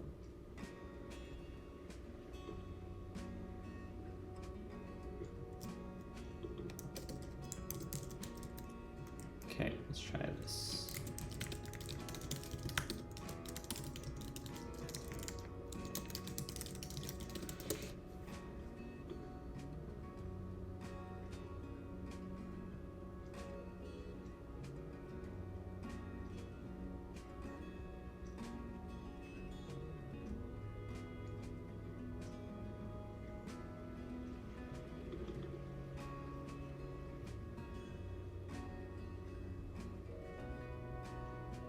I am using a free dyno, so maybe that's the problem. So let's try this again. Let's let this deploy.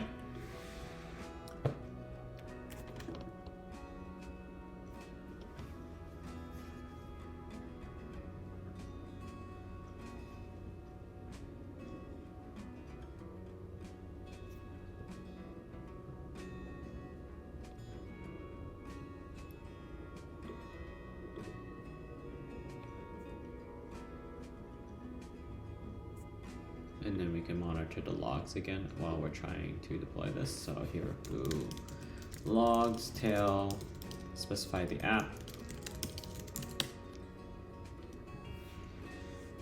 Cool, so build succeeded. State change from crash to starting. Starting process with command. Let's see if this actually works. Starting development server.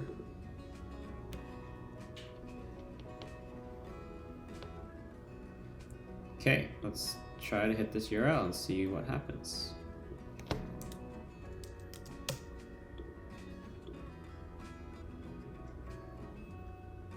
Error.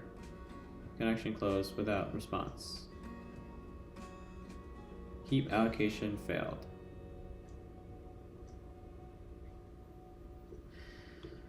Let's actually try one thing. I'm gonna actually go back to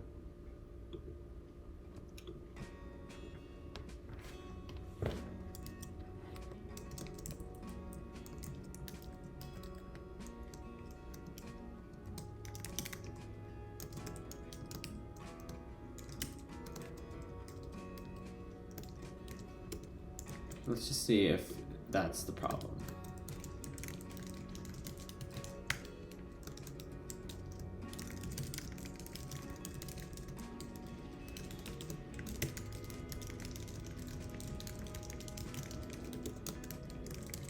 Okay.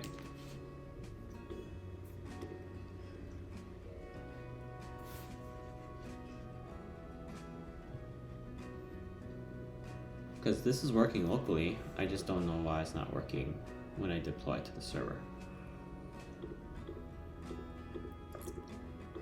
And I'm wondering if it's this english.json file that's the problem here.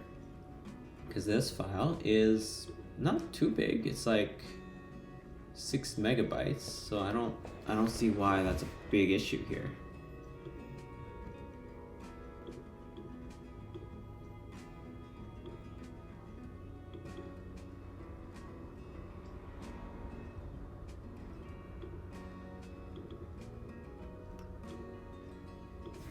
Whoops.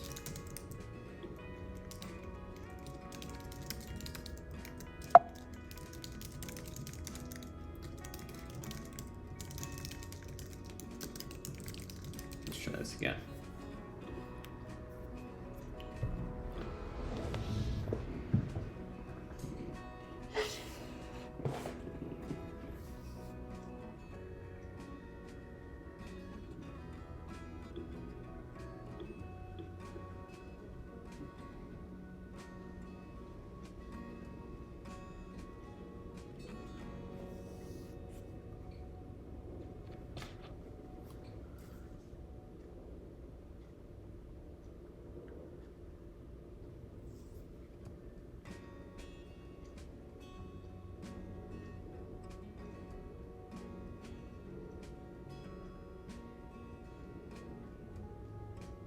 Push failed.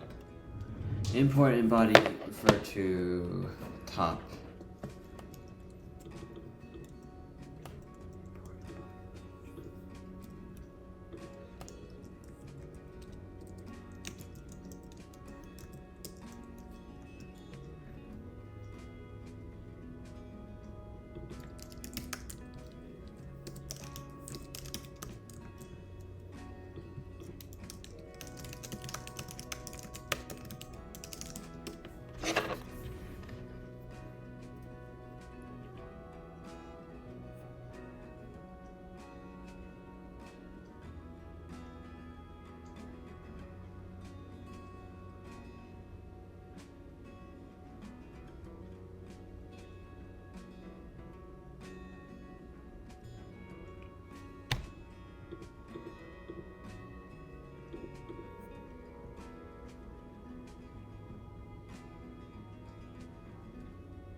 Try this again.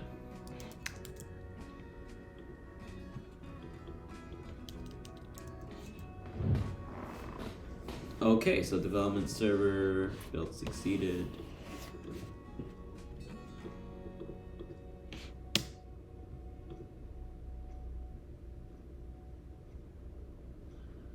Interesting. So it must have been just loading all the English words. Just kind of chewed up all the memory, and I think that was the issue. So I think we're gonna have to think about a different way to load the English words. Maybe we can upload this JSON file somewhere, like a git gist or something, and then it can download it from GitHub or somewhere like that.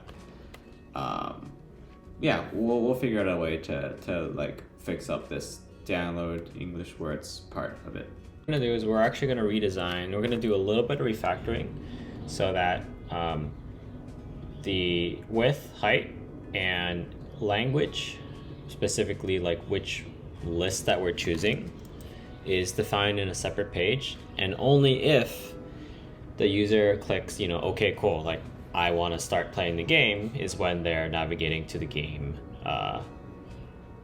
like this app function. So what we're gonna do is we're gonna do something like, just like redesign onboarding, starting a new game. Let's just do that for now. So let's create a new page. So we've got our little server running here. So let's go to yarns. Let's do npm start. Okay. And what we're gonna do is we're gonna do a little bit of refactoring here. So instead of loading this to begin with, we're gonna load something else. We're gonna load something that asks the user what the width is, what the height is, and what language they want to choose. Okay, so let's do that. So instead of rendering the app being these three things, we're gonna say let's refactor this so it's actually a game component, game.js, and it's gonna be, whoops, and then we're gonna have a new file. It's called game.sass. Okay, game.js is gonna be something like it's basically going to be this whole thing here, except let's just copy this entire folder over, except it's going to be called game.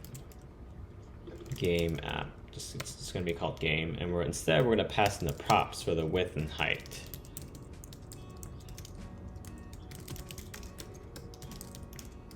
Okay, and we're going to also pass in words, and it's just going to be props.words.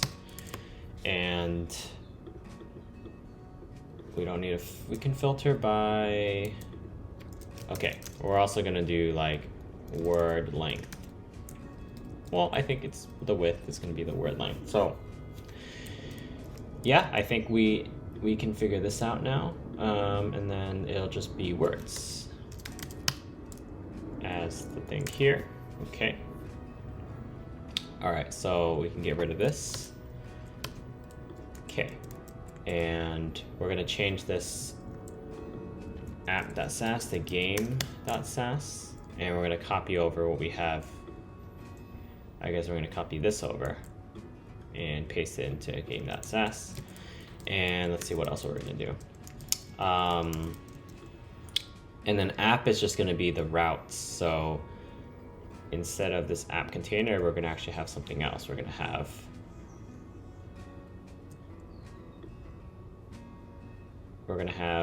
just the app called, and we're gonna figure out how to use routes. So what we're gonna do is we're gonna import, right, we have this. Okay, so npm React router, and then we're gonna save it.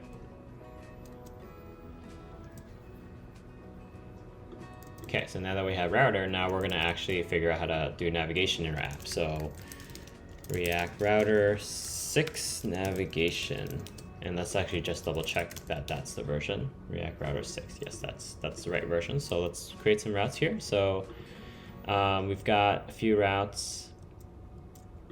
We've got, okay, let's just take a look at this. Browser router. Okay. All right, so this is what we have here. And then we're gonna do game. So we've got, let's see, we've got path, new game,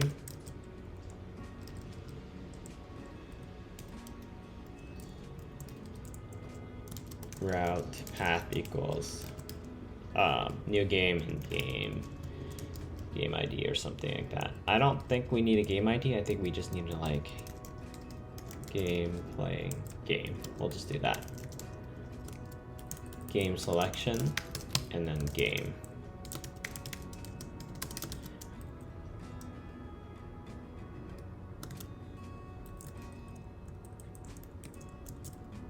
Let's see. Okay, so we have 2 routes, and then we have to make sure we import our router stuff. So don't worry too much about that. We have this here. And let's just double check that we have DOM. Yeah, we have React DOM, or React router DOM. Interesting, why is there? Okay, I think that's what we need instead. So let's go back to package.json. Get rid of React router. We're gonna actually install React router DOM.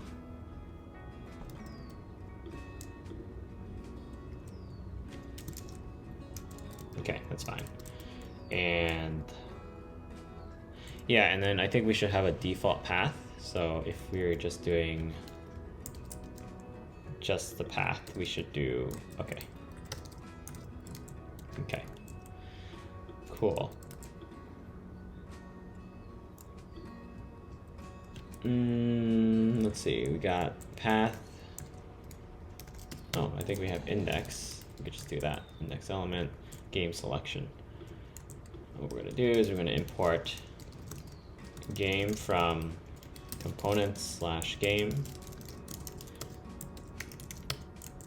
Okay, and then we'll also import game selection from components/game selection.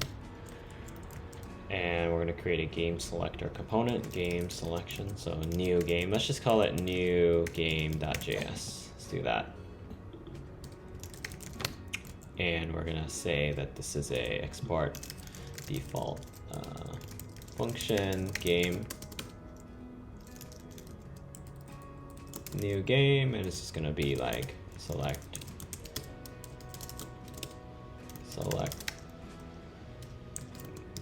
configure your game, Wordle game. And let's see what else is going on.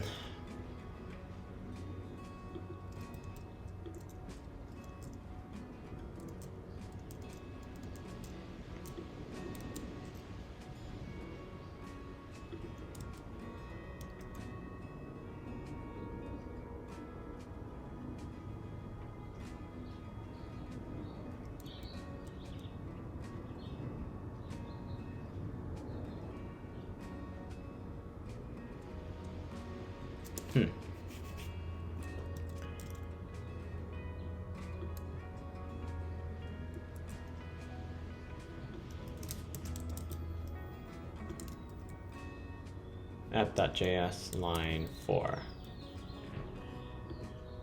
Cannot resolve React router DOM. Okay, let's actually refresh this. Yeah, I don't want that anymore. Okay, let's do npm start. Let's do that. Okay, cannot resolve React router DOM. Huh.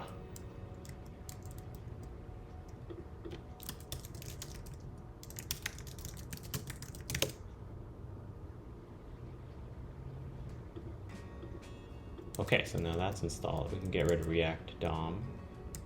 Okay, let's try that again.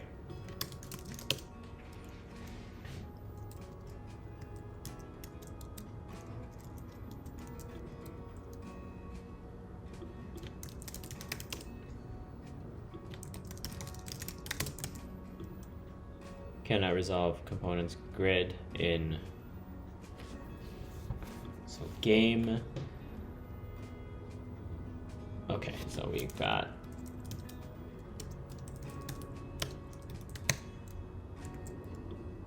configure your Wordle game. Great. So now that we have that,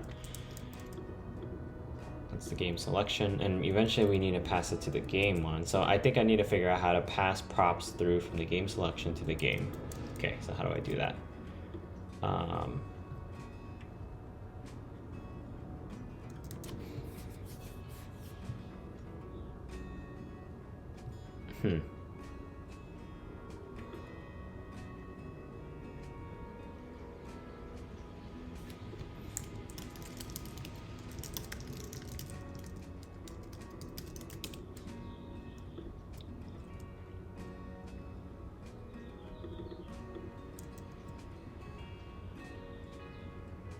Now, what if we wanted to pass the props, the dashboard component a prop? In previous versions, there was no attribute.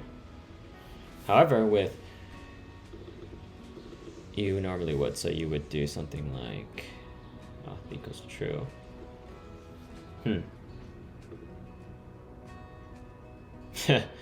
But I actually want like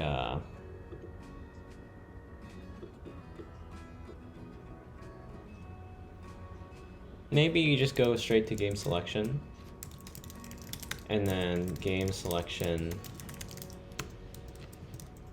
sorry, new game. Maybe just figure that out over there. So new game, and yeah, okay, so maybe we can do something like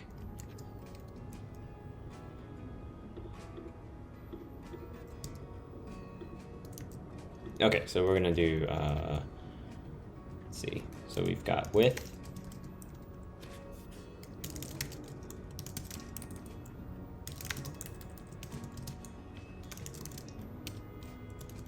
and it's gonna be the width is 5, height, useState, it's gonna be 6, you get 6 guesses, and we have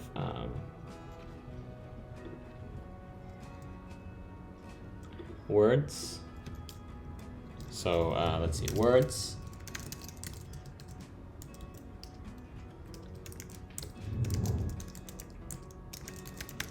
Is empty list for now, but eventually we're going to load the words. So valid words. Actually, let's just do props.words.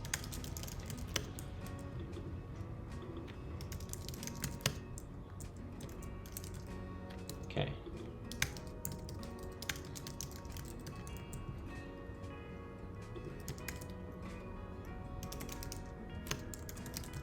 Okay.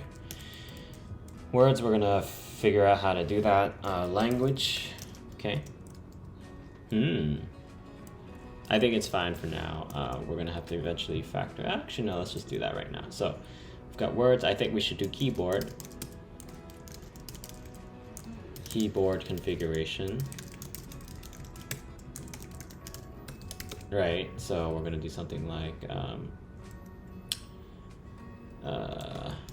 keyboard. So we're gonna pass in character rows instead of this.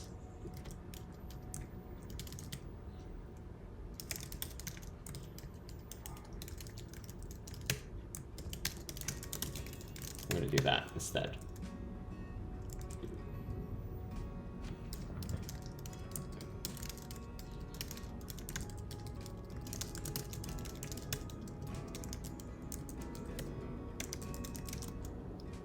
It's gonna be empty list for now. And what you're gonna do is you're gonna say, okay,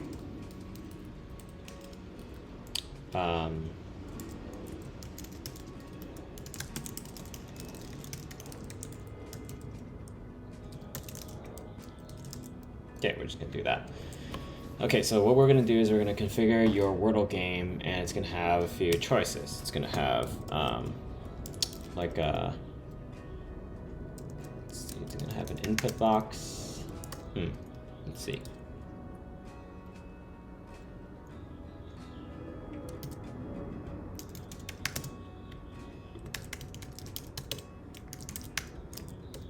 HTML select.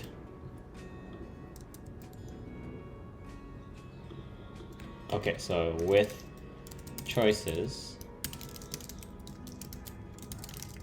so you could choose between 2-letter words, 3, 4, 5, 6, 7.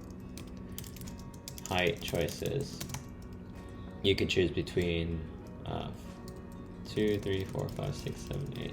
Let's just do that. And then we have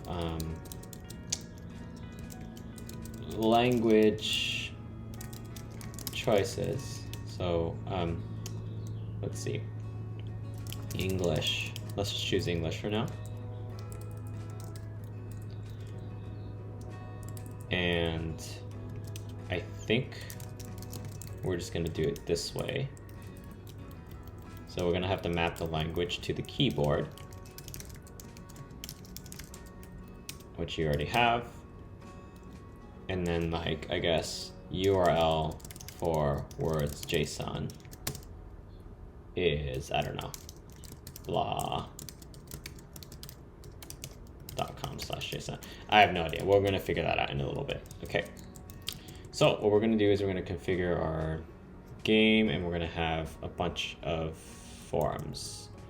So we're gonna have a drop down. I don't think we really need this. I think we just need something very simple, like this, like a select option with 4 things. I think that's what we're gonna do. So how do we do that? Well, we have a select field, and it's gonna be name equals width. Okay, ID equals width. Okay, and then we're gonna do options. So here are the options. And then we have a label too. So we have a label for width. I don't think we really need that.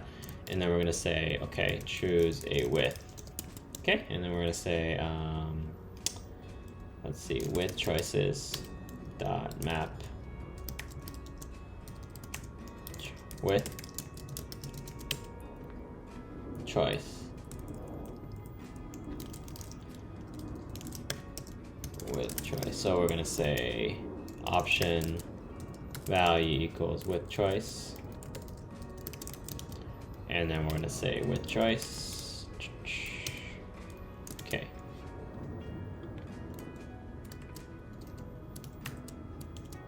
Okay, and then we're going to do the same thing with, so let's just make this a header, h2.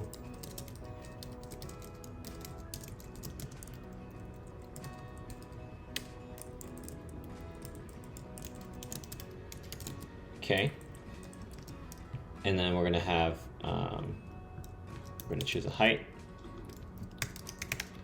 Okay, and the height is going to be height choice,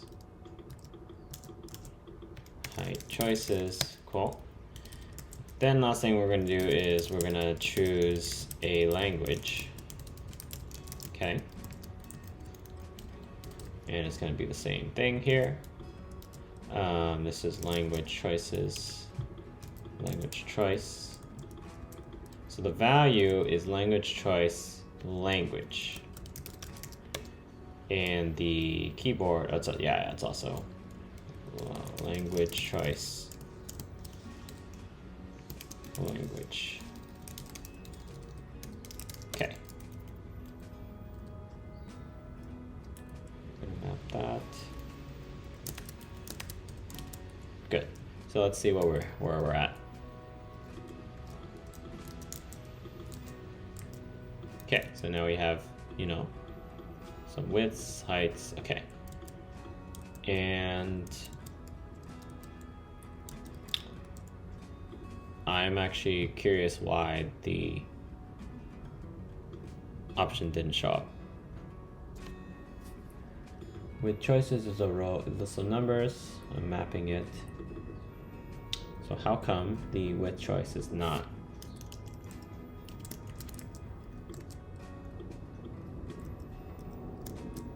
Option.value, let's take a look at how we do this. Select option value equals, right? Do I have value equals? Name equals width, label. Okay, so I don't even have my options right now. Okay, so I think you're gonna have to return a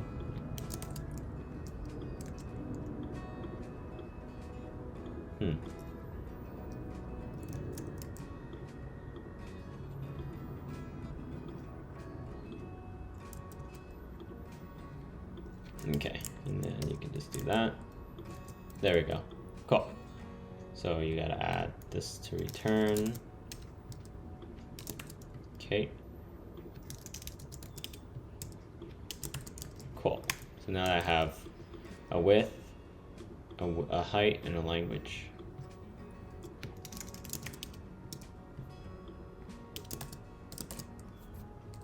Okay. And probably have button, and it says like, I don't know, like start game. All right, cool. So now let's actually do some styling for this new game JS file. And also you have 2 widths. I don't think you need 2 widths. Okay. Okay, so let's do some styling now. So yeah, let's do new game.sass. And what we could do is we could import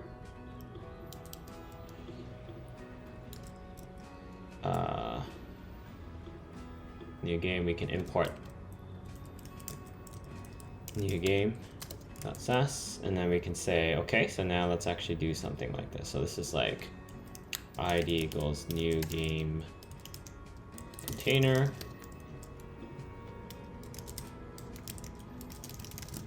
We can give it a class name instead of an ID. And we could say display flex. Flex direction is column. Okay. And then now we should do a, let's just kind of just do something like adding some padding. So h2.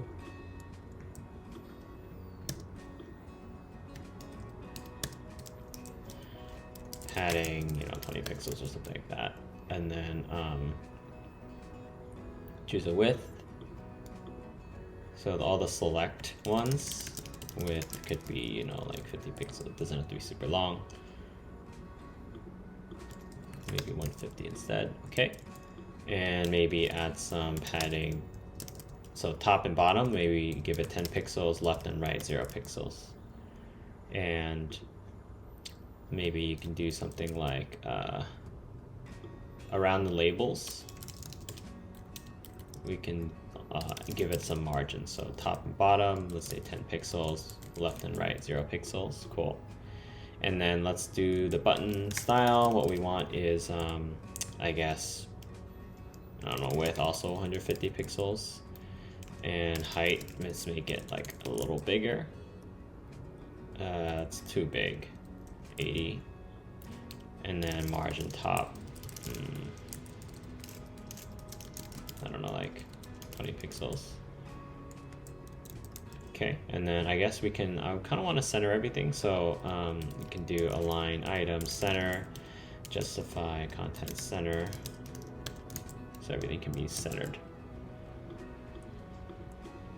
And we can figure it out styling later, but it's kind of like this, okay?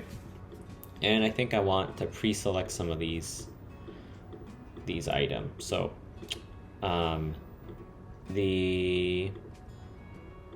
we have something called the value. I think if you select the value, it becomes something different. So if you look at the HTML, if you look at cars, we have options. Okay, we should try to figure out how to, okay, HTML option selected. I want to make sure that selected is actually there. Okay, so we have the selected tag. So we're going to do that instead. So we're going to say if choice, so if width equals width choice, then it's going to be selected.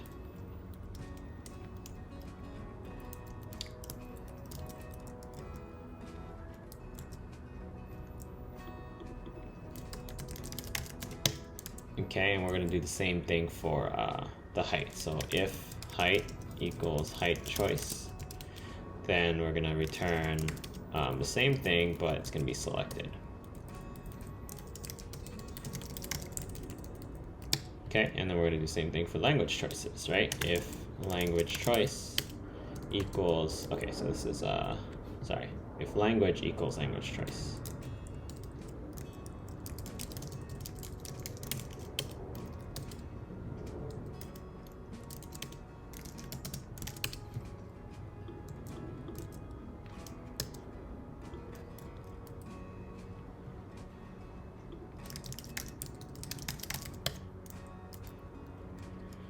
Great. 62. Okay.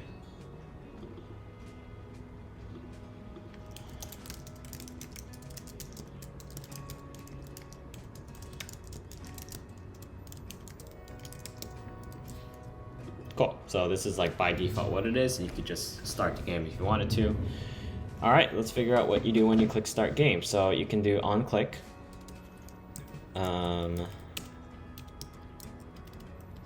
On click equals, okay, so now that you're ready, you can say, okay, so if I'm English, I have my keyboard configuration.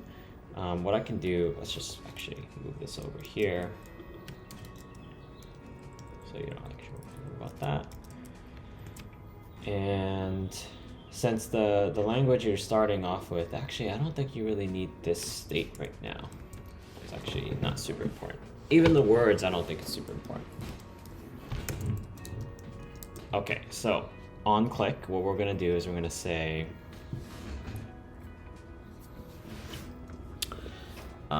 start game, on start game. And we're gonna have, now we're gonna use a useEffect, right? On start, let's just do this, set state, set start game true. Okay. And what we're gonna do is we're gonna do start game, set start, let's see, ready to start game. Let's do starting game, set starting game. False. And then we're gonna set this to true, basically. Okay, and when you set to true, we're gonna have a useEffect, so useEffect.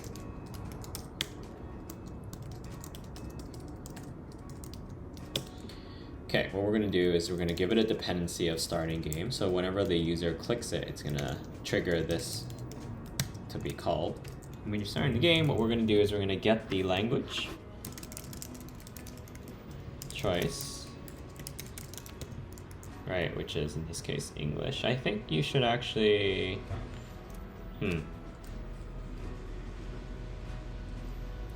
I think we should actually do this, English. And then we're gonna actually move these to here. Let's just do some refactoring. So we got English, and it's just a dictionary. And then the language choices is just gonna be that keys. So object.keys .map. Okay. And language choices : language choice. Okay.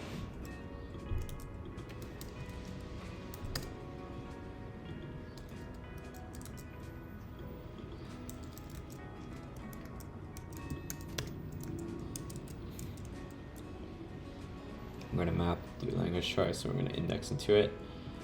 And this value is fine, actually. Yeah, there's actually no, we don't actually need the URL right now, we just need the language choice. The value is also just language choice.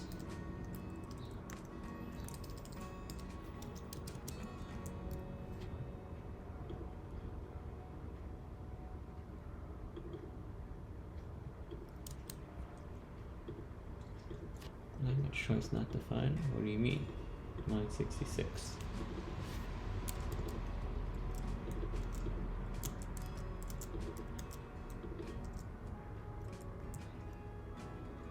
Line 70. Oh, okay, spelled language wrong. Okay, cool. Cool, so now once we set it, we're gonna set the start game, and when the game is start, what we're gonna do is we're going to grab the language of choice. Okay. And then we're gonna navigate to game game start. And I guess you can use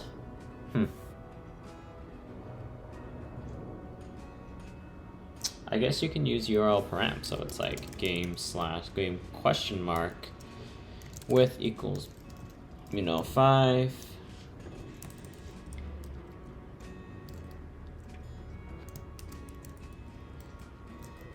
height equals 8, and I guess we can just load it when we get there, so it could be like language equals English, and that's it. Like that can be so the keyboard will be defined in the game.js file, which I think makes it's actually, I think that's fine. That's actually honestly okay. I think that's probably okay. So yeah, let's actually do that instead. So move the language choices.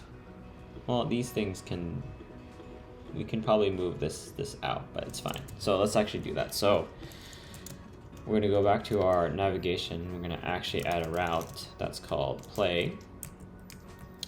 And it's going to be, let's go back to React route tutorial.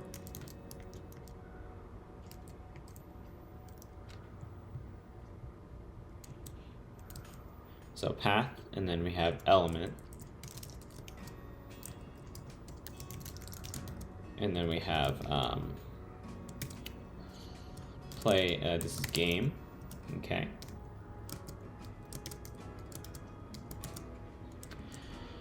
And then when we get to the game, we're gonna actually do this thing where we are going to pass parameters in React router. v6.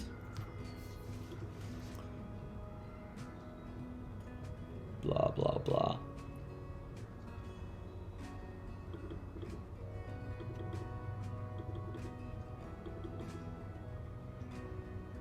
must use React hooks. Oh, actually, let's take a look at router props.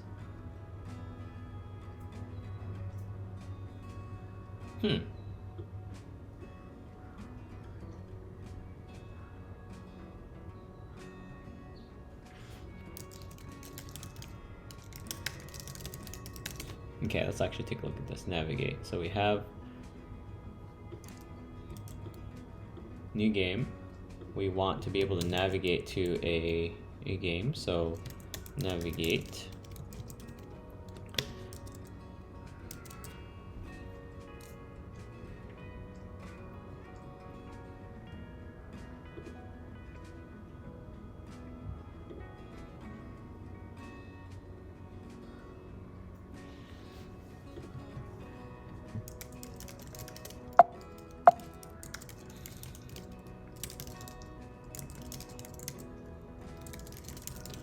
React navigate.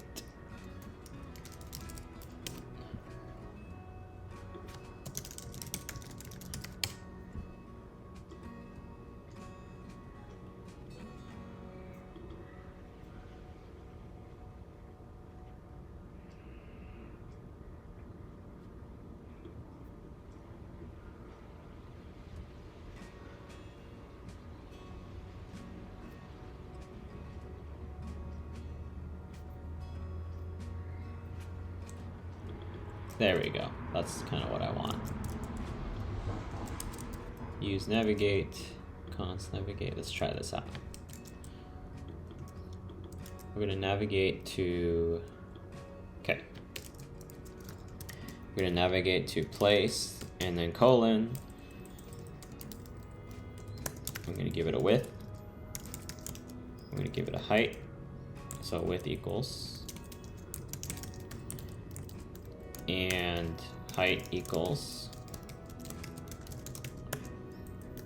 and language equals. Okay.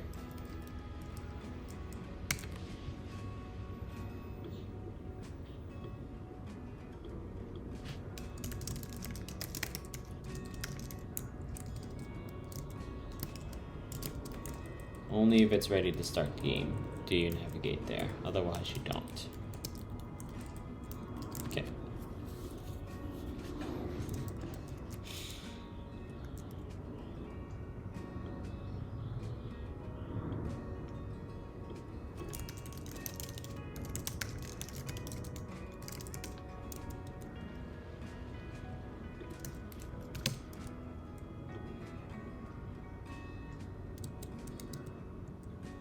Then we're going to do use params.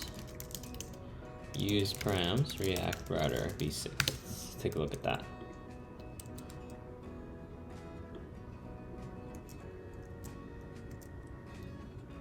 Oh, that's kind of interesting.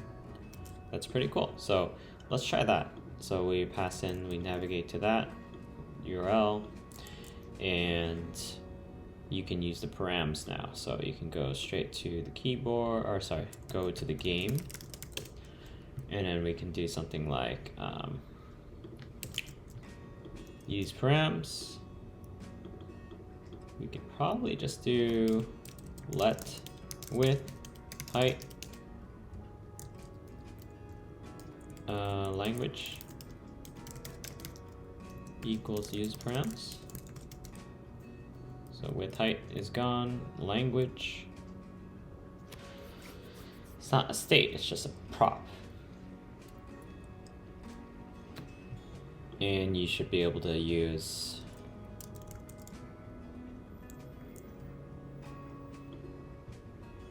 let's see.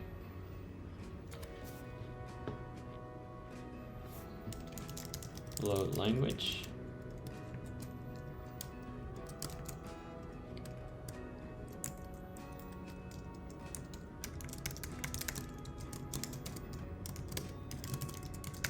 So you're gonna load the language first, and you're gonna just load it the first time.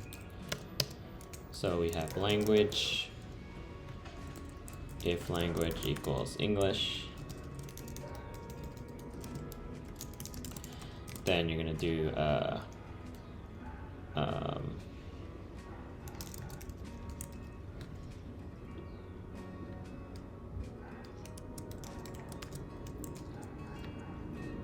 you're gonna set mystery word. So you're gonna do something like hit an API to get all the English words. Filter those words to a list of words of length equals width, and then sample one of them. Okay, and then set the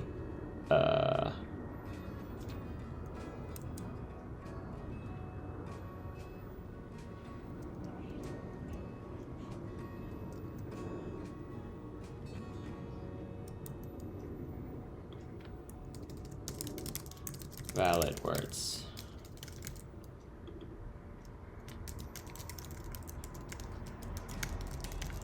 Okay, so we have, okay, so we're also going to get a state of valid words.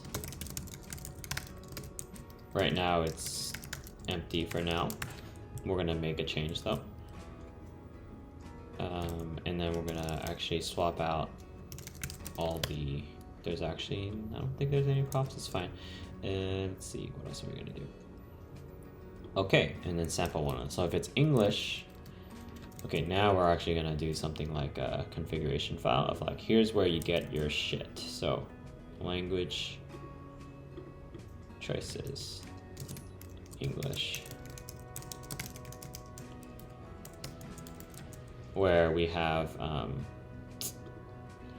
well, I think we can have like a new file. It's called language configurations.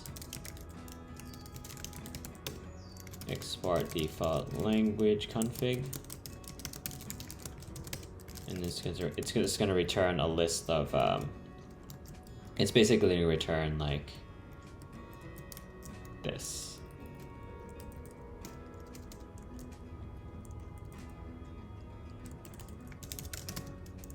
Okay, so it's going to be a function, language configs, and yeah, we're going to import language configs from components, language configs, okay, and we're just going to call this.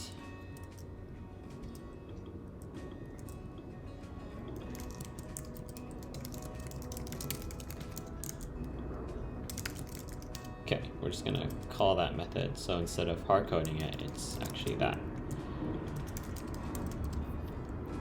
Cool. So if we go back to the new game though, now we can reuse that file to figure out what all the words are. So import, so we have that. We also have it in game. Okay. And yeah, so if it's English, actually it's not even an if statement, it's just, you know, like get language configs, and then you're gonna index into the language, so language. And okay, now that you have config, now you can actually just hit the URL to fetch the JSON. So you're gonna do fetch configs.url. So if we go back to this file here, we have keyboard, and then we have keyboard too. So set keyboard. We also will set keyboard.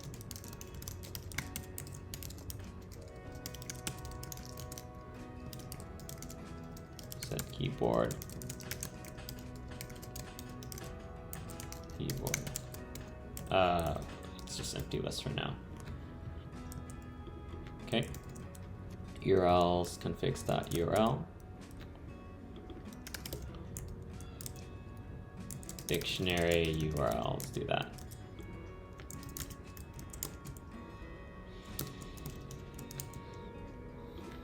And then we're gonna do then response.json. Then we're gonna do something like response. Now that it's in JSON form, assuming it's something like this, we're gonna do object.keys response. I'm gonna filter for just the words that are that length. Word word.length equals width. And then we're going to valid words. Set valid words. And then we're going to set the current word, or set the mystery word as and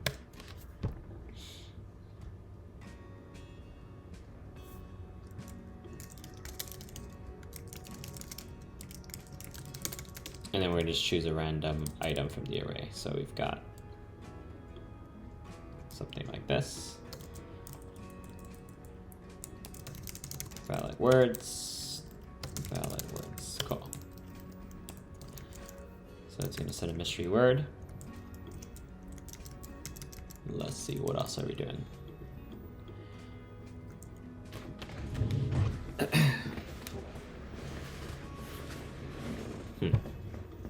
Configs is not defined. So game.js line 31.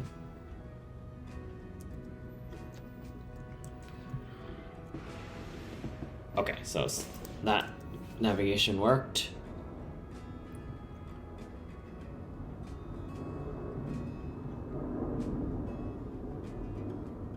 Yeah, let's clear this out. Okay, so what's going on here? Character rows not found. Okay.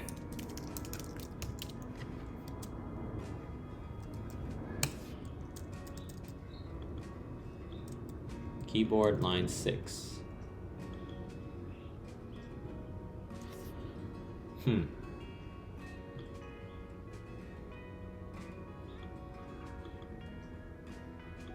I don't understand how that's line 6. It's kind of weird.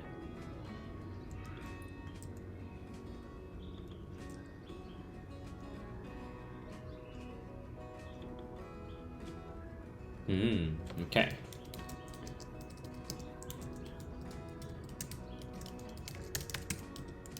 Okay, let's try this again. Config is undefined, game, line 31. Okay.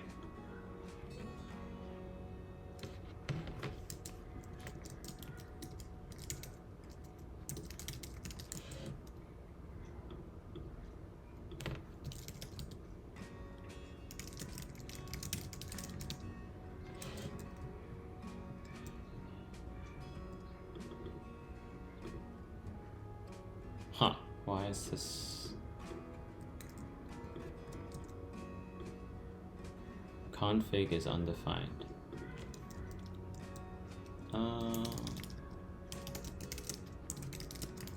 Okay, let's try this. Okay, so we have an object. You can index into English, right? Let's try language. I'm gonna console log that. Let's see what's going on. Okay, so it doesn't actually work.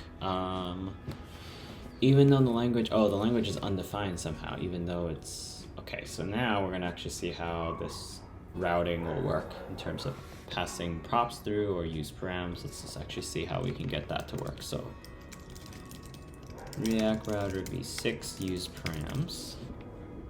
Okay, let's see what we got. Okay, so we have colon.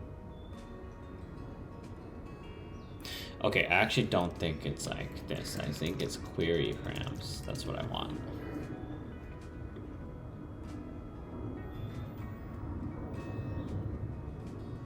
Use search params. Interesting.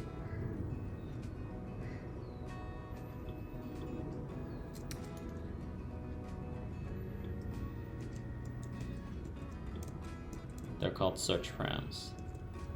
Okay, I guess that's what they're called.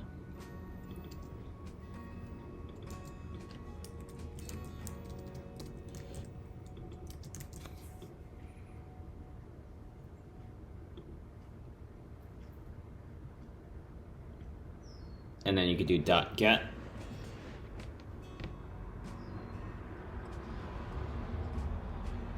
Okay, you could do search params and then, okay.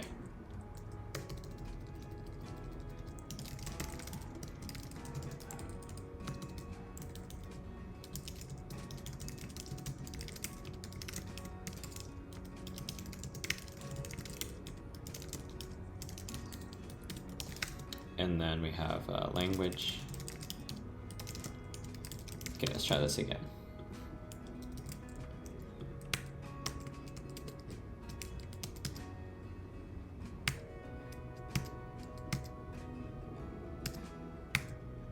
Okay, what else we got? Search params.get is not a function. Interesting.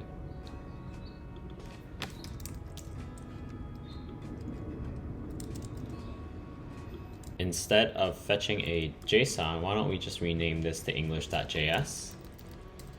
And we're going to export default get English words.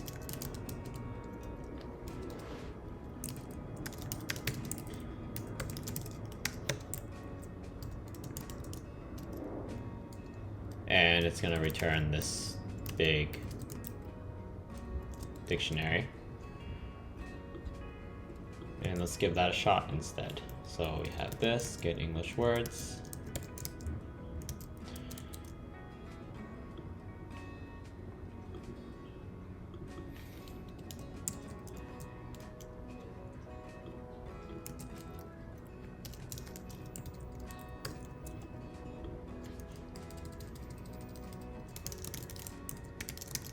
And then we're going to give this a function.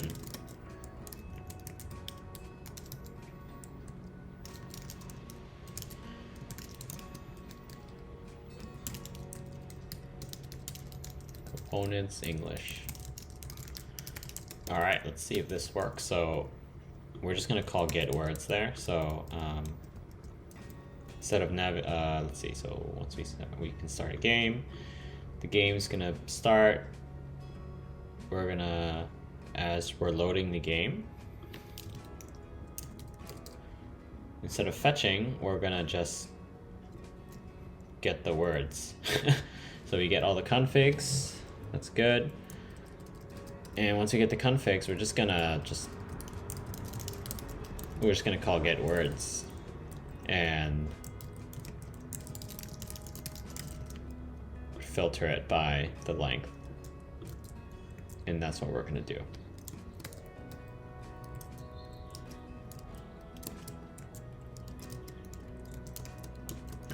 And then in terms of the game, yeah, we do have set height. We'll figure those out in a little bit.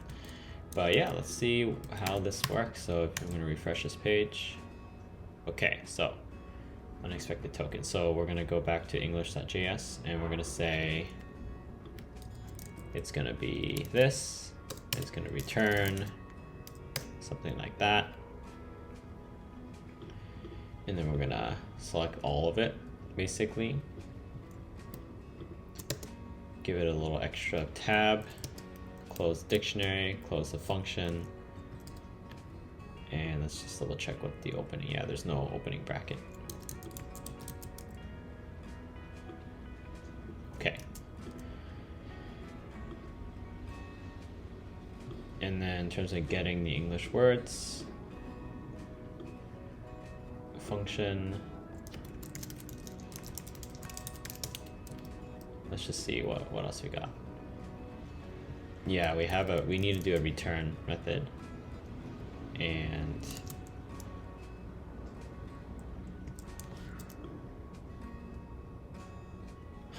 interesting. Oh, I think it's just a function and there's not even a arrow pointer. So I think we just do this. Okay.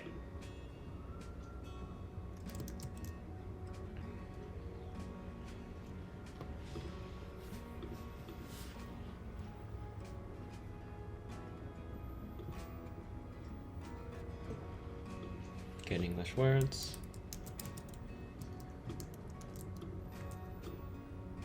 Compiling. It might actually take a long time to compile because it's like a large file.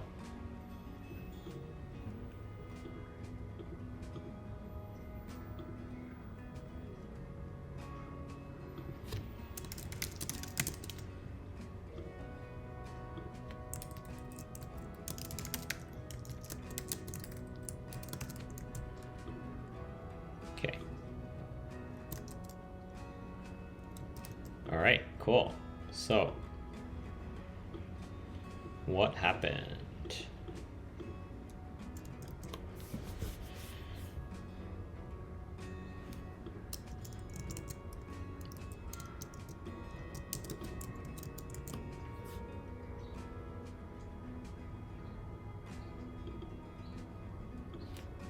Set keyboard.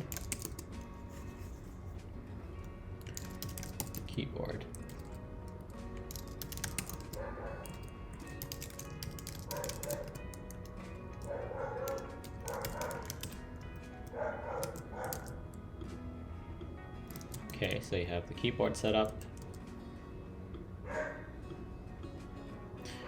And we need to set the squares, so set width equals, actually very interesting. The grid needs to take in a height and width and get content. Okay, let's actually log the content. Console.log height, console.log width. Okay, let's see what it is. Okay, so the content is empty, so we need to figure out why that's empty. Content is empty because we're looking at the current guessed words is empty.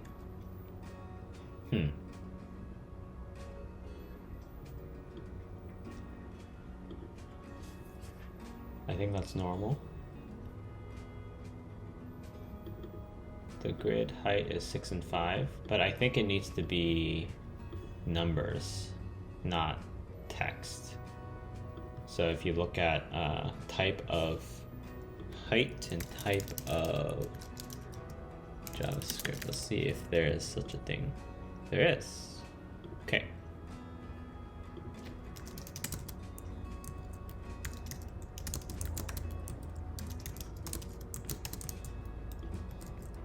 It's a string. Okay, we need to convert it to an integer. So convert string to integer, JavaScript.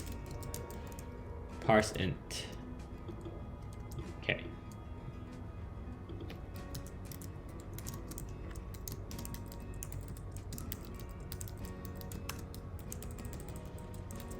Parse int. Okay.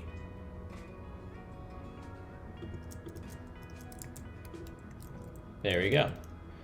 And let's actually figure out what the heck is going on with CSS. Something's wrong with the CSS. So we have app.css. Okay, so this is actually not anywhere to be seen. And we could probably move that up to the app level for sure. Maybe we could just do class name equals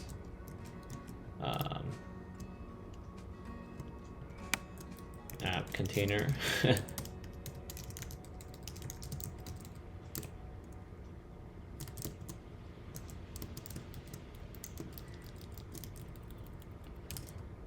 And then we can move this up. And then we can probably import that file.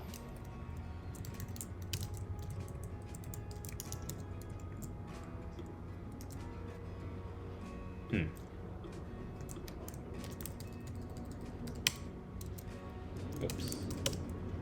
Index our game. Let's see. App container. Okay, let's see if app container is actually containing everything here. Got the body, you got the root, we got app container. We got 2 app containers. I don't know why we want to do that. Yeah, I guess maybe we should just import. Let's just go back. Oh wait, yeah, you weren't really doing it. Okay, there we go. So that's good. Now we're importing HTML. All right, so we've got kind of got everything. Okay. Let's see. We've got English words. And yeah, let's I'm not really sure what to do now. I think this is like okay. Let's actually play a game. So we have console.log mystery word. Let's just log the mystery word. So if we have inspect, we've got console.log pints. Let's actually make the width 6 or width 4. Why not? Do's. Okay, so if you do DUES, enter, it's not in word list. What? That is definitely in the word list. Do's. Like that is definitely in the word list. So let's see, word list. Valid words. Not in word list. Okay, let's actually just double check that.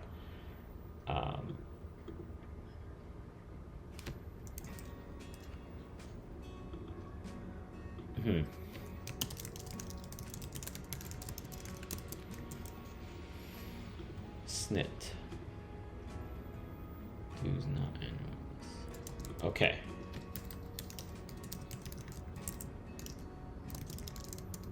Lowercase.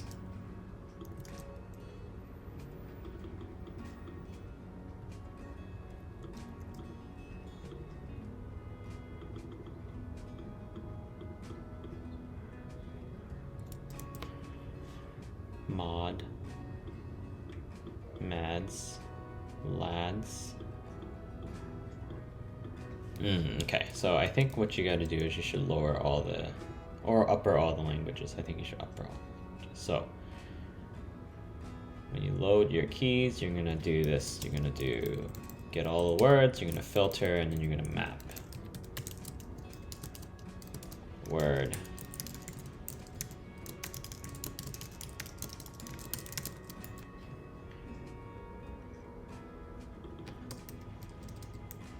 Okay, let's try this again.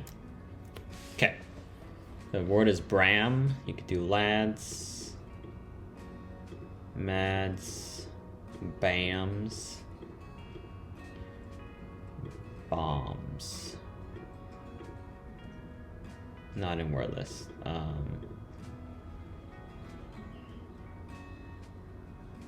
Bram. Okay, you win. All right, cool. And then you could refresh. You can have a new word. Fash. Fast. Fash. It's really stupid. Okay, cool. There we go. So that looks decent. Let's actually get rid of this console.log. We definitely make this game better, but it's all right. Okay, so last thing we're gonna do is we're actually gonna go back to the home page. Okay, and we're gonna just change some of these fonts. So we've got select game, and we're just gonna do something like color white. Huh. It's very interesting. It's like not even. Here, let's actually go back to this page. I don't know if we want to use the same style.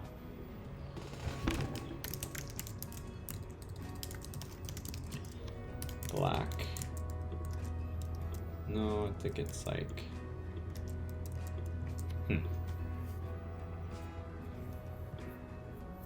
Let's just do background color white. Let's just go back to white. And yeah, sure, that's fine. Okay, I don't really care too much about that. What I care about is I think whenever we change the option here, I think it should carry over. So if we go back to new game.js, we have to add a couple of click listeners here. So we have the options, and we have an option on click listener. So let's look up option click listener React. Let's just see. I think it's on change. Handle change. Okay, so it's on change. This dot select handle change, and that's where we get the selected option. Okay, cool. So we get on change. This is handle let's just write the function like inline. So whenever we're changing the actually no, let's just write it here. So this dot on change on select with or something like that. And this is same thing. Okay. And we're gonna have a function that's called on select with. Okay. And this is gonna be set with. Oh, why don't we just, I'm just gonna call, yeah, we're just gonna call it. So it's select set with. Okay, we're just gonna do that.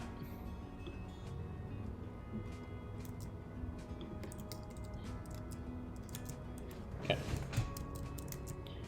And then we're gonna do the same thing for the height.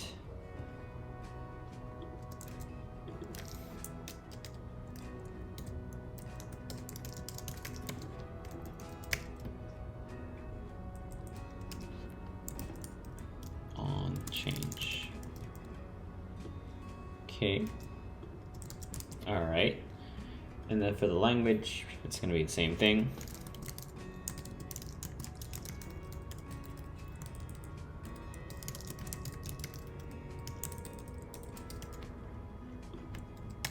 Oh wow, okay, sorry, I was doing the wrong choice.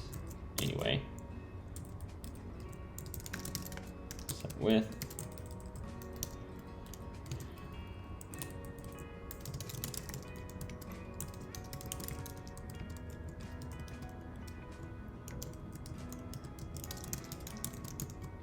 Okay, there we go.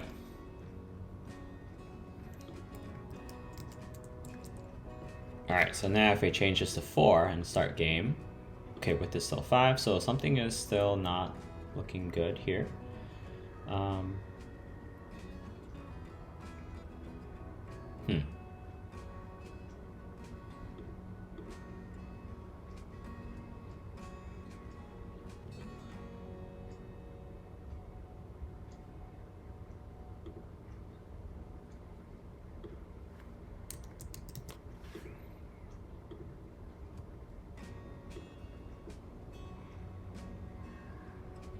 Okay, let's actually just make sure that each file has like a key, so key equals with choice.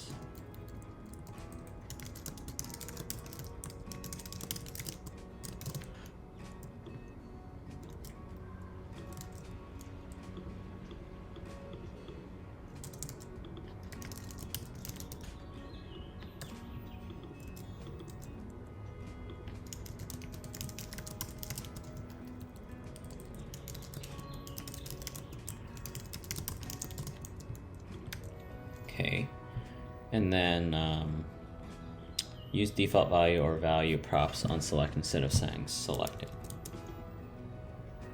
On select. So we have options. Okay, I guess we could do this equals language choice.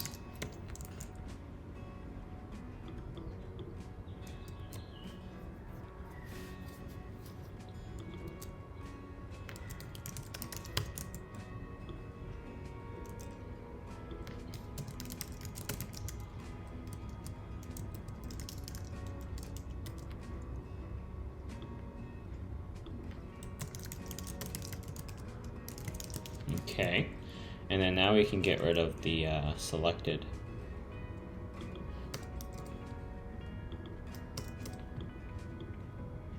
Part of it. Yep, great. And then we can actually just get rid of the if it's the same, because the selected should just figure it out for us. Okay, great. So now that we've simplified some of the code, let's actually get back to this on change thing. So I'm still like not sure why if I change it to 8 and then I click start game, it's still 5.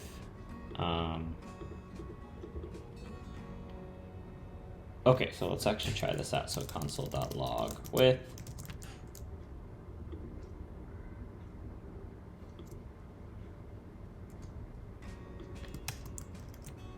return set width. Okay, so if I change it to 7, okay, so it's actually just not triggering. So, okay, so option tag. Oh, maybe it's a select. Okay, React. Let's actually go back to the documentation that you had here. It's a select field, but that's also its own React select component, which I don't really want to use. HTML on change select option event for React.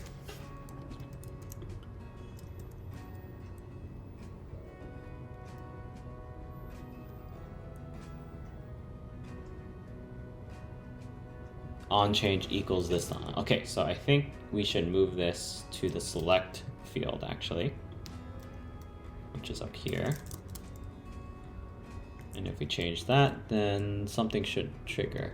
There we go, cool. So something actually happens, and then you could do with.target.value. Okay, cool. So that's what you should do. So I think you should do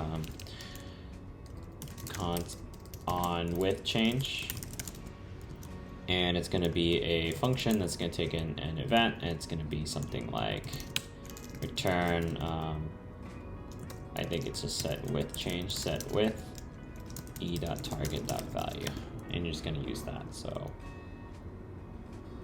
we're going to do that instead. And we're going to do the same thing for height, and we're going to do the same thing for language. So height on height change. Okay.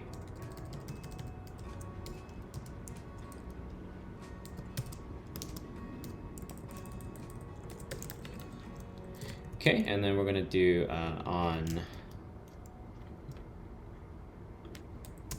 language, so on change, on language change. All right, and then we can get rid of this on change here. Okay.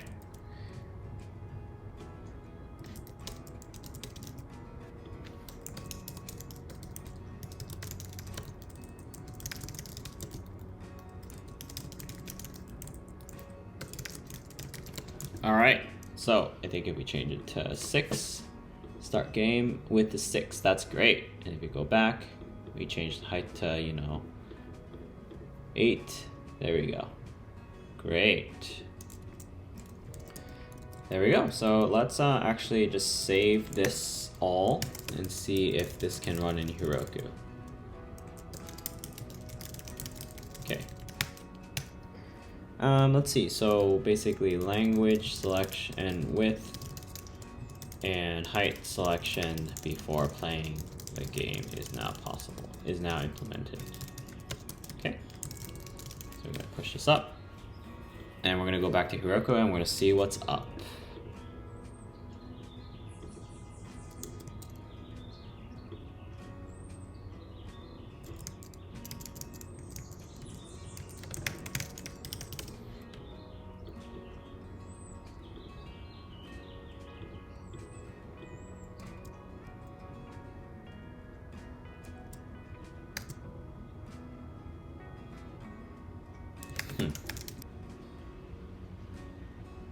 We created a remote. Okay, git push Heroku main.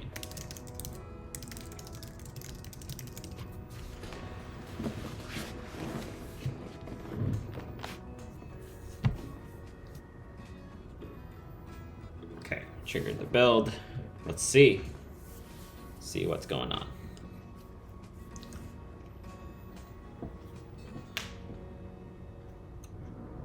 It's taking a while.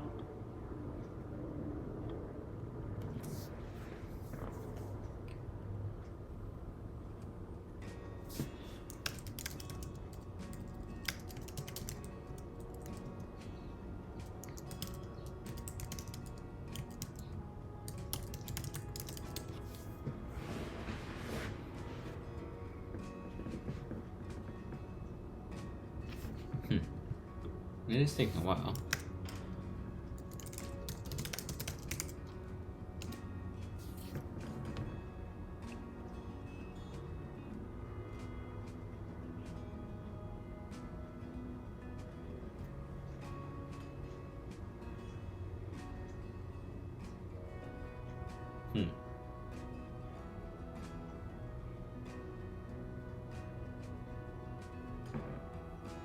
It's definitely taking a long time here, even locally.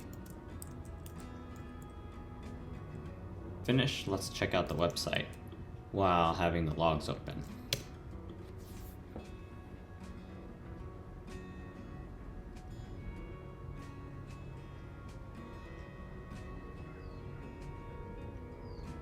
I'm actually a little worried that it's going to run out of memory.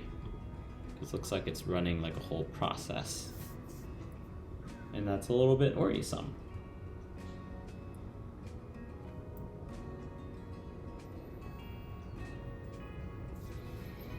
Yep, I don't think it's able to load all the English words that you have. Huh, that's very interesting.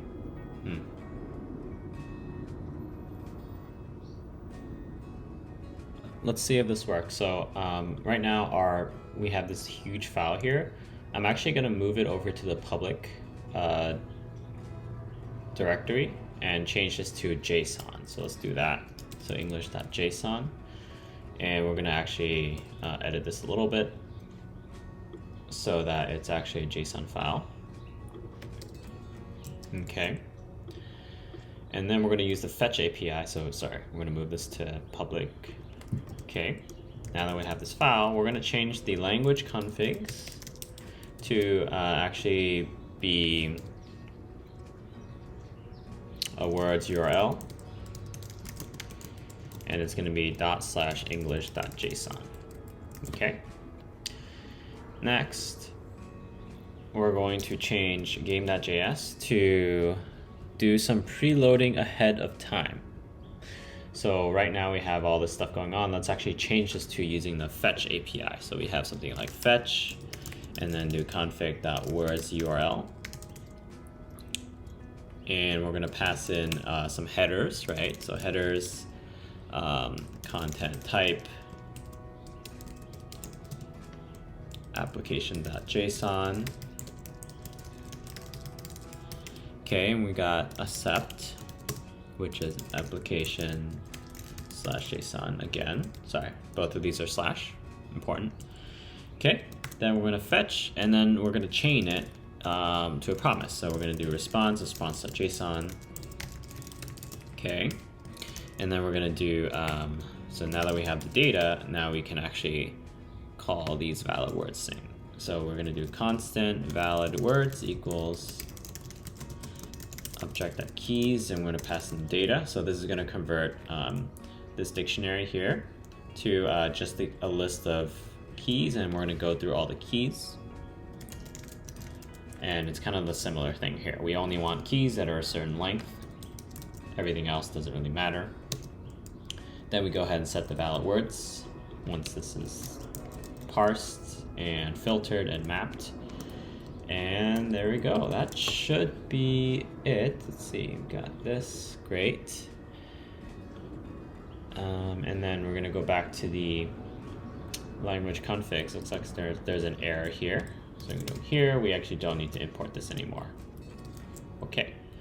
So let's actually see if this worked. Okay, let's see. Let's work through these errors. It's not a function, so what's going on here? Let's actually clear this, refresh. Okay, so let's do after enter. Okay, cool. So it looks like it was able to get the word. And then let's actually go back. Let's choose a width 7. Okay, this is great. Cool. So now I think it works, and it's a little faster. And yeah, let's commit this, and let's check this out on Heroku. Creating an optimized production build. I think that should be a lot faster this time because we've moved our JSON file to public. So let's try it out. Let's see what this looks like. There we go. See, it was actually pretty fast. And it's compressing. Cool. So let's actually go to the Heroku website. And that should actually work. So let's try it out. So we've got cool Wordle Clone. Let's open it up. I'm going to check out the network tab.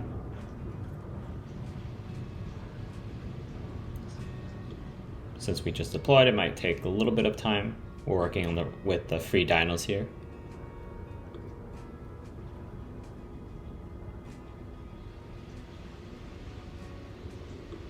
Cool. right, so we have, let's do like 6 words. Okay, let's actually play a game. So, I don't know, like tether. Enter.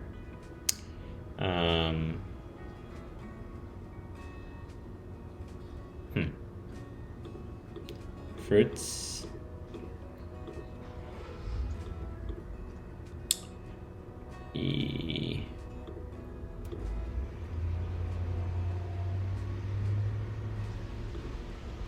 Dubious? No. Doubts? Okay. Pleads?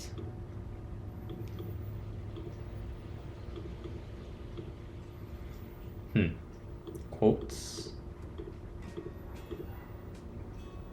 I'm not good at this game, so I'm really not. Okay, cool. So we have U and O. I have no idea what the word is. So anyway, looper. You lost. All right. Well, LU something something E, and yeah, it's not really gonna remember the word, so we're gonna have to like play again. Let's try it. Looper. Yeah, it's a completely different game. So anyway, looks like this works. All right, thank you all for watching. If you like this video, please subscribe. I would love to make more of these videos. Doing all these side projects is pretty fun. And yeah, if you have any suggestions, please leave a comment. But I think the best way to support me right now is to subscribe. Yeah, I'll see you in the next video.